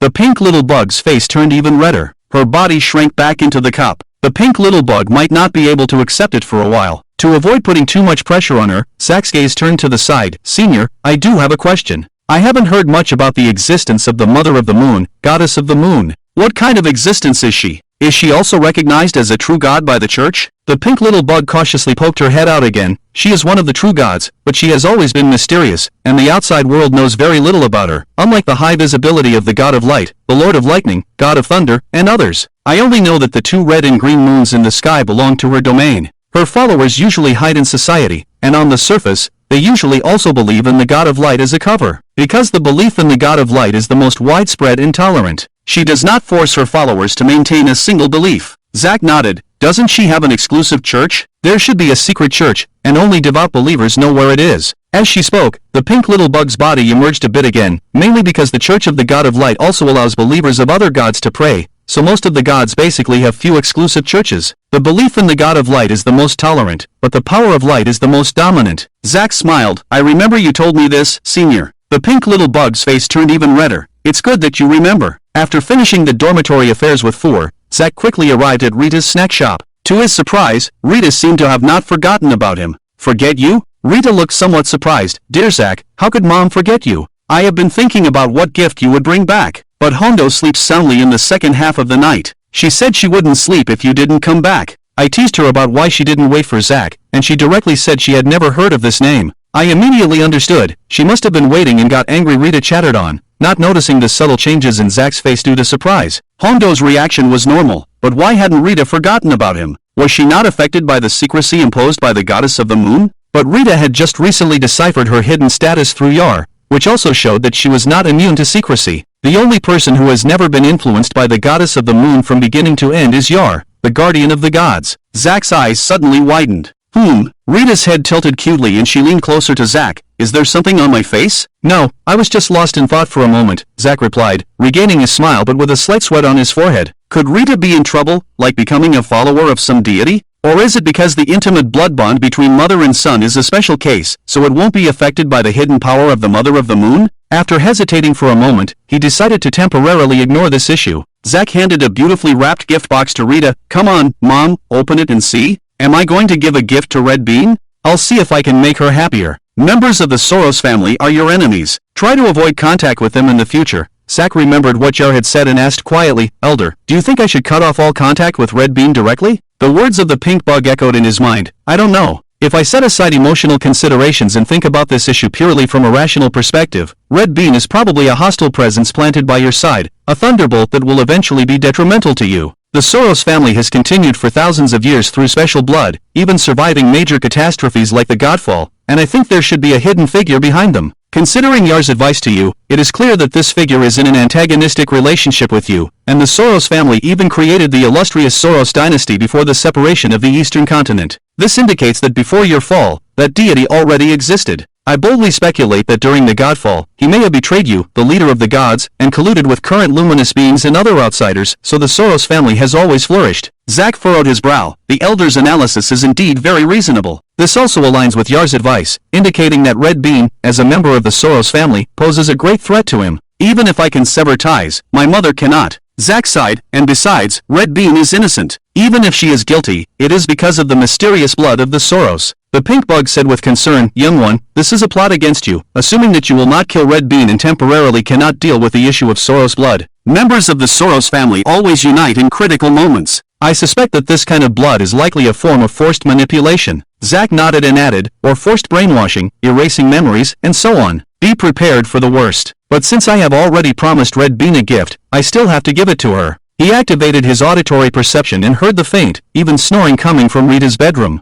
Zack knocked on the door. Ah, Dad's back, came a surprised voice from the other side of the door. Footsteps quickly approached, and the door opened. An excited figure threw herself into Zack's arms, sniffing around. Dad, what did you bring for me? Why aren't you wearing clothes? Zack's face instantly darkened as he scolded. You're such a big girl, don't you have any shame? Go and put on some clothes. It's uncomfortable to sleep in underwear. And it's comfortable to sleep naked. Excited Red Bean was pushed into the room by Zack, who turned his head. Dad, I smell seafood and barbecue, let me have a bite first. The pink bug sighed softly. How could the young one bear to sever ties in this situation? Just as Yar had said, Zack's life unexpectedly remained calm and uneventful. He took the initiative to contact the elf Miss Hippie, who was struggling with her studies, and informed her that he was temporarily a commoner, so life was a bit tight, and he hoped to earn some extra money by teaching her to help with household expenses. Zack's move was like a timely rain for hype, so she readily accepted it. After discussing the terms, Zack discovered a fact after several study sessions. The only word to describe this young lady's study was hopeless. She clearly lacked interest in studying and did not take it seriously. When Zack explained, she always stole glances at his profile. If it weren't for my commoner status, I would really want to marry him. He's serious and a bit cute, and he's much more handsome than those young masters in the clan.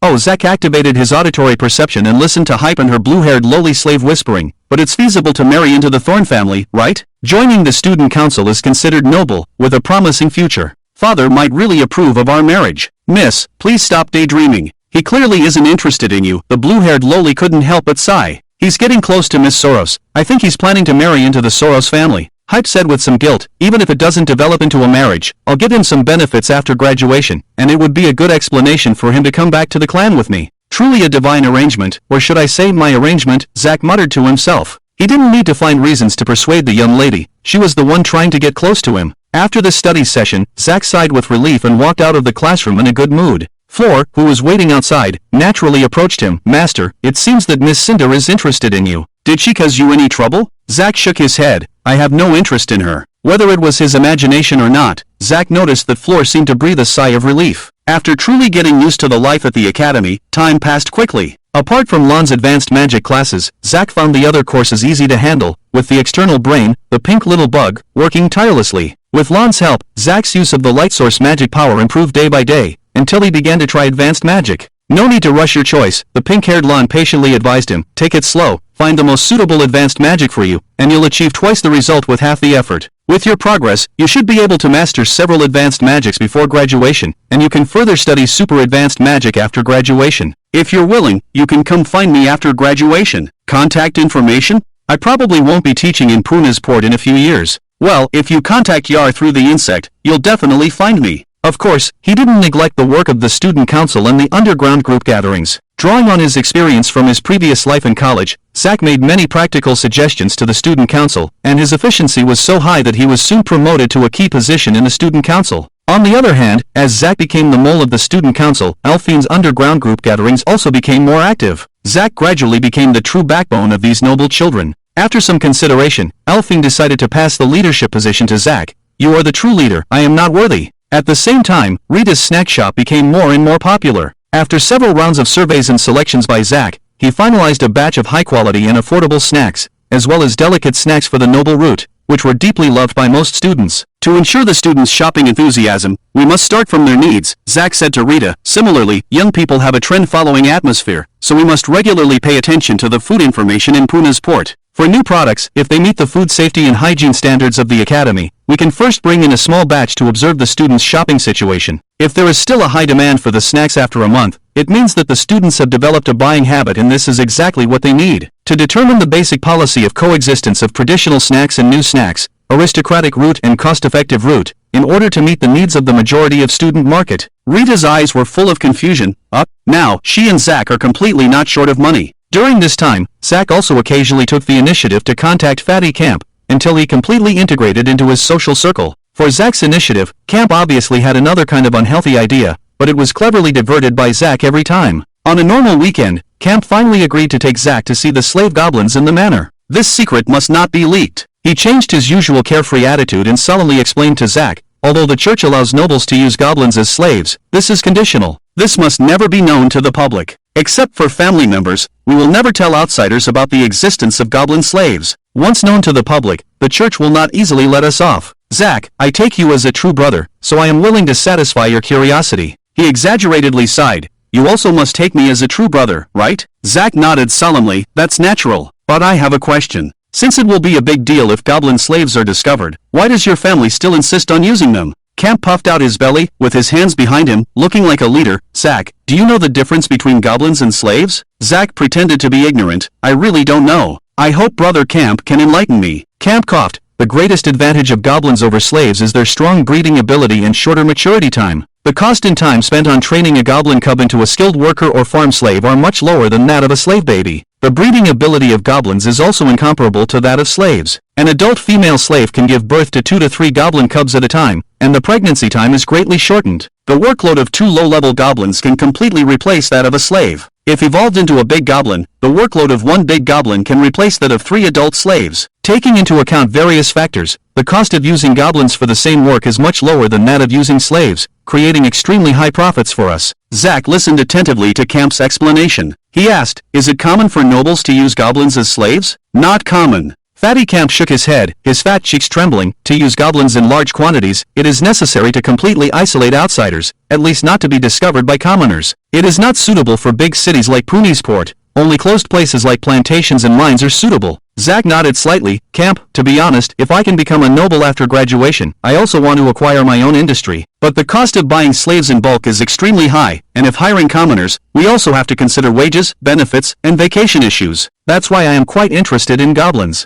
A sly smile appeared on Camp's face, and his eyes almost squeezed into a slit. I see. That's great. He happily put his fat hand on Zach's shoulder. After I graduate this year, I can probably get a manor from my father, and then I can sell you some goblins and female slaves at a low price behind the scenes. In return, Brother Zach naturally has to be sincere. I remember that the Elven tribe will not violate their own oaths, right? I know that Brother Zach is not that kind of person, but such a risky matter must have multiple insurance. Once leaked, the church will not let the 2 of us off. Zach naturally moved his restless fat hand away and shook hands with him. I swear in the name of the elf clan that I will not disclose the information about goblin slaves to the outside world. If I break my oath. He boldly made up the consequences of breaking the oath. What does the oath of the elf Zach have to do with my goblin Zach? Good. Zach, you are indeed loyal. Camp cheered, clapping his hands with a joyful mood. Let's go. I'll let you see the efficiency of goblin slaves first. In order to show sincerity, the 2 did not bring their own slaves this time. After a simple disguise, they sat in a plain-looking carriage and left the port of Punas. Last time we were supposed to play for a day when we left the city, but unfortunately we encountered an attack by cultists. Camp complained, I hope nothing goes wrong this time.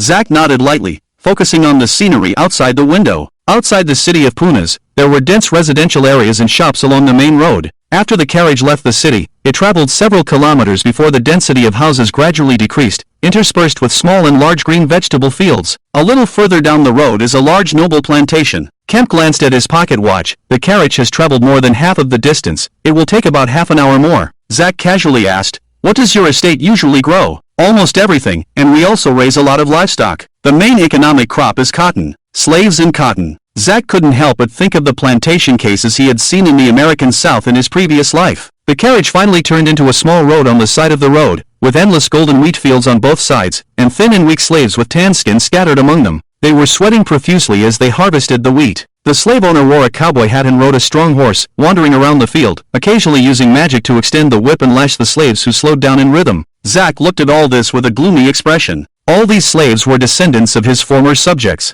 "Zach, do you also think these slaves are no good?" Kemp snorted. "High training costs, often lazy, light beating has no deterrent effect. Heavy beating can easily cause internal injuries, reducing work efficiency. In my opinion, the church should change the slave imprint, so that they cannot think of anything other than work in their minds." Zach turned around and gave him a cold glance. "I really don't like slaves. Great minds think alike. Compared to slaves, I also prefer the cheap and useful goblins." Kemp raised his thumb. "I'll arrange an exciting show for you later." The carriage meandered through the vast wheat fields, passed through a dense and unventilated forest, and finally arrived at Kemp's secluded estate. "Young master." The slave guard saluted. "Who is this elf guest?" "The student council cadre from the academy, the future duke or general, Zach, my true brother who was closest to me in the academy." Kemp said proudly, as if these titles were his own, "He is also my best true brother in the academy." The slave guard understood and opened the heavy iron gate engraved with exquisite carvings. "Congratulations to the young master for gaining another good brother." Zach intentionally or unintentionally glanced in Kemp's direction. "You have quite a few brothers." "Ahem," Kemp said softly. "Actually, those are just good brothers with whom I have had negative interactions.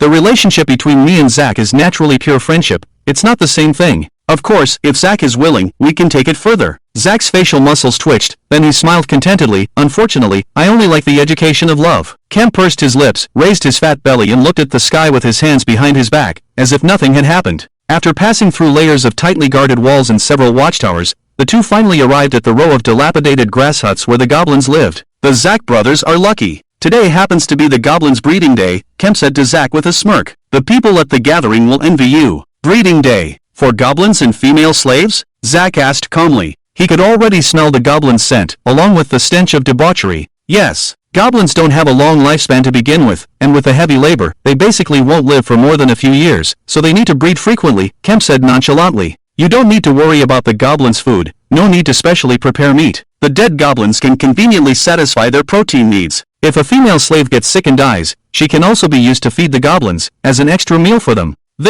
Zach was dumbfounded by the image of the pink little bugs in his mind. "Who exactly are the goblins?" "Don't insult the goblins," Zach whispered, then looked at Kemp with interest. "So, this can also save on the cost of handling the bodies." Kemp grinned widely. "That's why I said goblins are so useful, perfect laborers in garbage disposals." After entering the grass hut, Zach's first impression was that he might be having a hallucination in the dim light. He had never seen goblins so thin. These goblins were hunched, emaciated, with abnormally long and twisted limbs, standing in line with a vacant expression. Not a single goblin reacted to their entry into the grass hut. They were like rows of bamboo worms, their skin covered with scars, and even if they fell dead the next second, it wouldn't be surprising. "These laborers don't have much time left, and they won't last long," Kemp said, clicking his tongue as he appraised the goblins. "I feel quite compassionate, letting them have a good time before they die." Zach didn't say anything. He just calmly watched as the servant with a whip commanded the front row of goblins to obediently walk to the center of the grassy area and lie down. "Show." The servant immediately blew a whistle. The exciting show was about to begin. Kemp's expression became excited. Equally frail and emaciated slave girls, with protruding ribs, entered the grass hut from another door.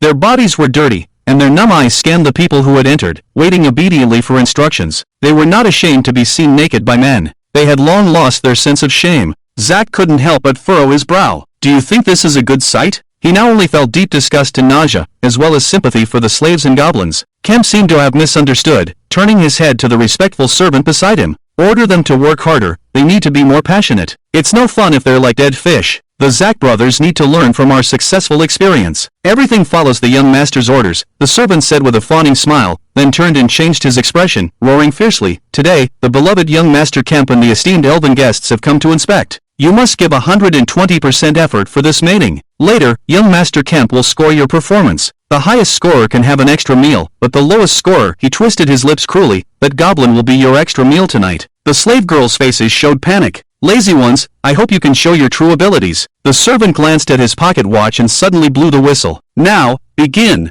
The girls rushed forward, competing to provide service to the listless goblins. Don't take mine. Sorry, sisters, this is my partner. All the children I gave birth to before were its. I know you're tired, but I don't want to die. I'm sorry. Please, get up quickly, please. I'm sorry. Sniff. I didn't hurt you, did I? Several overseers walked back and forth behind the slaves, wielding whips. If any of the girls slowed down, they would unhesitatingly lash out. Are you not eating with such a small movement? Stupid pigs. How did I teach you usually? What are you doing? Ha! Lowly things are indeed useless. Can't even handle a goblin. That's enough. Zack finally couldn't help it and said to Kemp, tell your men to stop. There's no need to intimidate them. It's counterproductive. You're wrong, Zack, my friend. Kemp said without looking back. This lazy bunch is like this. If you don't push them to the limit, they dare to slack off. Mild verbal reprimands no longer work on them. You have to constantly remind the slaves to make them fear you and be willing to listen to you. But there's no need to kill slaves today. Zack frowned. After all, they are your father's property. These lowly creatures are just consumables, can be replenished at any time. Kemp said indifferently, the elves are too kind-hearted, so it's normal for Zack, my friend, to not accept it for a while. Let me tell you, if you want to be a slave owner, you must be cruel, learn to establish authority, and often use examples to warn others, otherwise the slaves won't listen to you. The most effective way to establish authority is through elimination, which can both improve work efficiency and serve as a warning.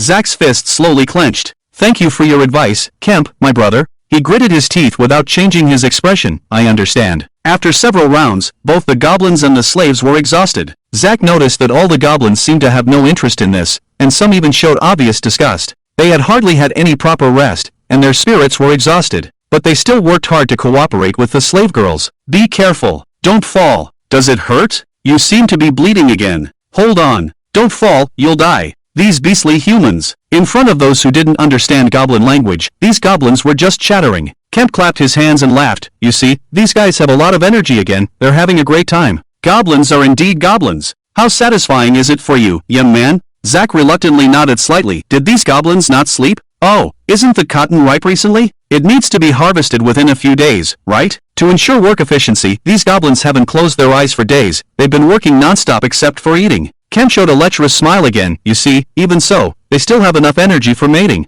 They're much more useful than slaves. Zack casually asked, do the nearby nobles also use goblins? This whole area is secretly using them. Kemp admitted, if you want to buy a plantation after graduation, I suggest you come to this side. That way, it's convenient for me to sell you goblins. Zack nodded again, looking through the entire process. Along the way, a slave girl overexerted herself and collapsed on the ground. He was about to go to her rescue when Kemp stopped him. Zack, my brother, I know elves are soft-hearted, but this is my family's property, not yours. Private property is sacred and inviolable. After becoming a slave owner, you can't be so soft-hearted. For a soft-hearted slave owner, the slaves will only take advantage. He then shouted to the slave girls, the lowest score is in. You can relax now. Young man, do not act rashly. Otherwise, you will undoubtedly deviate from your destined path. The pink insect felt the anger accumulating in Zack's mind and quickly reminded him, remember everything you see today, and repay these guys double in the future. The dice in Zack's pocket also began to heat up slightly, maintaining his outward calm. A neutral and illusory voice echoed in his ears, this sacrifice is necessary. A servant stepped forward, lifted the fainting girl, drew a long knife,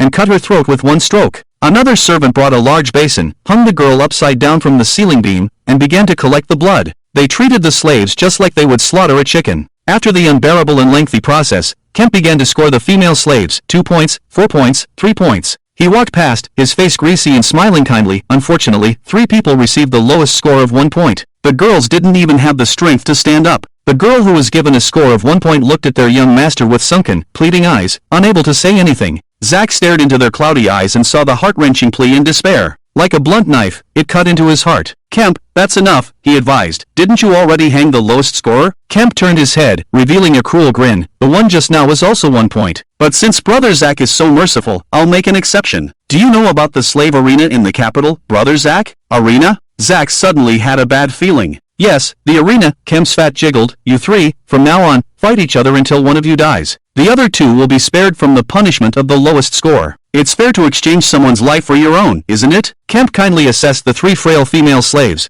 the layers of fat on his face making him look somewhat benevolent. This disgusting fat pig. The pink insect couldn't help but curse. Young man, don't get agitated, don't fall for it. This is not your fault. She felt Zach's emotions like a volcano that had been building up for a long time, barely suppressed by a thin layer of indifference. And the pressure inside this volcano was still rising. Don't worry, Elder. Zach took a deep breath, his whisper suddenly increasing in volume. Brother Kemp, I have a suggestion. What suggestion? These three are as thin as sticks. Even if they fight, it will be feeble. It won't look good, he said without changing his expression. First, feed them some meat for a few days, let them gain some muscle and strength, then the fight will be worth watching. Meat? That would be an additional cost. I'll pay for the meat, Zach interrupted Kemp's rhythm. You should also know that these three can't even stand up now, and if they fight, it will be a mess. I don't want to see a fight without strength. It's meaningless. With that, he took out the dice from his pocket and rolled it with his fingers. 3 points. He rolled it again, and the dice changed to 2 points. Obviously, it was just an ordinary die now. The events of today did not belong to a critical point, so Zach couldn't use the power of the dice. He stared at Kemp coldly. Or do you prefer to watch three sticks fight? Kemp seemed to be intimidated by Zach's aura and remained silent for a while. Fine, he finally said slowly. Since Brother Zach wants to see an exciting fight, I'll make an exception again to fulfill your wish. The slaves won't gain any muscle for a while. We'll see next time. As Kemp finished speaking, the three female slaves completely collapsed on the ground, motionless. Thank you, kind sir. Zach heard the faint voice of gratitude. His expression did not change noticeably. After discussing the details of goblin work with Kemp, he left the grass house and got on a carriage back to the port of Punas. In the middle of the night, the low, thick clouds covered the moon completely. In the manor, the last group of goblins, illuminated by the magic stone lamp and whipped, dragged their crumbling bodies back to the drafty thatched house. They did not speak to each other, huddling in silence. The cold autumn wind was biting, and it was the goblins' only means of resisting the cold without proper clothing. The human overseer skillfully filled the water bucket, extinguished the magic stone lamp, kicked the broken wooden door shut, and hung a heavy iron lock. I have to get up before dawn again to drive these beasts to work, he complained casually, but at least I'll have a change of shift the day after tomorrow. Can't keep my sweetheart in Punas waiting too long. His footsteps faded, and the manor returned to its calm state. Most of the goblins did not sleep. Their eyes glowed green in the darkness, as if waiting for something. After some time, the outside iron lock made a faint sound. Click! The broken wooden door creaked open a crack. A few gusts of cold wind entered the thatched house, causing many goblins to squeeze further inside. King? A goblin cub hesitantly asked, then immediately covered its mouth. The stuffy, foul air from inside the room seeped out through the crack. The wooden door slowly closed again. Although the goblins did not smell anything, they knew someone had entered. After the door closed, there was silence once more, unbearable and oppressive. Zach hid in the shadows, masking his scent, carefully sensing the situation inside the thatched house. He had already cleared the traps around the house. As he scrutinized the goblins' appearances, Zach recalled his time in the goblin caves. King, why do you want the students to become goblin kings as well? In the ancient city hall, Zach knelt on one knee, asking the aloof goblin king. The goblin king casually sat on the throne, idly running his fingers over the exquisite carvings on the armrest. Apart from them, there was not a single goblin in the hall. This was a secret summons. In addition to the reasons I told you before, there is another very important point. The Goblin King lazily said, a Goblin King is a superior race. Only by becoming a superior race can you have the independent strength to survive in this malicious world. A superior race is a watershed. Below the watershed, all living beings are mere ants in the face of fate, and any thoughts of resistance are just empty talk. No matter how you struggle, you are ultimately just a puppet of others. Above the watershed, you can gradually break free from others' control and truly take control of your own destiny. I don't need to emphasize the importance of this, do I? Taking control of his destiny, Zach listened earnestly and said again, King, I feel that I am just one step away from becoming a true Goblin King, but no matter what methods I try, I cannot break through the bottleneck. I have a request, if I may. King, could you tell me how you became a Goblin King back then? The Goblin King's eyes grew even deeper. The flames burning on the torch were reflected in its eyes, like insignificant sparks. It straightened its posture. I also wandered for a long time. At that time, I was just like you, a little furball. I had no teacher, couldn't enter the academy, and spent my days hiding in the shadows of the city, living in constant fear, and dreaming of rescuing my beloved from the persecution of the church. But at that time, I was powerless. I had no help. I had to figure everything out on my own. It took me several years to break through as a Goblin King.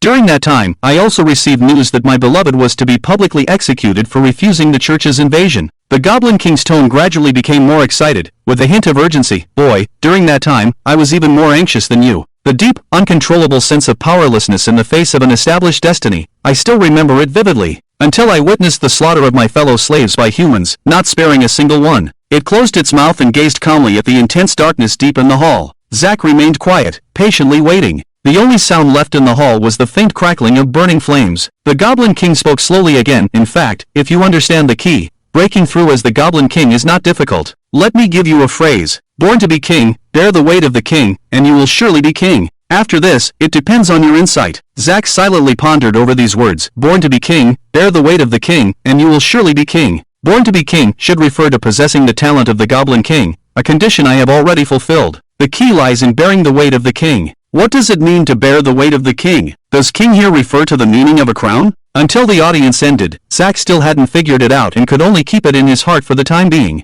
So, when the pink insect emphasized the importance of the academy and the potential opportunities, he once again thought of the Goblin King's experience, and then remembered this phrase. At that time, he still didn't understand. Now, as Zack gazed at the damp, foul-smelling thatched hut, crowded together, silently waiting for the goblin slaves, he suddenly understood something. There was a goblin sage hidden in this row of huts. The goblin sage had foretold Zack's arrival, and it used the word king. Not the possessor of the talent of the Goblin King, but the Goblin King. What do the goblins truly need in their fervent desire for a king? They want to no longer be oppressed. They want true freedom. They want. Zack's pupils suddenly contracted. Staring at the goblin's eyes, filled with anticipation, in that split second, all the scattered clues and hazy memories gradually connected in his brain, and the threads became clearer. At this moment, he finally understood the meaning of bearing the weight of the king. Weight refers to the fate of a race. Only by being recognized by the subjects and actively shouldering the heavy fate of the goblin race can one become the Goblin King. Unconsciously, I began to actively want to change everything, to free all the slaves from endless oppression.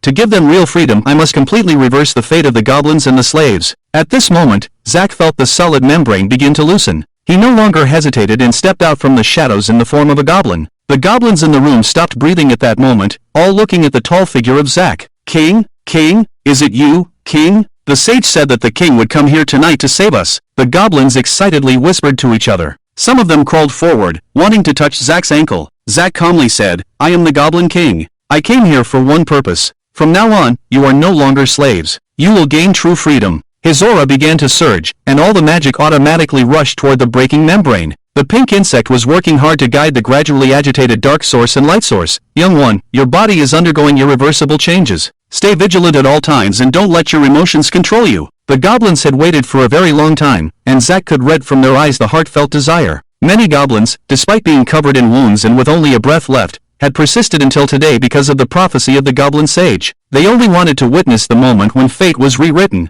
The suppressed volcano in Zack's heart was slowly erupting. His body seemed to be cracking and burning. His face remained as calm as water. The king will bring us freedom. King! Freedom! The voices of the hunched goblins turned into solid strength, together with Zack's magic, attacking the gradually loosening membrane. He straightened his body, clenched his fists, and suppressed a roar from the depths of his lungs. The dark clouds in the sky were dispersing. Moonlight pierced through the clouds, streaming through the thatched roof, enveloping Zack's body and spilling onto the straw-covered ground. A goblin slave shed muddy tears and cried out, Please become our king! Please save us! King! We have waited too long. The membrane blocking Zack's breakthrough as Goblin King was continuously cracking. At this moment, the energy around Zack was spinning rapidly, and the pink insect inside him was desperately suppressing the chaotic energy. Young one, come on. The most critical moment is here. Zack's body had already expanded by a circle. He responded, I will live up to your expectations. An older goblin suddenly remembered something and hastily said, King, please put on the crown. After speaking, it regretted it. A group of slaves didn't even have a single coin, let alone a crown made of real gold and silver. But there's no crown. A young goblin said sadly. Zack struggled to maintain his body from being overwhelmed by the frenzied energy and said in a deep voice, It's okay. He quickly scanned the surroundings and soon found a dead, yellow thorn bush between the cracks where the load-bearing pillars were inserted into the ground. It was stained with some dried black blood. This was the blood of the goblin slaves. Zack stepped forward steadily. With each step, he endured the pressure of his body about to collapse and felt the painful baptism of fire. But Zack's actions were without hesitation, until he pulled out the thorn bush by the roots. He bent the thorns into a circle. Not too long, just the right length. He then pulled a piece of straw and secured the circular crown made of bent thorns. Not for power, not for fame, not for wealth, only to save the fate of the goblin tribe, to end the history of slavery filled with blood and tears. This is the crown of thorns, soaked in blood and tears. Zack gazed at the crown in his hand and slowly placed it on his head. This simple action became the final signal. The already fragile membrane completely shattered, and the uncontrollable energy and magic surged. A completely new set of information flooded into his mind. His body underwent a complete transformation at that moment. Just like the old Goblin King, Zack's entire body erupted with a terrifying aura, and the pure aura of the superior race made the surrounding goblins prostrate in awe. He turned around, and his eyes, like those of the old Goblin King, were deep and absorbed the surrounding light, including the moonlight peeking from the high sky. I am the Goblin King. Several hours ago, at dusk, Zack, draped in a black robe, secretly contacted Yar through the pink insect. Let me guess. Admiring the real-time image of the white insects surrounding her, Yar smiled brightly. Are you inviting me to participate in your ritual to overthrow the Goblin King? I request your help. After some processing, Zack's voice in the image leaned more towards neutrality. What is it? Am I going to be the bait? Yar's smile did not fade. Yes. The escape of goblins and slaves will surely attract the army of Pernisport. I am willing to pay a certain price for you to attract attention openly. Then you owe me another favor. She tiptoed, spinning in place. There's no way around it. You're my little dog, after all. Zack pretended not to hear Yar's last words and elegantly bowed. Thank you very much. I will definitely repay your kindness. After the contact ended, Yar put her hands back in front of her chest and began her daily routine of devout prayer. My lord,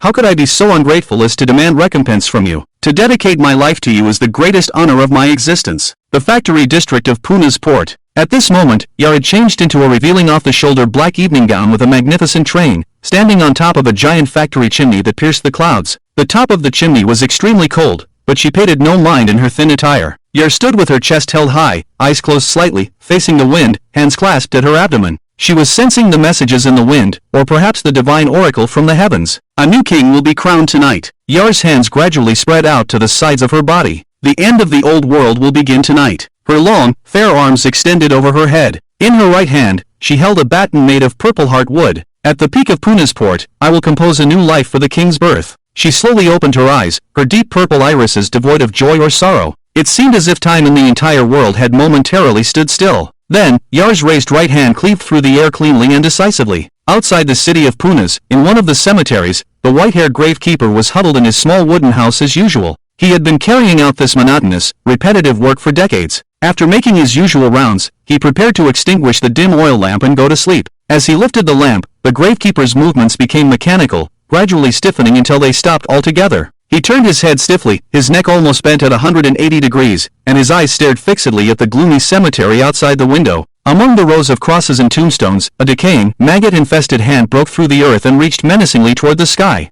In the cold wind, Yar closed her eyes in ecstasy, her face slightly flushed. It seemed as if there was an invisible orchestra in front of her, playing a grand symphony under her direction. I hear it. 1, 2, 3. She murmured along with the beat. The buried things are gradually awakening, only to bury everything. In various cemeteries outside the city, one skeleton after another shattered their coffins, broke through the earth, and stood unsteadily. Their eye sockets gleamed with a ghostly white light. Maggots crawled up and down the corpses, manipulating their movements. Soon, the skeletons gathered together, forming a legion, and marched in perfect formation toward Puna's port under the cover of night. In the outer city area, a steam-powered ocean freighter slowly sailed into the harbor, preparing to dock for the day. The old captain, pipe in mouth, stepped out of the captain's cabin and habitually glanced at the sea, only to drop his pipe on the ground. At the boundary between the shimmering sea and the sky, a massive, dark behemoth was gradually rising from the depths. It was a dilapidated giant ship. Its enormous tattered sails billowed in the wind, and its charred masts pierced the sky. It's a ghost ship, one of the sailors exclaimed, having also seen it.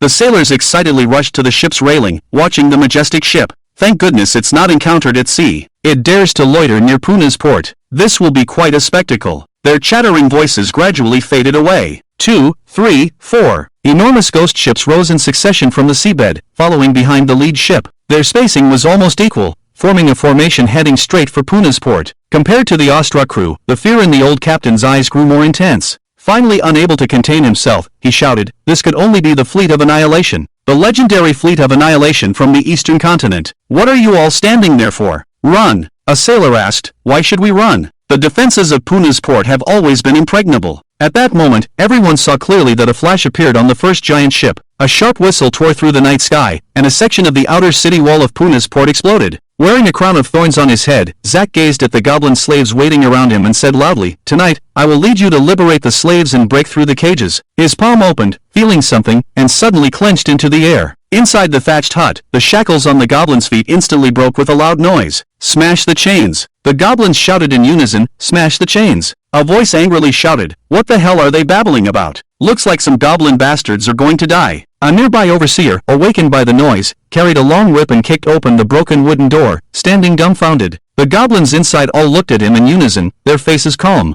Zack smelled the strong bloody scent of goblins and slaves on the overseer, and said in a deep voice, "An eye for an eye." His palm curved inward again. At the same time, the overseer was suspended in the air, struggling desperately. Help! It seemed as if an invisible hand was choking him. Zack coldly watched all of this, and his 5 fingers closed instantly. The overseer's neck burst open, and his body, gushing with blood, fell to the ground. "An eye for an eye," the goblins roared. "Go pick up your weapons and liberate all our suffering brethren." Zack tossed the terrified overseer's head aside, stepped over the headless body, and led the goblins to other thatched huts. Behind them, the thatched huts were ablaze, shining brightly in the night sky. Enemy attack! The alarm sounded in the port of Pernus, and countless windows were lit up again. Sharp whistles filled the various military camps as soldiers in armor or armed with swords and guns immediately rushed out of the barracks. The silver-ranked adventurers responsible for guarding in the higher races quickly returned to their posts, listening to the communications soldiers report the situation. The dark airships roared with the sound of propellers as they ascended into the sky, carrying soldiers or ammunition. On the inner city of Pernisport, several jet-black giant cannons adjusted their angles and fired at the huge fleet on the sea. The shells hit several giant ships accurately. Flames erupted on their decks, but quickly and strangely extinguished.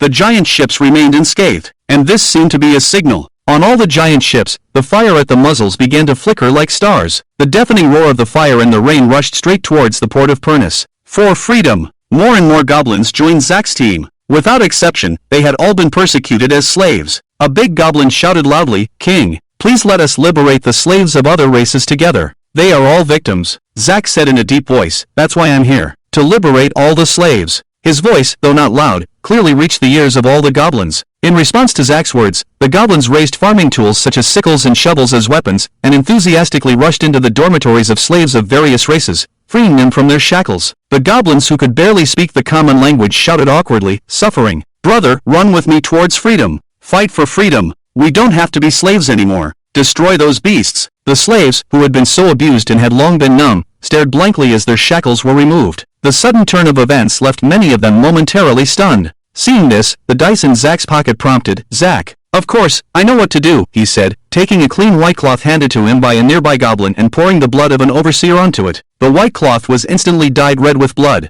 Zack tied the red cloth to a long wooden pole, making a simple red flag. He forcefully planted the red flag into the ground. An invisible aura quickly spread out in all directions. All the slaves were filled with spirit, and many of them shed tears on the spot. "Freedom! I don't want to be a slave anymore. Bring back my family. Bring them back. I don't want to see any more children die in humiliation like my daughter. There shouldn't be slaves in this world." The red flag was like a torch, breaking the brainwashing effect imposed on the slaves by the church, igniting their withered hearts, and igniting the flame called rebirth. Soon, the second, the third. The blood-stained red flags rose one after another from the darkness, accompanied by countless burning torches and the bright eyes of the slaves. Watching all this, Zack couldn't help but think of a sentence he had seen in his previous life. "What the proletarians have lost is only the chains, and what they will gain is the whole world." "Well, you have learned to use your special abilities," the dice whispered satisfactorily. "The stage is set for you. Offer a salute to the birth of a new era." Zack saw the distant Port Punas, where countless sparks rose into the sky, bursting into brilliant flames. "Slave rebellion. Suppress quickly. Eliminate all the leaders." Well-equipped slave guards quickly arrived under the command of the steward, but when they saw the swaying red flags, they all froze in place. "What's going on?" The steward shouted in frustration. "I am your master. Carry out my orders." He muttered under his breath, but the terrifying fact was that the slave marks deep within the bodies of these slave guards did not respond to his coercive commands. The control of the slave owner over the slaves had failed. The slave guards looked at each other, and then one by one, they stabbed the steward, who was unable to react in time, directly in the chest. "I don't want to listen to your orders to kill my fellow brothers anymore, you scoundrel." Plantation after plantation was set ablaze, and red flags rose one after another. The slaves picked up hoes and hammers, and erupted into fierce conflicts with the nobles. The noble masters could not understand why the slaves, who had always allowed themselves to be exploited, had completely broken free from their control and raised the butcher's knife in revenge. They, who had always been high and mighty, dominating the fate of the slaves, now faced the awakening of the vast slaves and were nothing more than paper tigers. Smash the chains.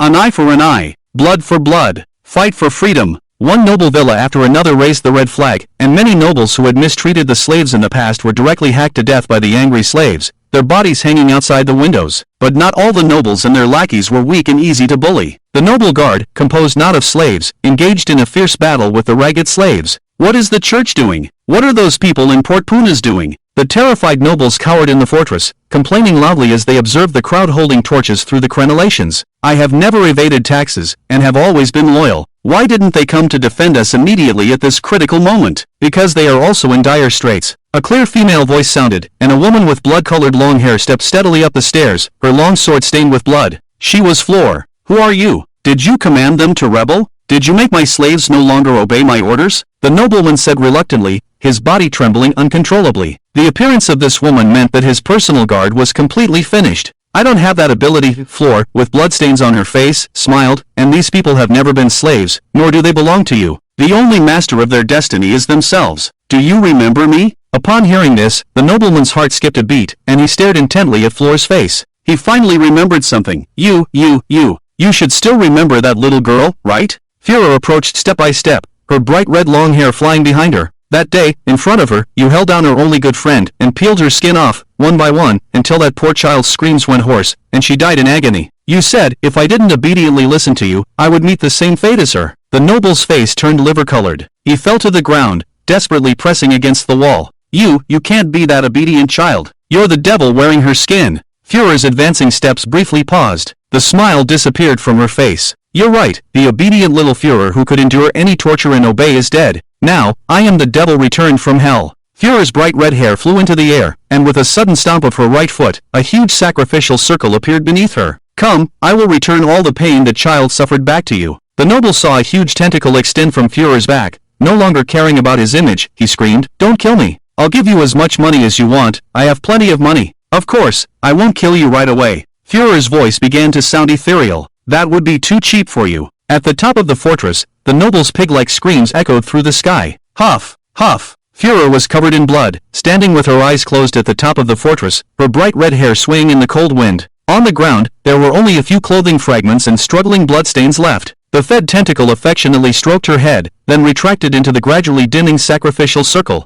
Führer, you have avenged. You have successfully avenged your deceased friend. You are no longer the weak and incompetent obedient child. Führer muttered to herself, trying to comfort herself. She thought this would be a satisfying revenge, but she did not taste much of the pleasure of revenge. The words of the Lolita merchant no. One rejecting her echoed in her ears again. You are not like us. No. 86. You are only suitable to be a good person. The best ending is to find a good master and live a simple and happy life. Don't define me at will. Führer instinctively shouted, I have found the most suitable path. I have successfully freed myself from slavery and avenged that child. I am no longer the same as before. Look, so many people agree with Zack and me. If that child knew in heaven, she would surely be pleased. Pleased? The voice of the Lolita merchant sounded again, cleanly interrupting her. Once a person's consciousness completely dissipates, there is nothing left. Your friend has long returned to dust. Heaven and hell, reincarnation and transmigration, are all fabrications of the church to tame and brainwash slaves. You should have known this long ago. So, there's no need to use your long-dead friend as a shield. You just want to cut off your former self, the obedient child too weak to resist. Your revenge is only to satisfy your own spiritual needs. Like your idol Zack, you disguise yourself as an indestructible false appearance. You firmly believe that the so-called only path is also the same. A drowning person grasps at a straw and deludes themselves into thinking it's absolute truth.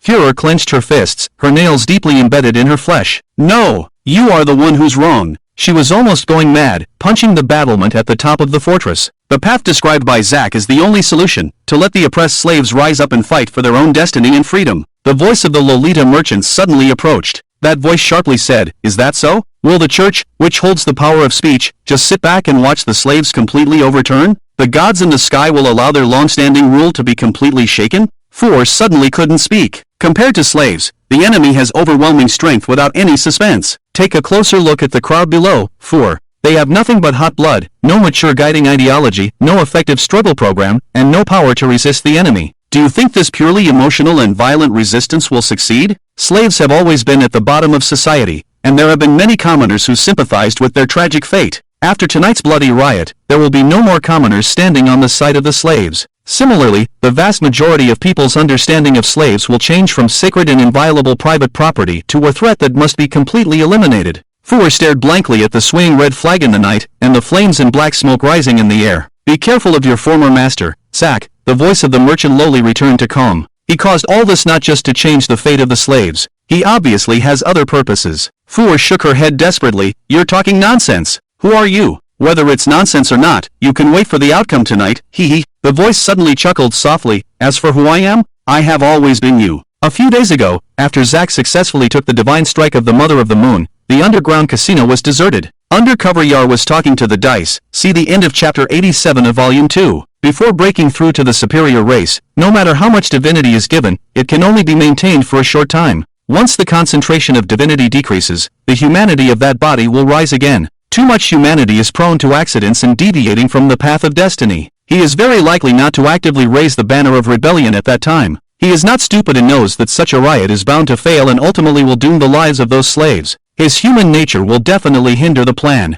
So, when Zack breaks through to the superior race, I will immediately inject a large amount of divinity to completely suppress his humanity. In this way, he will completely transform into a qualified vessel. Yar listened attentively to the dice's words, holding several colorful casino dice in her hand. She sighed. They are all the descendants of the gods, after all. If there were other choices, I really wouldn't want to sacrifice them. The dice said indifferently, this is a necessary sacrifice. If they knew that all this was for the revival of the once worshipped gods, most people would be willing to sacrifice themselves. Moreover, we have given them the opportunity to vent, to seek revenge on the slave owners and nobles, haven't we? Dying on the path to freedom, this kind of death is already fitting. Yar closed her eyes. So, the symphony I conducted that day is not only the birth of a new king, but also the lament of destruction. The dice said lightly, the birth of a king is destined to be accompanied by countless dry bones. In the cheering crowd, Zack looked coldly in the direction of Puna's port. These slaves seeking freedom were composed of goblins, dwarves, humans, orcs, and other races. Despite their different appearances and habits,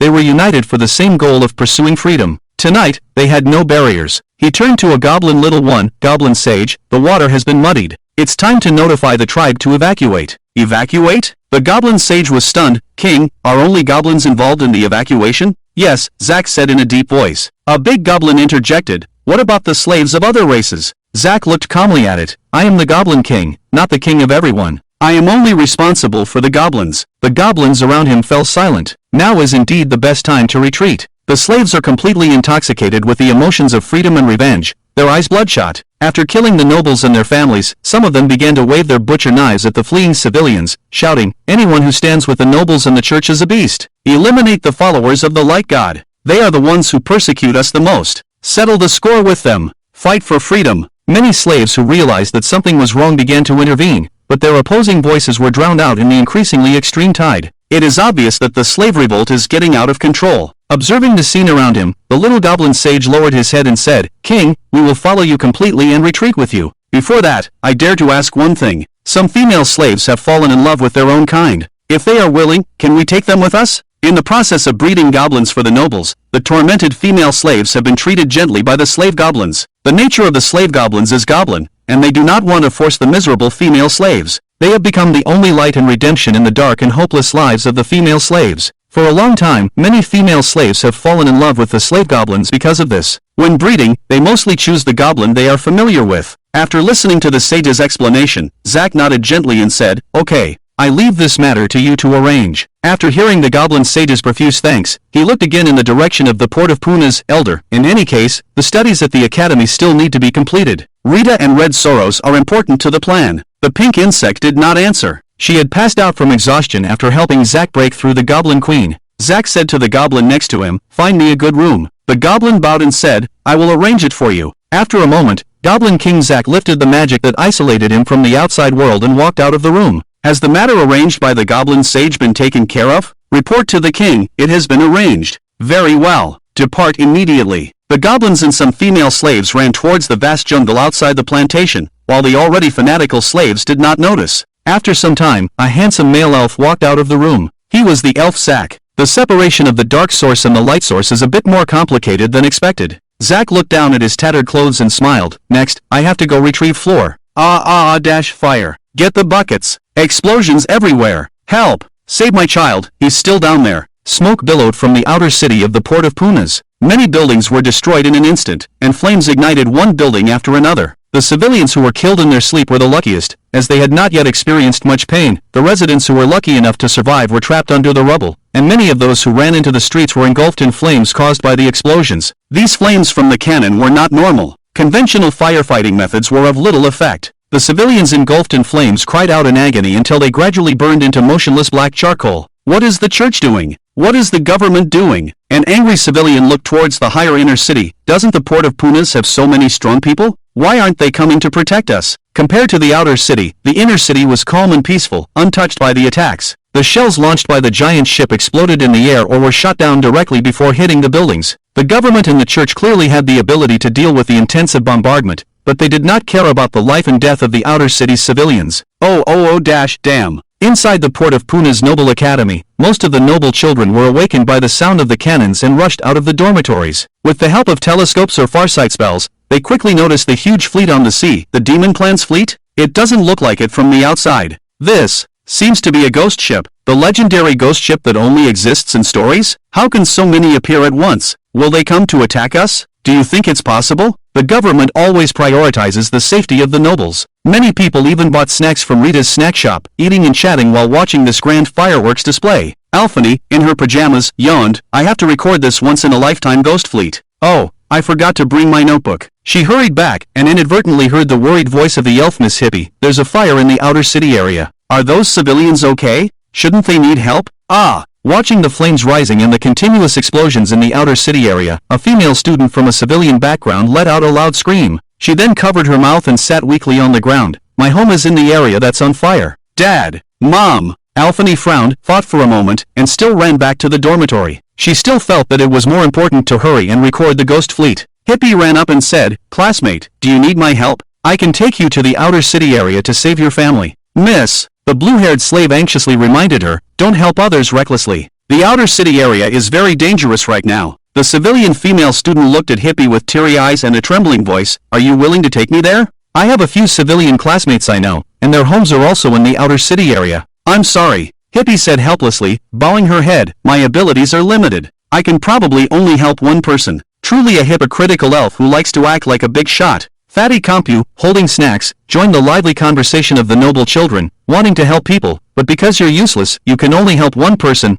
So many civilian students' homes are in the outer city area. How can you possibly help them all, stupid elf? Hippie protected the trembling civilian female student and turned to glare at him. So what if I'm hypocritical and useless, can only help one person? Unlike you, who just stands there foolishly, bringing shame to the honor of the nobles. Then I wish you'd die in the gunfire. Compu saw their retreating figures and casually threw round cookies into his mouth. It's hard to reason with a damn ghost. At the highest point of the inner city area factory in Pernisport, Ear looked at the outer city area where fires were raging due to the bombardment of the fleet, and then glanced at the unscathed inner city area. Her commanding movements stopped. My lord, it's time for a break. Her narration was gentle and pleasant. The chapter symbolizing new life has come to an end. Next, I will play the Dirge of Destruction. The capital city, the Grand Cathedral of Wolfgang. A cardinal in red hurried past several brightly colored stained glass windows, and his reflection was clearly reflected on the floor-to-ceiling windows. He walked towards the center of the cathedral. The Pope, wearing a crown, stood under the magnificent dome, silently looking up at the painting on the ceiling. Your Holiness! The Pope turned around, his face still wrinkled and expressionless. Something happened in Pernisport? Yes. The cardinal stopped about 5 steps away from the Pope. He spoke as briefly as possible. During the fall of the gods period, the legendary fleet that destroyed the eastern continent reappeared after thousands of years. They are shelling Pernisport. The Pope nodded gently. I would like to hear your opinion first. The fleet that destroyed the eastern continent is a creation of impure gods, directly involved in the War of the Gods. Apart from that, we know very little about them. I believe that the current defense forces in Pernisport are not enough to deal with them. The Archbishop in red robes bowed and said, I request that you recall the brave squad and immediately expel the invading fleet of the annihilated country. I'm sorry, I cannot promise you that, replied the Pope. Your Holiness, why is that? A hint of surprise flashed in the Archbishop's eyes. The Pope did not respond immediately. He closed his eyes and removed the crown from his head. Just now, the Demon Realm, which has been strategically defended for nearly a century, suddenly launched a full-scale attack on the human realm. The Demon King tore up the ceasefire agreement and openly destroyed several fortresses. The Demon God has already set foot on the human realm. The Archbishop was speechless. Besides the brave squad, several gold-ranked adventurers have gone to resist the invasion of the Demon King, such as the Sword Maiden of the Water Capital. The Pope sighed, we also need to ensure the defense forces of the royal capital and key fortress cities. So, we can only rely on the port of Pernis.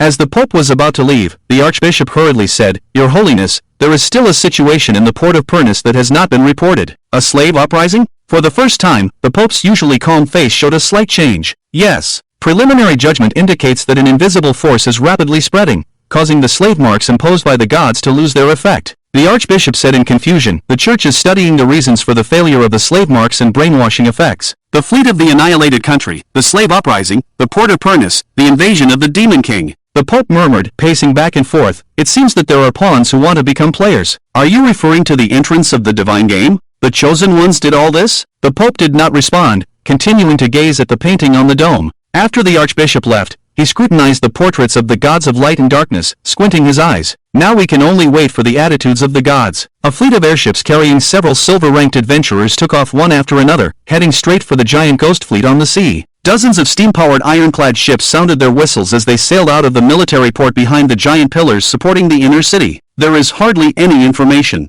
Many generals at the naval headquarters frowned, discussing how to effectively deal with the suddenly appearing ghost fleet. We asked the royal capital, and they only know that this should be the fleet of the annihilated country in the eastern continent. Wasn't that fleet swept into the dust of history along with the eastern continent long ago? Why did it suddenly appear at this critical moment? Even the attacks of gold-ranked adventurers have little effect. The only thing to be grateful for is that our defense forces can withstand the bombardment of the fleet of the annihilated country. The commander, with his hands behind his back, gazed at the huge black ships on the sea, forming a dark mass. Do you think it is necessary to ask the city lord at the level of a demigod to intervene in the current situation? It seems that they have no intention of landing in the port of Pernus at the moment. A general said thoughtfully, it is very likely to evolve into a protracted war, or we can only wait for this fleet to retreat on its own. What about the counter-super magic? The situation arose suddenly, and we are currently hastily preparing the corresponding personnel and materials. What about the gold-ranked adventurers proficient in super magic? Several gold-ranked adventurers are unwilling to use super magic that consumes too much,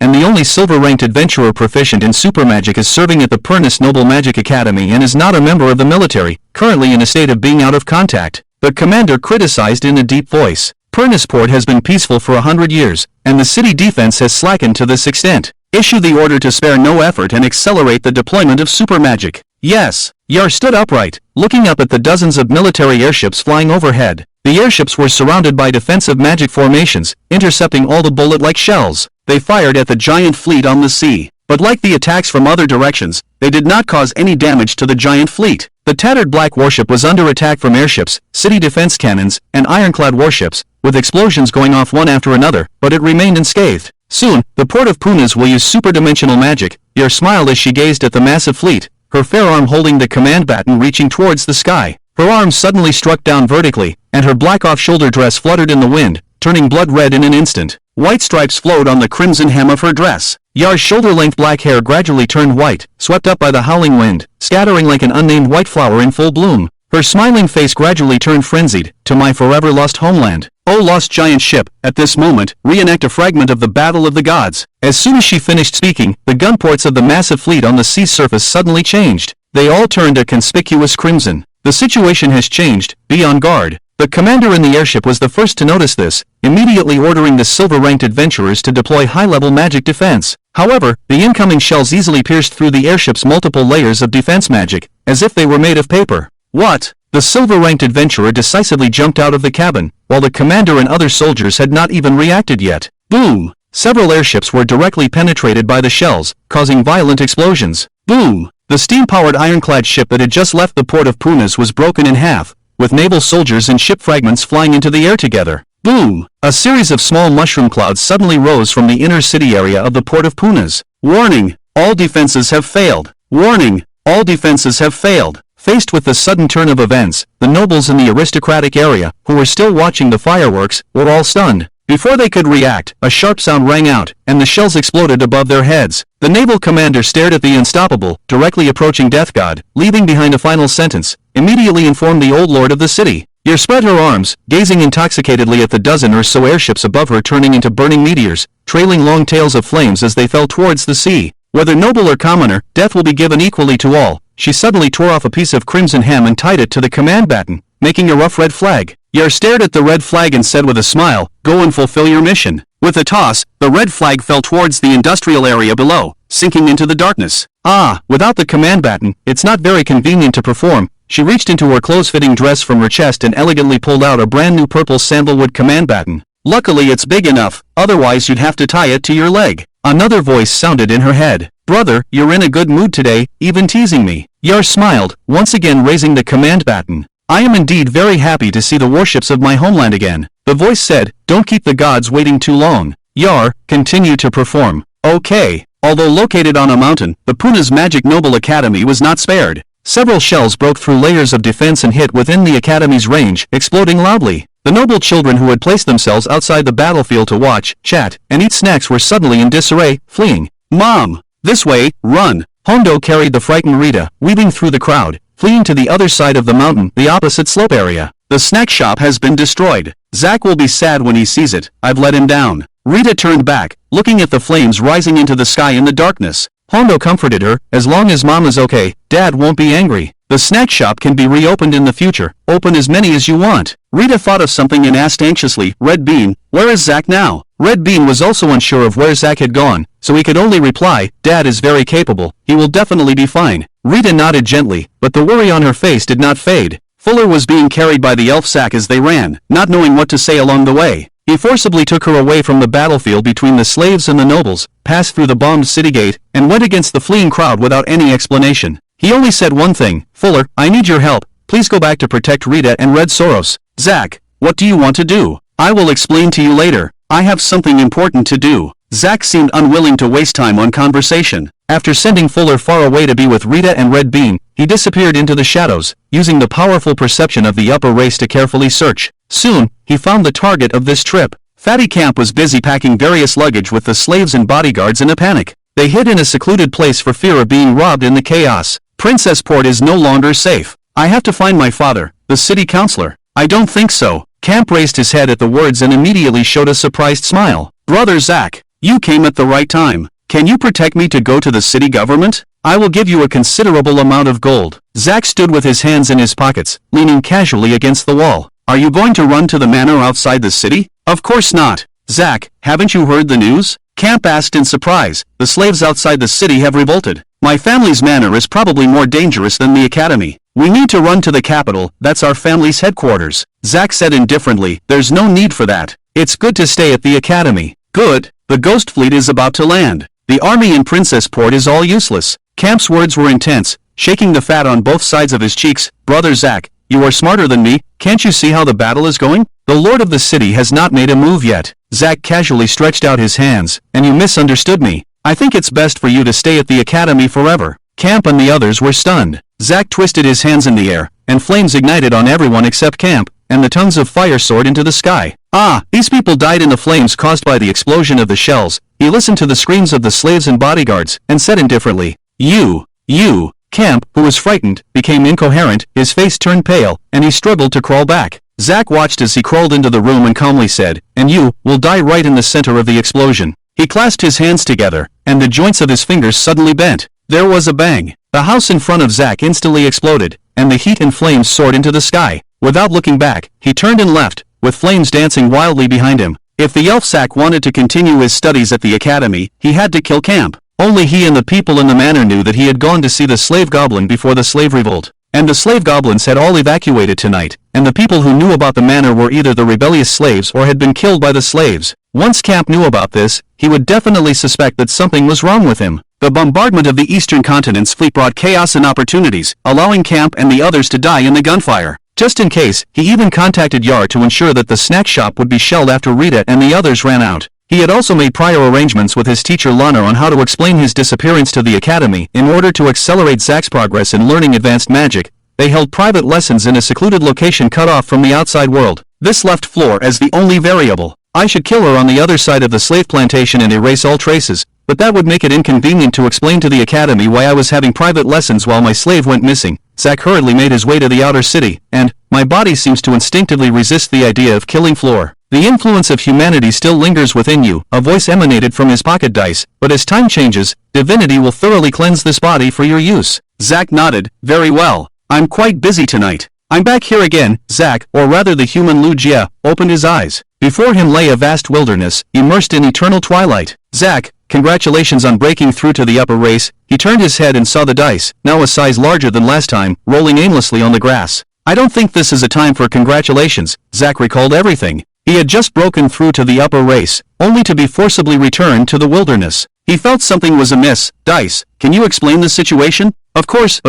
The dice stopped and faced him, showing a 2. "You have completed the task of guiding the slaves to rebellion, and are now carrying out the follow-up plan to go to the outer city of Pernus to save Hype and improve her favor, guiding the slaves. Ah, Zack's eyes widened suddenly. What did you say? A little something happened. The dice did not conceal anything, and told him everything. So, now your divinity is dominating your body. Because I cannot directly lead the slaves to revolt, you arranged such a play. Zack said calmly, in that case, why not just completely eliminate my humanity and keep only the divinity? His original plan was to withdraw only the goblin slaves after becoming an upper race, and temporarily not consider freeing all the slaves. The reason was simple. There were not yet the conditions for a successful slave uprising, and a sudden and immature uprising would only result in the needless loss of slave lives. His original arrangement was to start with Floor by his side, combining the reality of the other world with the guiding thoughts of his past life, gradually finding a difficult but truly successful path. Whether it was due to the equality thoughts of his past life or because the slaves in this life were descendants of the people of God, Zack knew deeply that the process of the new world replacing the old world would inevitably be accompanied by a large amount of bloodshed, and would inevitably have to completely overthrow the church that held absolute authority in the gods above. This was not something that could be accomplished overnight. So, he wanted to minimize the sacrifices during the process, and take the least detours, but all of this was disrupted by the dice, Ur, the goo god, and the other divinity that dominated him. Zack was extremely angry at the dice's surprise attack and the infusion of divinity, directly treating a large number of slaves as sacrifices on the path to godhood. But the experience of his past life told him not to let emotions take over at any time, otherwise the only chance of turning the tables would be lost. Now, he was thinking more calmly and quickly, trying to find an opportunity to break the deadlock. Since my humanity is an unstable factor that hinders the plan, why not just cleanly eliminate it, rather than choosing to preserve my humanity? The dice thought for a while before answering, its explanatory voice carrying a hint of surprise. Because your humanity is very important. Although it may hinder the trajectory of fate, it is indispensable for becoming a god. The dice originally thought that this betrayal would directly break through Zack's humanity, even leading to a complete breakdown, falling into rage and madness, or even despair. Anyway, his humanity was completely suppressed, imprisoned in the wilderness, and any action could only be impotent rage. At that time, it would add, very good, keep it up. This would make it easier for it to completely control the unstable mental state of humanity and continue its plan. Darkening or paranoid lunatics are often the best to control, just like goblin slayers. Although the goblin slayer is not affected by the bad luck of the gods throwing dice, as long as the gods tell him where the goblins are through various means, they can bring him there, such as indirectly eliminating the troublemaking dark elves by eliminating the goblins, thereby achieving the goal or expectation of a certain god. The goblin slayer's life has been completely tied to the elimination of goblins. So, although he is a special piece that is not affected, he is equivalent to being indirectly controlled by the gods. When he appeared in the goblin cave and encountered Zack, it was also the handiwork of a certain god who did not want Zack to become a god. But Zack was not unprepared. The dice and the witch god had already anticipated that Zack, who was originally an important part of the light god, would definitely be guided by hostile gods to target the goblin slayer. If the goblin slayer insisted on killing Zack, then the witch god's follower, Yar, would directly turn against him and completely wipe out the goblin slayer team present. She even had a reason to explain to the Adventurers Association, the goblin slayer is crazy enough to kill goblins regardless of the lives of the victimized elves. I chose to protect the victims. So, the battle in the cave was also a game against the goblin slayer. The gods both hated and liked the goblin slayer as a special piece. In order to retain the goblin slayer as a special piece, they violated the usual practice of the gods not directly participating in worldly affairs and saved the goblin slayer. But this was exactly the result that the dice and the witch god wanted to see. The goblin slayer was thus planted with the seed of suspicion and gradually realized the truth about the goblins and their connection to the gods, gradually developing the idea of completely eradicating the root of the goblins. The wild goblins all come from the moon and were placed there by the gods for their amusement. So, the trajectory of this special piece's fate was changed by them. The goblin slayer gradually embarked on the path of resisting the gods, deviating from the fate of futilely killing goblins for a lifetime. As for breaking the usual practice, there will be a second time after the first. The sudden attack on Zack by the Mother of the Moon, the goddess, was also the same. My humanity is important. Zack lay on the soft dry grass, chewing on the words of the dice. The dice actually didn't need to tell himself this fact, because it was equivalent to actively giving himself a handle. With the indispensable handle of humanity, his operating space would expand in the future, and he might not be suddenly eliminated no matter how much trouble he caused. So the question returns to the dice. Why did it specifically inform itself? If it was just deceiving itself, in fact, humanity is not important, it's just because the dice wanted to have fun with him.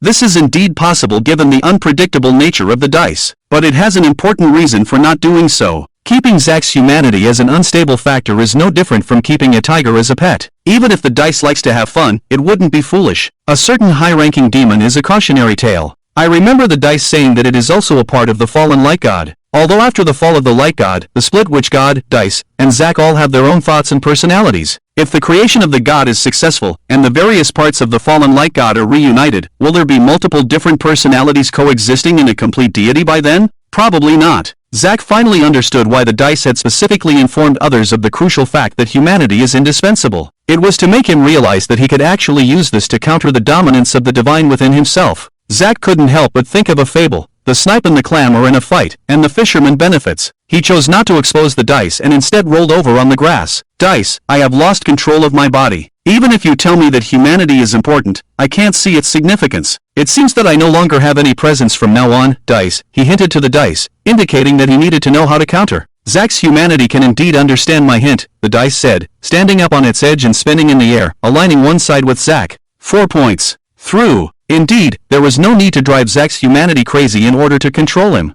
First, the Dice couldn't attack the divine dominant Zack, as that would deviate from the plan and completely shift the course of fate. If they chose internal strife, their common external enemy, the current leader of the gods, the group of gods, would probably be delighted. Keeping a clever and reliable teammate in reserve to participate in balancing, as a hidden move for critical moments in the future, would indeed be more in line with their own interests. Alright, the Dice's neutral voice came out. Having a presence is actually not difficult. Even though Puna's port was already engulfed in war, the factories were still running, and the slaves were not allowed to rest. On one hand, the Puna's port government quickly dispatched troops to eliminate the attacking Skeleton Legion and the rebellious slaves at the city gates. On the other hand, they had discovered that the failure of the slave marks seemed to be contagious, so they also cut off the passage between the rioting slaves outside the city and inside Puna's port. We must ensure that the slaves inside the port, especially in the factories, do not cause any trouble. The slave uprising absolutely cannot spread to the city, emphasized the city government officials to their subordinates. Nothing can be stopped, especially not the factories. The medium causing the failure of the slave marks has not yet been determined. The senses of the slaves, who toiled tirelessly without any reward or rest, had become numb, and they had no reaction to the flying gunfire outside. They had to meet their quotas for the day, otherwise they wouldn't even have food to eat and would suffer beatings. It wasn't until Yar threw down the red flag. It happened to fall near a slave laboring mechanically. The emaciated, haggard-faced slave subconsciously glanced at the red flag, and the vacant expression on his face instantly twisted.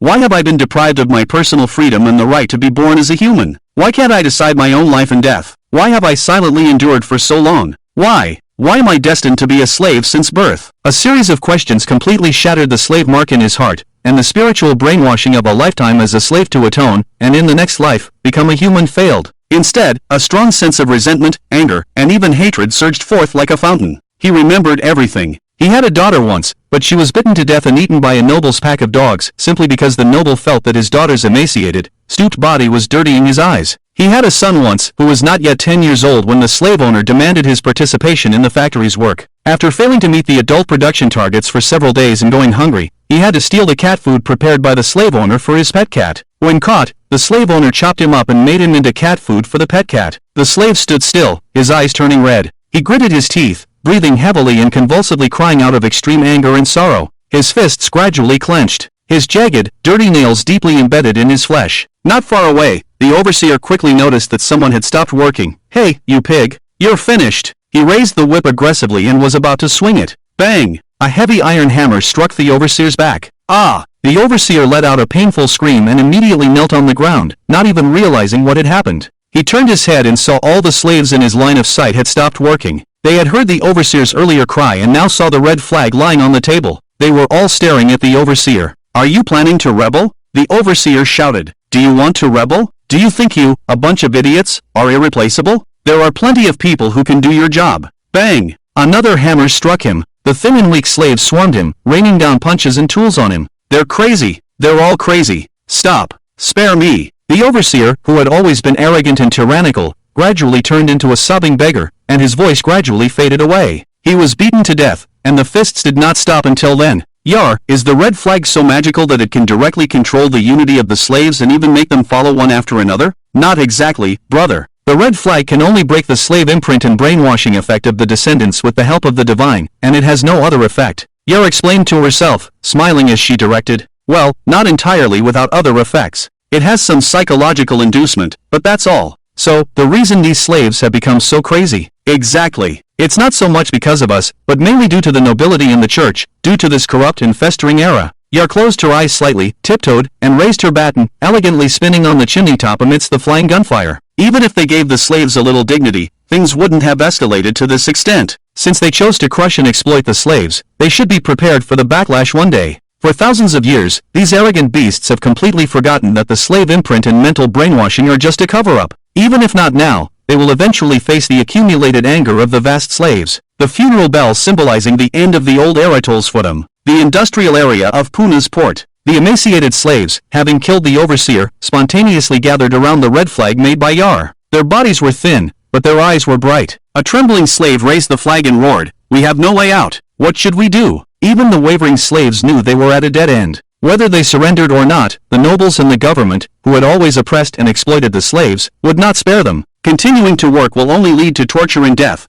Resisting them will also lead to death. Since we're all going to die, we might as well fight them. They drink our blood, so before we die, we'll skin them alive. We want true freedom. The slaves quickly reached a consensus. They began making red flags symbolizing resistance, using the tools at hand as weapons. The slave who first discovered the red flag howled, "They took away my family, and I will make them taste the pain of losing their own." In response, the slaves let out a deafening roar, "Kill!" Shovels, hammers, crowbars, and various red flags were raised into the air, waving freely. Fight for freedom. Their heartfelt, soulful anger spread along the iron pipes of the factory, echoing throughout the entire inner city. It was already the late night. The ultra-high magic arrived late, and the iconic huge magic array lit up one after another, barely resisting the rain-like bombardment of the giant warship. The splendid explosions in the air, along with the flames rising in the city, illuminated the port of Punis as bright as day. The deputy commander of the navy, who temporarily controlled the army, had not yet caught his breath when he received a new piece of bad news. The slaves in the factory have gone on a major strike and launched an armed rebellion. Due to the ghost fleet and the attacks from outside the city, the defense forces inside the city were weakened and unable to suppress it immediately. The deputy commander of the navy angrily grabbed his stubble. That's why these idiots took advantage of the situation. The communications officer hesitated for a moment and said, "Commander, those slaves claim they only want freedom, not to overthrow the government." "I think," the deputy commander roared, "to hell with their freedom. Slaves can only ever be slaves. Do these pigs and dogs dare to make demands of us? Immediately inform the church to clean up the rebellious slaves. No, clean up all the slaves in the port of Punis." The communications officer urgently advised, "Sir, without the slaves, all the factories in the port of Punis will." "Didn't you hear what I just said?" The deputy commander suppressed his temper, accompanied by heavy breathing, his body rising and falling. "Even without the rebellious slaves, they cannot be left. It is urgent to eradicate them completely. Otherwise, even if we suppress this rebellion, these idiots will come back sooner or later. Fight for freedom." It's hard to imagine that a skinny, underdeveloped person's body could burst out with such great energy. The red flag spread along the huge pipeline, reaching every corner of the factory, flourishing under the scorching steam and on the cold gears. During this time, the overseers, slave owners, and others who didn't have time to escape were overwhelmed by the tidal wave of angry slaves. Being beaten to death on the spot was their best outcome. Those who had committed more evil deeds, even death was not enough to vent the anger, had their limbs cut off, were tortured by being dragged on the ground with a rope, or were hung on lampposts like scarecrows. Everything they had done to the slaves was now being repaid twofold by the slaves. Ironically, the more cruel the slave owners, who were notorious for their cruelty, the more they were seen as kind and devout followers of the light god in the hearts of ordinary people. Many civilians and a few nobles who had not mistreated the slaves were spared by the slaves. Unlike the loose group of slaves outside the city, most of the slaves in the factory knew each other, and therefore communicated in a timely manner, determining who their true enemies were, an eye for an eye, a tooth for a tooth. Brothers and sisters, don't trouble those who are not involved. The enemy is the slave owners, government, and church who have been oppressing us for generations. On the side of the street, in a pile of civilians gathered in fear at the sight of blood and violence, a bold little girl curiously asked, "Aren't you afraid of death?" The ragged slaves looked at each other, then laughed heartily. "No. People will die eventually, and I am willing to die for freedom. I want to become a true person before I die." One slave even threw a hard candy to her, but before the little girl could pick it up, her fearful parents kicked it away. "Be good, don't get involved with them." The little girl obediently shrank back. A moment later, she found that the slaves had no intention of harming her and were all rushing towards the transition area of the port of Punis, which made her even bolder. Taking advantage of her parents' inattention, she asked loudly, "Where are you going?" This time, the slaves answered loudly and clearly with their frail bodies, "We are heading for true freedom. Absolutely cannot let the rebellious slaves rush to the noble and administrative districts." Under the strict orders, the armed guards used the transition area of the port of Punis as a boundary, forcibly requisitioning many middle-class houses to create several blockades and temporary defenses. On the elevated bridge with multiple sets of railway tracks, before the barrier devices were fully erected, the defending soldiers saw a series of steam-spewing locomotives, blowing angry whistles, speeding towards the defensive line. They hurriedly retreated from the tracks and fired at the charging locomotives, but bullets alone could not cause effective damage. The raging locomotives forcefully destroyed the incomplete barrier devices. This is impossible. Where are the cannons? There were so many cannons.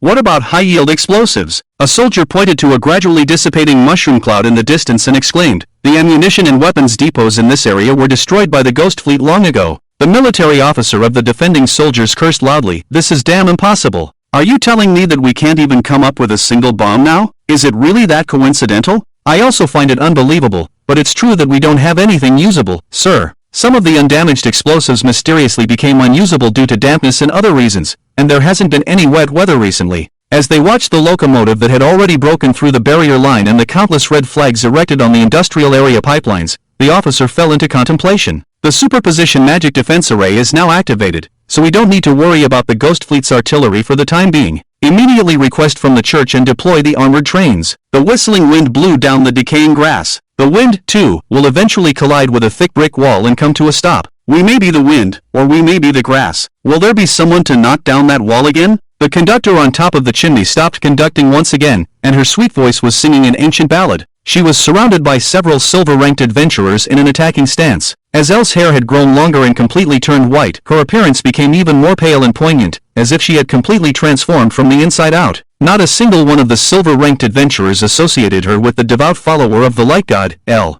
Who are you? Are you related to the Ghost Fleet or the slave uprising? The leading silver-ranked adventurer did not sense the magic power emanating from her. Either this person had a strong ability to shield against magic perception and identification skills, or this person was just an empty shell with no substance. Elle, who was singing, did not pay attention to the surrounding adventurers. She lowered her head and took out a walnut-sized die from her chest, spinning it in her palm. The side facing up showed 6 dots. "It seems that the Lord God is not willing to let me die yet." Elle's bloodless face forced out a faint smile. "Even though I don't have many years left to live." Commanding the fleet of the god's creations, even as a devotee of the god, she had to expend her lifespan as a cost, not to mention the effort she would put in afterwards. But she didn't seem to mind. The movements of the silver-ranked adventurers around her froze. The flying shells hung still in the air. "Why do you bother with this?" The die in her hand let out a sigh. "These rebellious slaves are destined to die. No matter how hard you try, you can't change that." In its view, Elle had spent a lot of unnecessary lifespan specifically commanding the giant ships to bombard the command system, headquarters, ammunition depot, city defense cannons, and even chasing after the defending soldiers carrying bombs, clearing many paths for the initial successful uprising of the slaves. This was actually meaningless, as the elite army of Punisport would not be defeated by this level of attack. This action only slightly prolonged the lives of the slaves. "You're right, but they are all my compatriots." Elle smiled faintly. "I can't give them true freedom, but at least I want them to be real people in their final moments. I don't want them to be oppressed slaves until the end, and die in oppression." "So you want to be a foolish good person?" "No, I never wanted to be a good person. It's just that I don't care about gains and losses like you do. Just consider this a momentary madness, Dice." The Dice's voice was amused. "It's rare to see a sober person calling themselves mad. That's the best joke I've heard. In this sick world, isn't being sober a kind of madness?" Yar's slender fingers caressed the patterns on the Dice's surface. "Do you think he will knock down the wall in the song?" At this moment, she was like a child. When the dice didn't respond, she asked again, "Will the wall collapse at the end?" Poor guy. The dice couldn't be bothered with her and crumbled into powder on its own. The pocket watch on the silver-level adventurer's wrist began to spin. Yar spread her arms, leaned back, and fell towards the chimney. Attack! The silver-level adventurers decisively unleashed a variety of high-level magic that engulfed Yar in an instant. For a moment, the upper half of the chimney was blasted to pieces. After everything dispersed, they found no trace of Yar's body. She was saved by a long-distance instant teleportation magic array. "Even I can't track her." That guy shielded her. A silver-level adventurer proficient in teleportation magic sensed the residual aura in the air and said resentfully, "This is at least the strength of a gold-level adventurer. But the Ghost Fleet has indeed begun to retreat." An upper-level race member pointed to the sea. On the sea, the dark giant fleet's hulls gradually began to fade until they slowly dissipated into the smoke. Why didn't anyone notice this mess earlier? She was always in the most conspicuous position in the entire Pernisport. In any case, the biggest threat to Pernisport has been eliminated. Everyone present is a hero. Let the church handle the investigation. Lanner, you almost arrived late. Weak Yar was carried by Lanner with pink curly hair and teleported to a designated secret room. Lanner stared at her and said, "After a few years, I thought you had really matured, but it turns out you just grew a layer of false hard shell. Your heart still likes to think of unrealistic things." Yar didn't answer, allowing her to manipulate her exhausted body, watching her shake her head and shake out the pile of white insects. "You go and take a bath for me too." Yar immediately shouted, Don't disrespect Lord Brother. Despite her words, the white insects obediently rolled into the bathtub. By the way, shouldn't the game of sibling role-playing end now? Lana said impatiently, I can understand that at first, to cover up your immaturity, you created a perfect elder brother who could help you out everywhere. But now, still playing this, do you not think it's foolish for me to keep accompanying you in this act? Brother is not fake. He really exists. Yar protested as she was rubbed with soapy water. Enough! Lana shouted irritably, you know very well that your brother died thousands of years ago. For a moment, the two fell into a brief silence. I'm sorry, I misspoke, Lana said briefly, instinctively placing her head near Yar's hand. She expected Yar to retaliate as usual, but this time, she didn't receive Yar's retaliation. Lana looked up and saw a barely noticeable tear rolling down Yar's calm face. She was at a loss for words for a moment. Yar sighed, no need to apologize, Lana. You're right. I just stubbornly created a perfect dead person with insects that I needed to talk to, understand me, and help me through difficulties. He's just a spiritual symbol that I need. So many years have passed, and I completely can't remember my brother's face anymore, and the hometown that can never be returned to. I remember, I originally just wanted to go home, so I prayed to the gods, that's all. But I can't remember anything about my brother in the hometown. Lana silently watched as Yar, who had shed all pretenses, began to quietly sob like a little girl, completely different from her usual self. Rest well during this time, and try to restore your appearance. After all, your long suffering is almost over. After briefly treating Yar, she teleported away again. She couldn't be out of touch for too long. She had to find Zack in time. In the secret room, Yar was soaking in the bathtub, softly singing a folk song from an unknown era, the wind that whistles by, blowing down the withered grass. The wind will eventually hit a solid brick wall and stop. We may be the wind, or we may be the grass. Will the person who knocks down that wall appear again? Oh, bird seeking freedom, devour the incurable pests. The bird will eventually collide with a sturdy cage and fall. We may be the pests, or we may be the bird. Will the person who breaks free from that cage appear again? The song echoed in the secret room, gradually fading away, and Yar once again picked up a conductor's baton. But her hand paused in the air for a moment, and then she slowly put down the baton.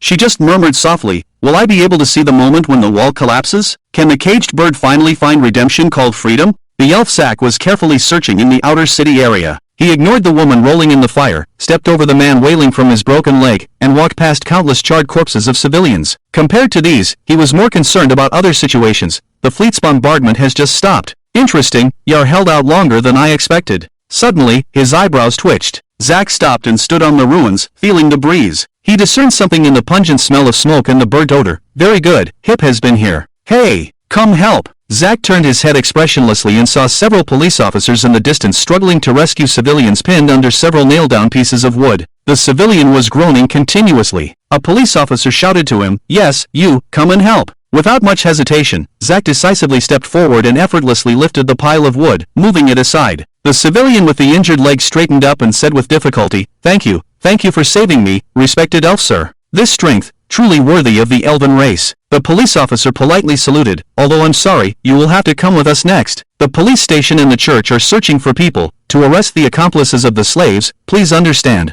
Zack said coldly, sorry, I have urgent matters. Ah, then please show your emergency pass. The order just issued prohibits citizens from freely moving on the streets in the outer city area without permission, and all outsiders must obey the government's unified deployment and management. The police officer's words were very polite, if you don't have a pass, we'll have to trouble you to wait. While he was still speaking, his head suddenly flew into the air, accompanied by a horrifying fountain of blood. At the same time, the bodies of several other police officers also exploded, spilling their contents all over the ground. Because Zack's speed was extremely fast, they didn't even have time to be surprised. The civilian, who had been tending to his injured leg, stopped groaning when he saw this scene. His face turned pale, and he stammered, "Yes, sir, please don't kill me. You saved me before, didn't you? I won't tell anyone." The civilian clung to a glimmer of hope. Perhaps Zack had only taken action against the police and government because of a grudge. Moreover, he had saved himself once. If he was going to kill himself, why did he help him in the first place? He spat out several mouthfuls of blood, and his body convulsed wildly on the ground.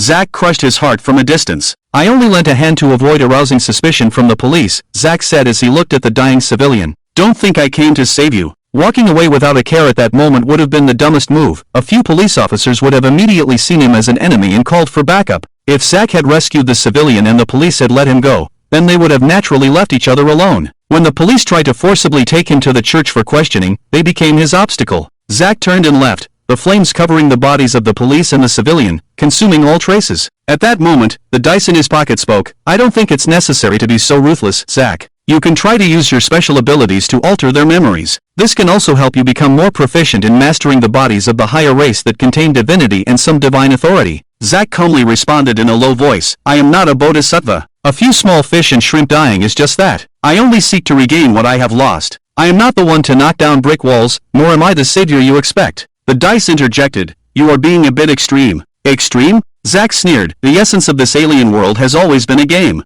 You don't really feel sympathy for NPCs, do you, Dice? The inner city of Puna's port, the industrial area on the sea. Mars swayed, and above the raging fire were countless tattered red flags. With the uprising of the slave workers, the red flags finally spread to every corner of the steel forest. Most of the arrogant ruling class, who usually oppressed the slaves, had been tortured to death by the slaves in retaliation. The once invincible ruling class faced the overwhelming tide of the slaves like a paper tiger, and soon they were completely crushed. With the final stubborn resistance of the nobles and their guards being eliminated, the slave movement in the industrial area achieved its initial victory. Realizing that with more and more people, there would be problems without management and communication, the knowledgeable slaves began to call out, we need to establish our own government. A new government without oppression, persecution, nobles, or the church. Don't rush, first organize everyone, and then we can unite all our strength. A slave with legal knowledge shouted, we also need a set of laws. The first article, all people are born free. They initially followed the old factory shift schedules, temporarily forming small teams, and then established larger teams, selecting outstanding individuals as leaders. They envisioned that all gains would be distributed according to need or labor, and in the future, everyone would be guaranteed food and clothing, and each person would have their own house. All children would have the right to education, and those who made outstanding contributions in any field would no longer be limited by their background. They enthusiastically envisioned an ideal new society, and everyone had a joyful expression.